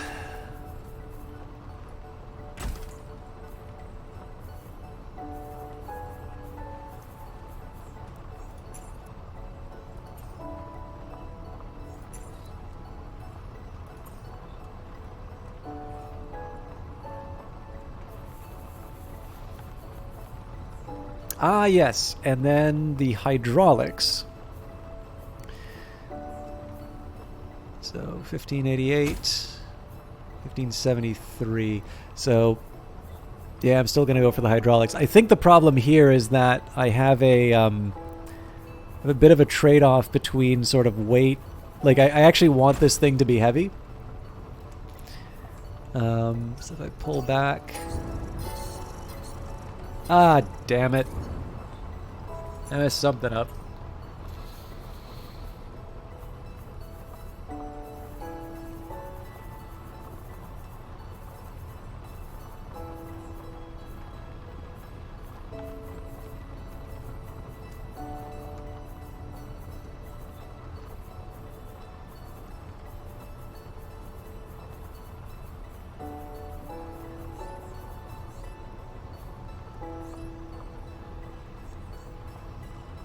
Okay, so let's throw a reactor on this thing.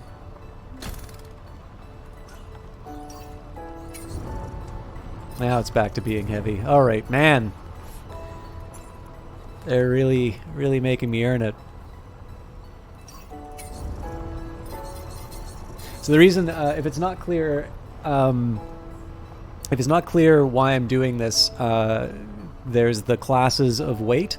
So heavy units crash during collisions with other heavy mechs and stay standing during collisions with every other unit. Mechs can raise their stability class by 1 while bracing with a shield. Vehicles generally have lower stability. So the idea here is that basically this unit will be able to barrel over anything except another heavy unit with its shield up. But the drawback is that all of that weight makes it my slowest unit. So a lot of the moves I've been making have been about keeping this thing's weight up while still making it mobile. The big thing is that I can oh god. It's team generic here.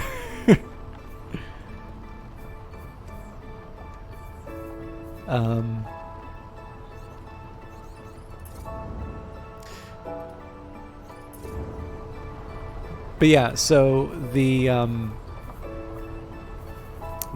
plan is basically to just find the combination that lets me. I mean, we were down to 12 on that thing once upon a time. I shouldn't be complaining. I mean, once upon a time the Hermes was around 15. The thing is, like, everybody else is at getting to a point where their speed is 20. So, anyways. Just watched a heavy pistol kill a torso with 400 plus integrity. Good God. IFF response negative. Treating as hostile. Requesting immediate reinforcements. So 3 units on the field and new guys arrive on turn 3. I've got a big long column, which if... So the perfect scenario is that this guy's got a shotgun, this guy's got an autocannon, this guy's got an autocannon. Autocannon... Oh, Jesus Christ.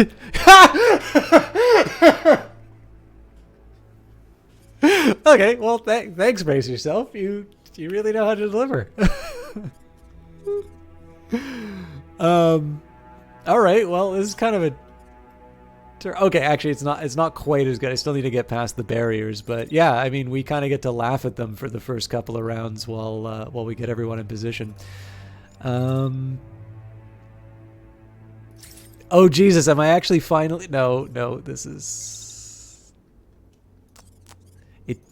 Almost got to do my dream.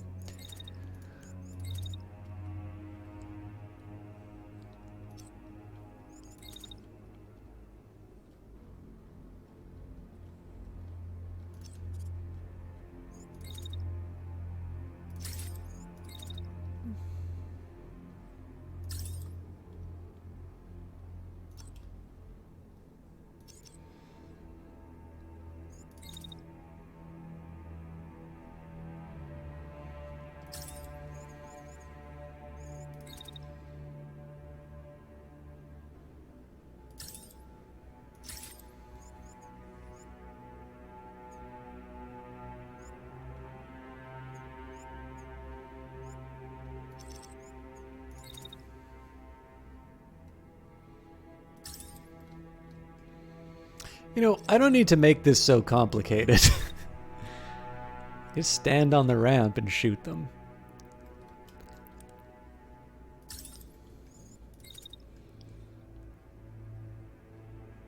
Oh, I see why, because it takes me too long. Okay. Now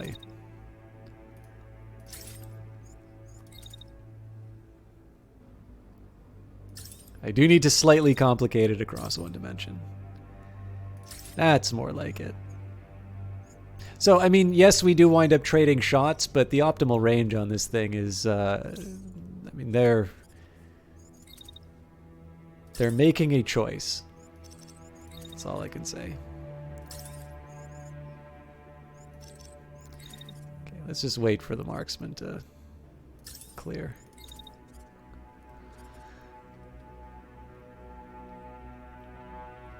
Now, if I've learned anything, it's that trying to do melee in the... Oh, actually, yeah. So trying to do melee in the urban areas is a recipe for disaster. So what I'm going to do instead is I'm going to zip around the edge.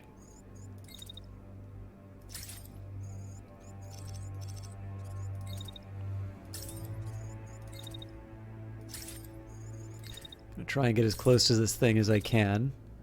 Yeah, different heights. Again!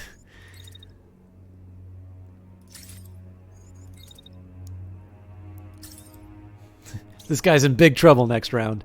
And the nice thing is that they're actually going to be spending the first little bit of their round shooting at something else, so I'm going to be able to start the attack and hopefully not suffer any consequences.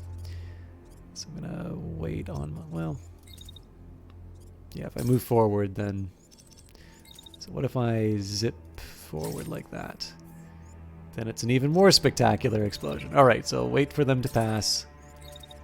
This one in particular, I need to do as many dashes as I can, because this is a slow... Well, it's not as slow as it used to be, but still reasonably slow unit. They also have the shortest range. And frankly, at this point, I don't even really care if they're trying to do damage.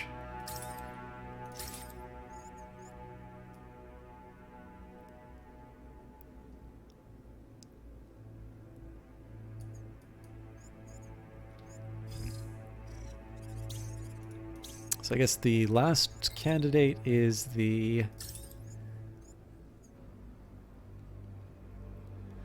Wow, I didn't do myself any favors for positioning for this guy. Okay, I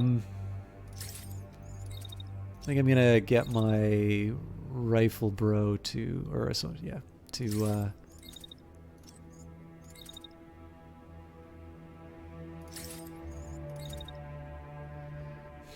I always hate it when I wind up spending part of the turn just maneuvering around my allies.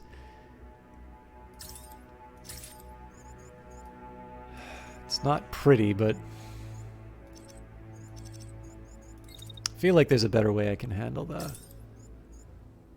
obstacle, though. Yeah, that's more like it. You take it they have short-range weapons? Yes. So sorry, I should have explained. This little red area here represents the optimal range. The other thing that we can know about the autocannons is that so if you mouse over the enemy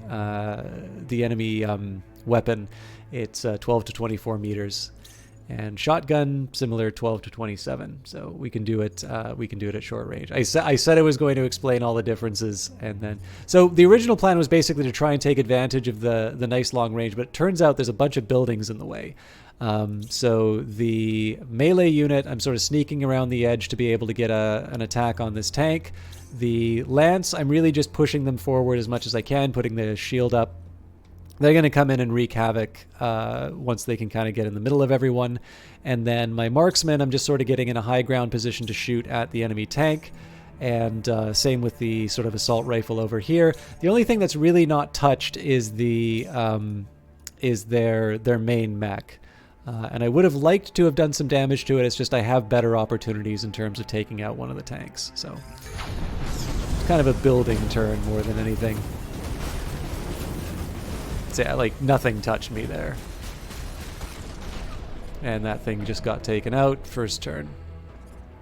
Alright, so this guy starts by attacking my lance, and perhaps rather predictably they turn their attention to my melee unit. So we're going to deliver on the initial plan. Really?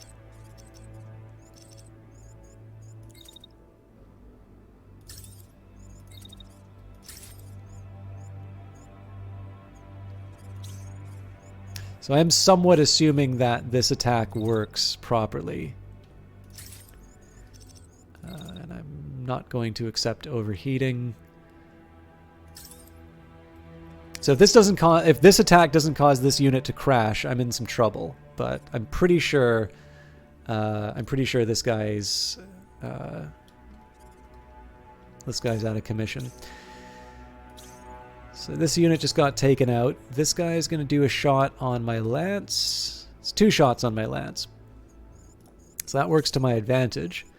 So the thing for me to keep in mind here is that because we know... Yeah, actually, this is the thing I should explain. So the planning phase, the story for this game is that you have an AI technology that will give you perfect knowledge of your enemy's actions 5 seconds into the future. And so all of the enemy moves are locked in. I know that this unit is going to be finishing its attack on my lance, and then about a second's going to pass, and the next attack is going to be on my melee unit. For this unit, I know that they're going to start with a shotgun attack on my lance, they're going to finish with a shotgun attack on my lance. So what I can do, I can use that information to my advantage, and I can make sure that I have units in position to sort of take advantage of that knowledge. So, for instance, that actually doesn't quite work for me as well as I thought. So, for instance, one thing I wanted to try and do was make sure that this unit's back is turned to me. The drawback with that, of course, is that they're... Like, what do I think I'm accomplishing with that? If their back is facing me here... Well, nobody's going to be able to attack them through that building. But with that in mind, I can still protect my lance. Actually, hang on. How close can I get this guy? Ooh. Well, here's a fun idea. Okay. So, again, running with the assumption that this unit is going to be out of commission. It's probably not going to kill it, but it's probably going to at least make it crash, so I don't need to worry about attacks for the rest of the round. I'm also going to get this melee unit to... That's going to be a crash, isn't it? Oh, nope. Fine. It's basically just a chance for this unit to cool off a little bit.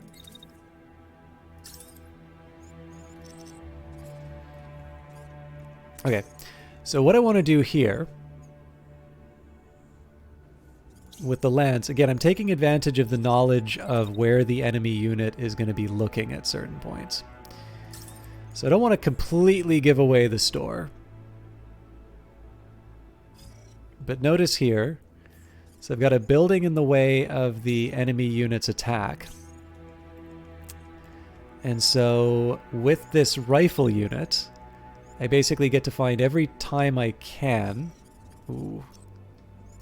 Gotta be a little more careful about my placement.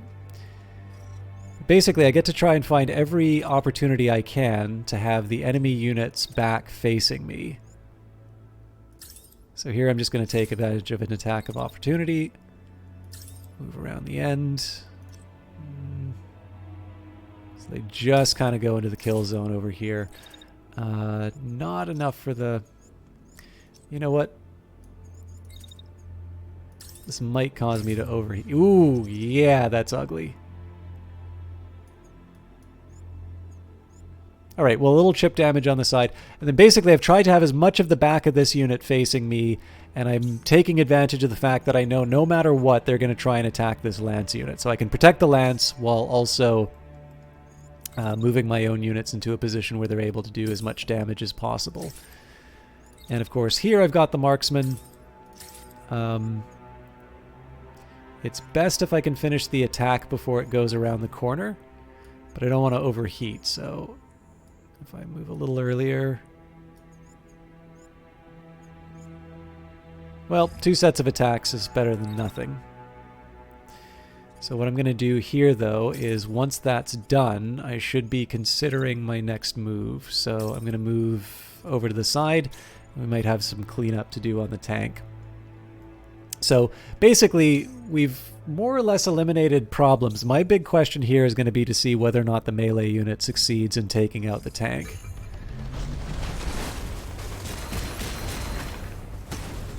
Yep. Oh man, that was a full... That actually completely took out the unit. That unit took almost 1,400 damage. Sierra 2 on the field. What's taking so long here? Surround them, finish them off. So 3 new contacts. This guy's getting ready to eject. Unfortunately, they're... Well, no, they still might... they may still be in the fight. So we've taken out all of the enemy units, and we know they're arriving. Ooh, this is a hilly area, so this is going to be a little difficult to deal with. In a perfect world, I would get on one of these buildings and rain death on them, but I think I need to keep realistic in my expectations. So try and get as close to a hill as I can. Same story here. So again, we know that from what the game is telling us, we know this pilot's going to eject, so there's absolutely no point. In fact, the game gives me an incentive not to do any more damage to them because you can get the scrap from your opponents. Of course, you do also... So if you let an attack kind of leak into the next round, like I did with this guy, there's probably going to be a couple of bullets that go stray. So one thing I'm going to do to try and minimize... Oh no, that's not going to work.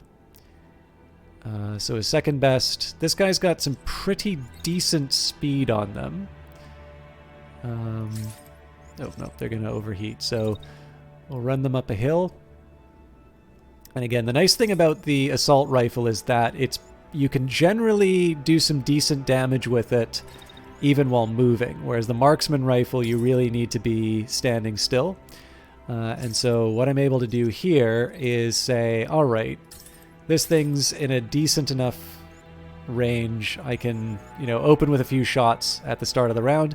Notice that most of my guys are in a position to be able to do some pretty solid damage to them at the start of the next round. And we still got a little bit of chip damage on them in the opening section while they were landing. This is going to be complicated. Okay, as long as nobody collides with each other, I think I'll be happy. Okay, so we'll watch them eject. Boing! Okay, so this thing's rocking a cannon, so that's going to be... that is more effective at long range. I seem to have lost the cone. Oh, nope, there it is. So this is the optimal range for that cannon. Now, notice if I close the distance here, they're actually in a bit of trouble. Both of these guys are rocking long-range weapons, and oh, Jesus, this guy's on a sniper. So the Hermes is actually in a bit of trouble. Ideally, I'm going to do something to disable this unit by the 2-second mark, because I don't think I'm going to be able to get the Hermes. No, actually, there is one thing I can do. So if I jet forward like this... Okay, so I burn up... Yeah, I think that's a little optimistic. Okay, I'll leave the Hermes for the end.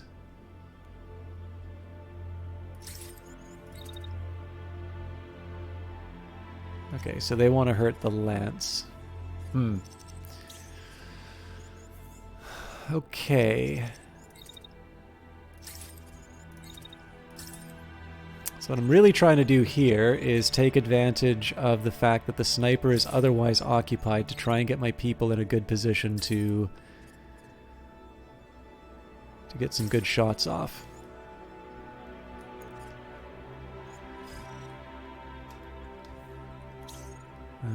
This is my melee unit.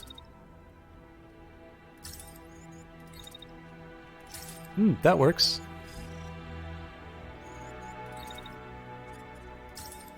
So basically the melee unit's going to run in and take care of this short range guy.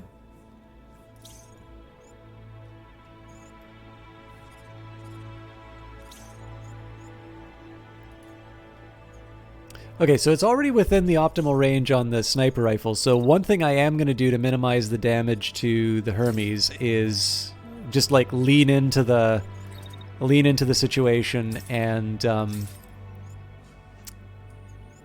kind of get as close as I can to the potential sources of damage.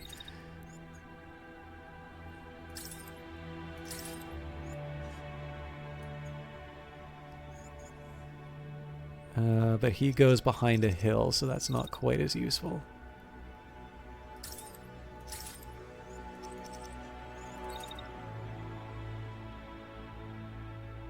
Actually, at this point, frankly, just stepping on the enemy unit works for me.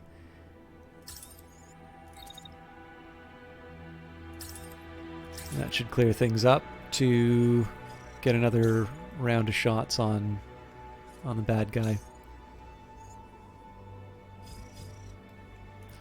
So, remaining question is, what do I do with my lance? So, I think I should probably just... So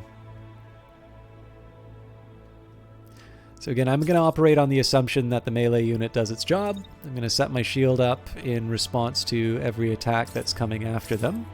Maybe we'll move that ahead a little bit. So yeah, shield up as soon as the attack comes in. And just as a precautionary measure, set up another one. So this would be an optimal range if the melee unit fails to accomplish its task. And we can watch the magic happen. So again, getting close. So it did take some damage, but all pretty much the sort of stuff that I can recover from. I wound up tripping over myself, but the amount of damage I took, it's all in the regenerative parts. Alright, so this guy's not quite done, but they are stuck in position.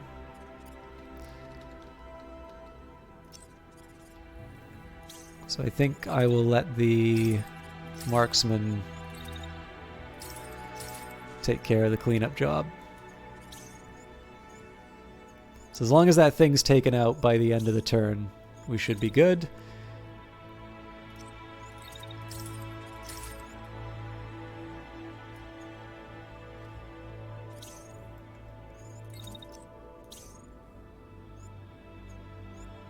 Okay, unfortunately, I'm just going to be standing up in time for the sniper rifle to do its thing.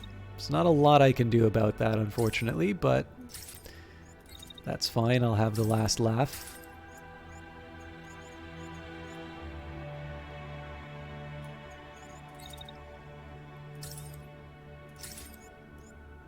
Yeah, they're pretty much living in my optimal spot to hit.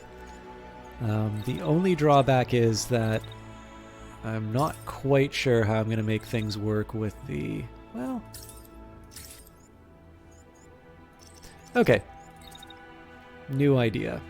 Move up like this. Jet. Shotgun.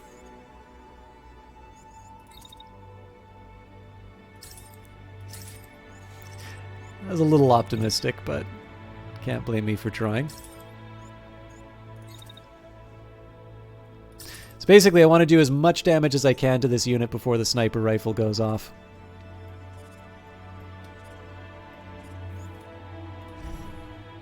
Who doesn't have orders? Oh, probably the melee unit?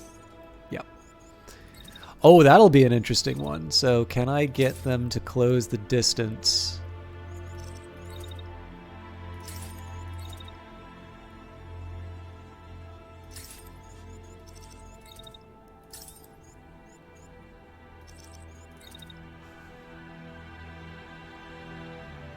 Probably not.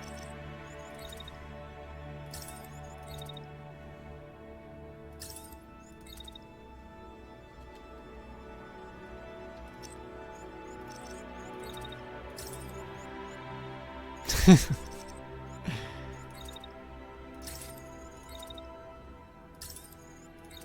probably more about setting up the next turn. Well...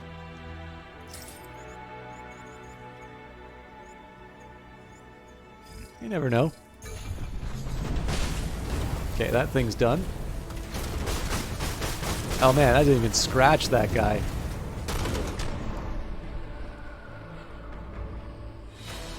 Cool. How much damage did we take on that? 25 seconds, 240 damage taken, 3,000... So, Captain Zergate, did that make any sense? Because I feel like I said I was going to try and explain things, and then I got into my own head again. Okay, 3,808 damage inflicted, no units lost, no subsystems detected on site, 76 actions planned, about 1.5 kilometers moved, 4 units destroyed, 224 supplies detected on site. Supplies are very similar to XCOM. Firewall. The best thing I can say here is that so XCOM is a really good comparison. I feel a little more comfortable comparing this game to Frozen Synapse than I think the developers are. But the best comparison, in my opinion, is Into the Breach. Because Into the Breach gives you almost perfect information about what's going to be happening in the oncoming turn. The only time it doesn't give you perfect information is when it strikes a building. There is a chance that the attack does not succeed. Whereas I think in Phantom Brigade, everything is perfectly deterministic. So you are able to know what your enemy's actions are going to be. However, they're not necessarily going to act the way that you see on the projection, because as you could see, a lot of the moves that I was making were bouncing around the units, they'd wind up crashing into things, and I sort of need to plan accordingly.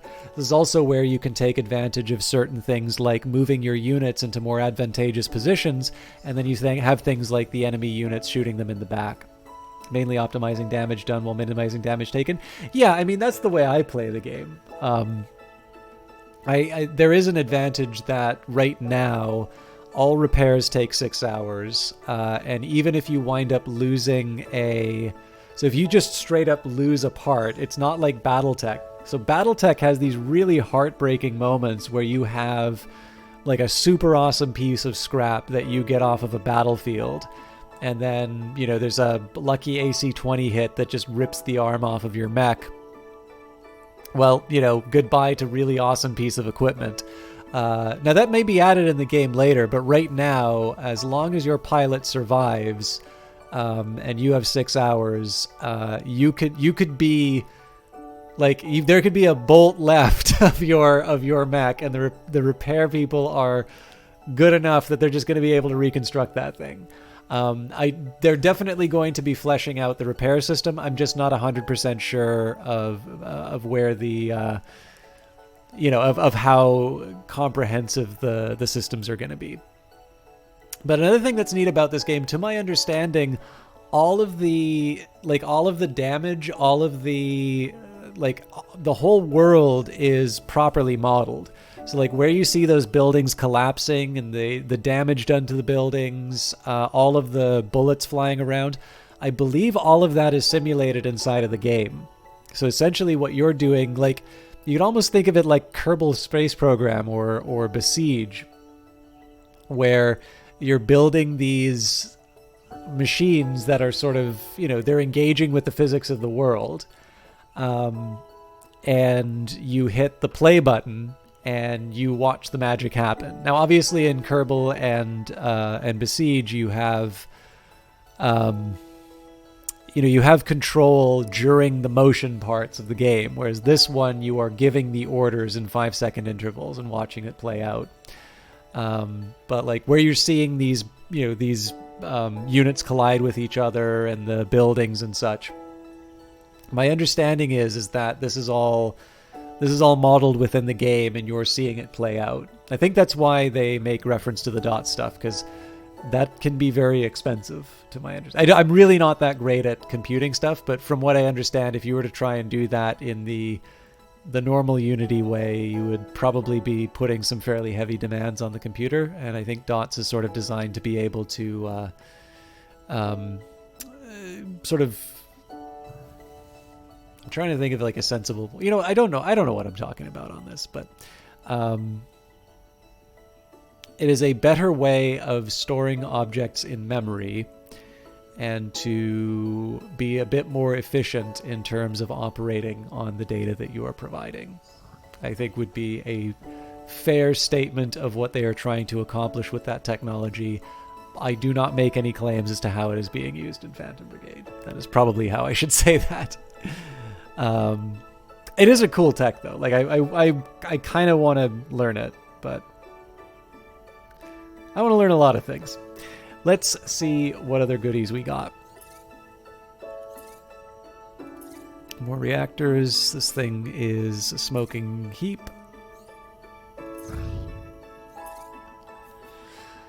Okay, that shield might be an improvement. Possibly the shotgun as well. Actually, you know what? There could be some goodies I take out of this.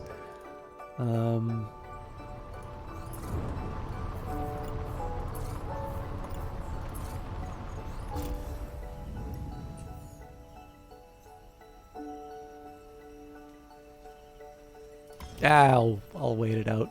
So for next, let's talk about how we're going to approach next stream. So I believe Remel is our next location. So what we're going to do there is cross over, take the farm, take the fuel processing plant, then the town, and move onto this town in Region 6.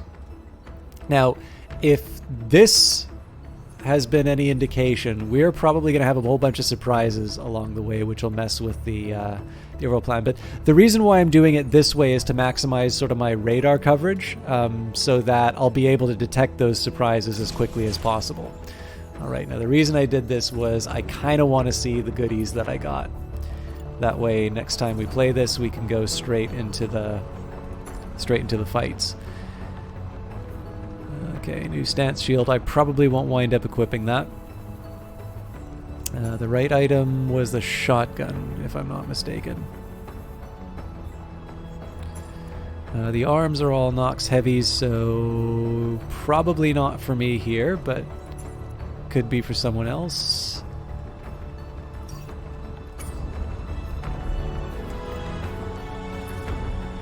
Okay, so first things first. New shield. So combined power is actually better. Huh.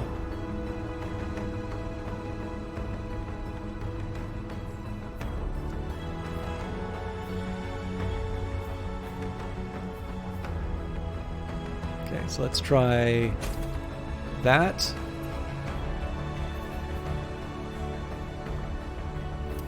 We can do better than an improved regenerator.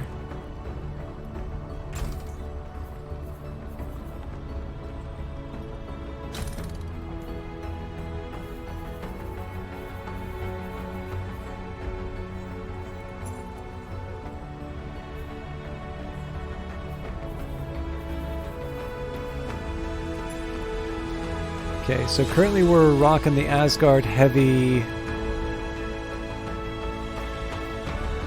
I do like the heat dissipation on these things.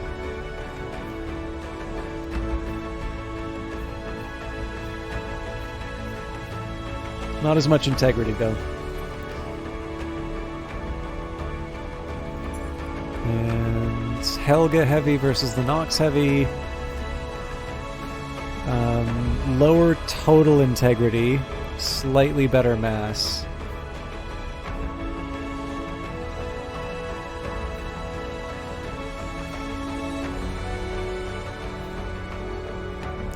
So that would give me... Oh, Christ, no. Not even close. Might be because I switched out the reactor.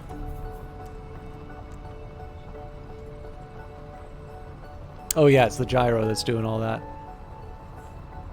Not worth it. Hey, and it's still a heavy guy.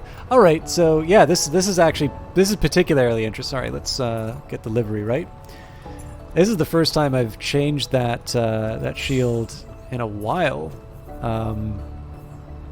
But I mean, so the one thing. Whoa! Hang on. Am I seeing things? I picked the wrong one, didn't I?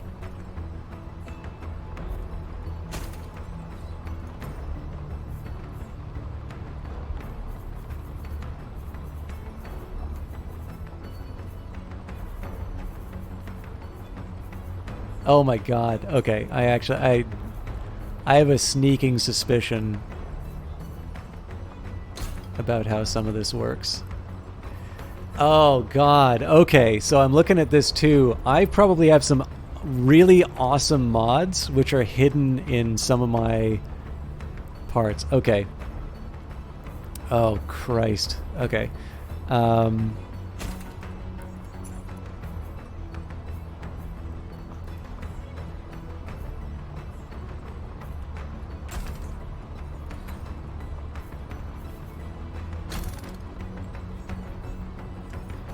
So let's get this right. So 444 plus 195. Wait, that still doesn't make any sense. So that is 680.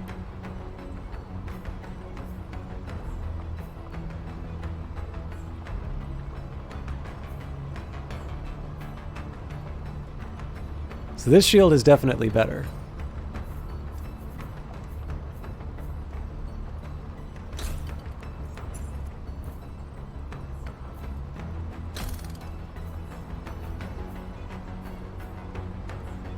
I was giving up an 860 shield. Giving this thing empty plating. The resulting shield I have is 390 integrity and 200... Am I going crazy here?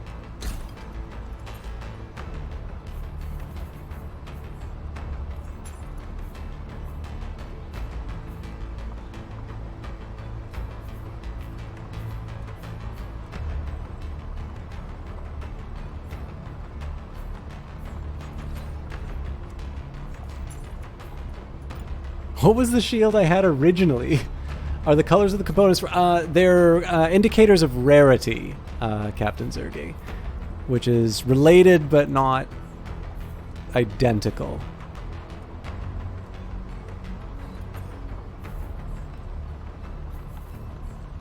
Okay, let me find the thing that's packing the empty. This is getting silly now.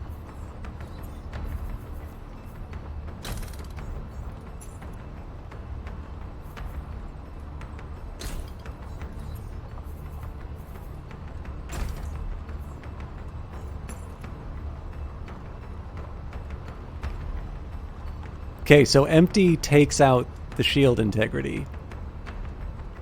Why would I equip it then?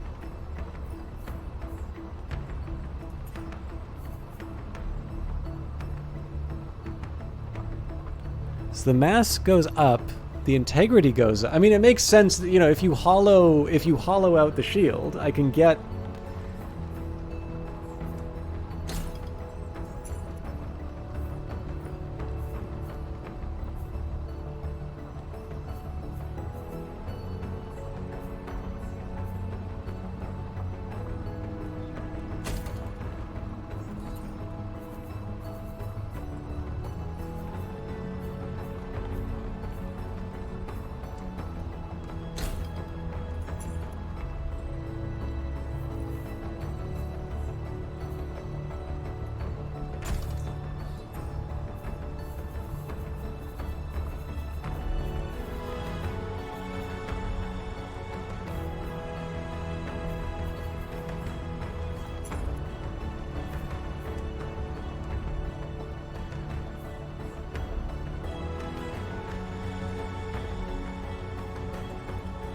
Sorry, I'm just going to deal with the spam.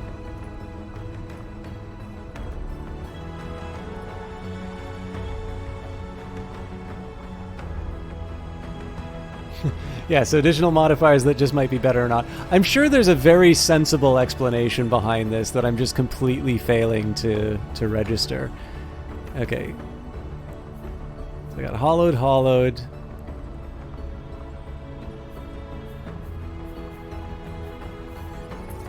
I'm just going to reduce this down to shield so I don't go completely crazy.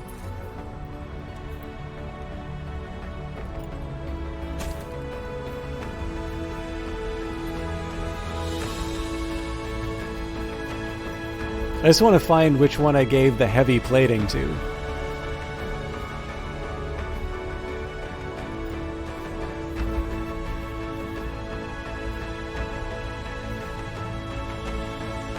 Ah, this firewall. Okay.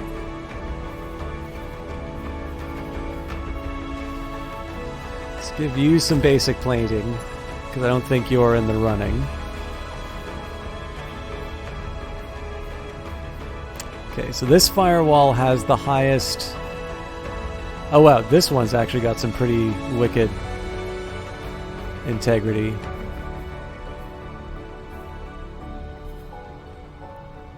Okay, so if I equip this one, then I put on the heavy plating. I'm sitting on 880, so I'm technically giving up 20 of the weight.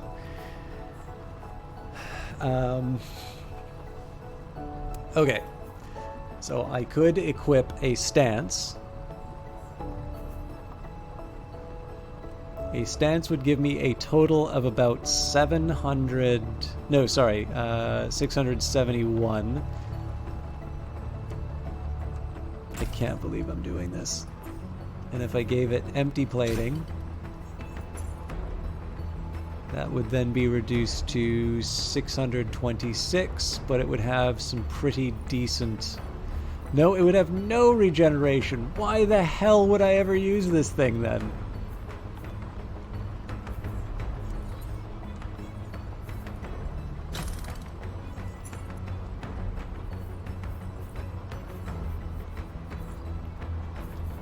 I'm gonna have to sit down with this and...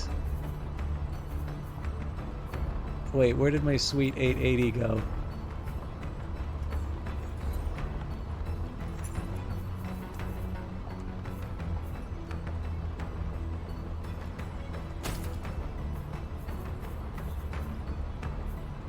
Okay, I'm gonna reevaluate this. So we got 480 on the level 4 firewall. We've got 448 on the level 5. Mass is slightly better. Okay, you know what? I'm going to try something new here. Basic plating on you. Let's go for the level 5 firewall. Let's give you heavy plating, so we've got apples to apples comparison. 988. All right. Now we're cooking with gas. Good God. Oh my God. And it's... I have absolutely no speed anymore. Okay. That probably took a lot longer than it needed to. What can I say? I'm a bit of a moron. How do I get my good man some power?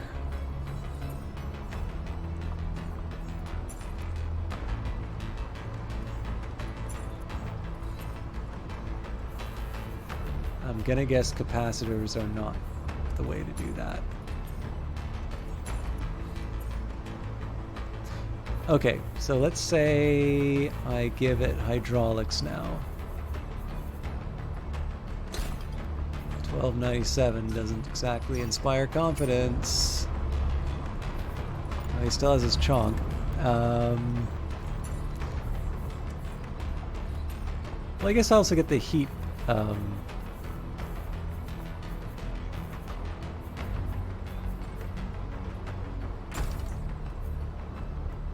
Yeah, so if I'm going to be slow, at the very least I can get a slight improvement to my overall speed as well as the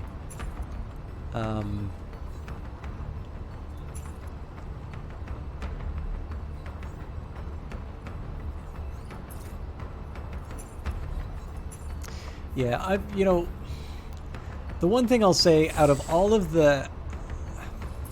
So I feel a bit weird about this choice. This is an awesome shield. I mean, it absorbs about 1,000 damage. The thing is, I've never even come close to that thing being broken.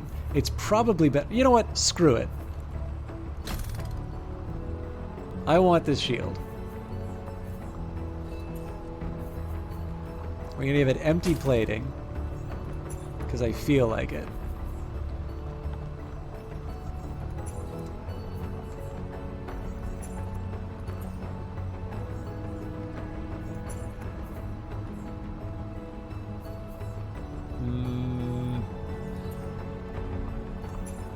Something with better regeneration? Nope. Well, the stance does. So let's say I give this a regener... Ah, here we go. Yeah, okay, I get it now. So you have to equip it with a regenerator. That's why I can't hollow it out.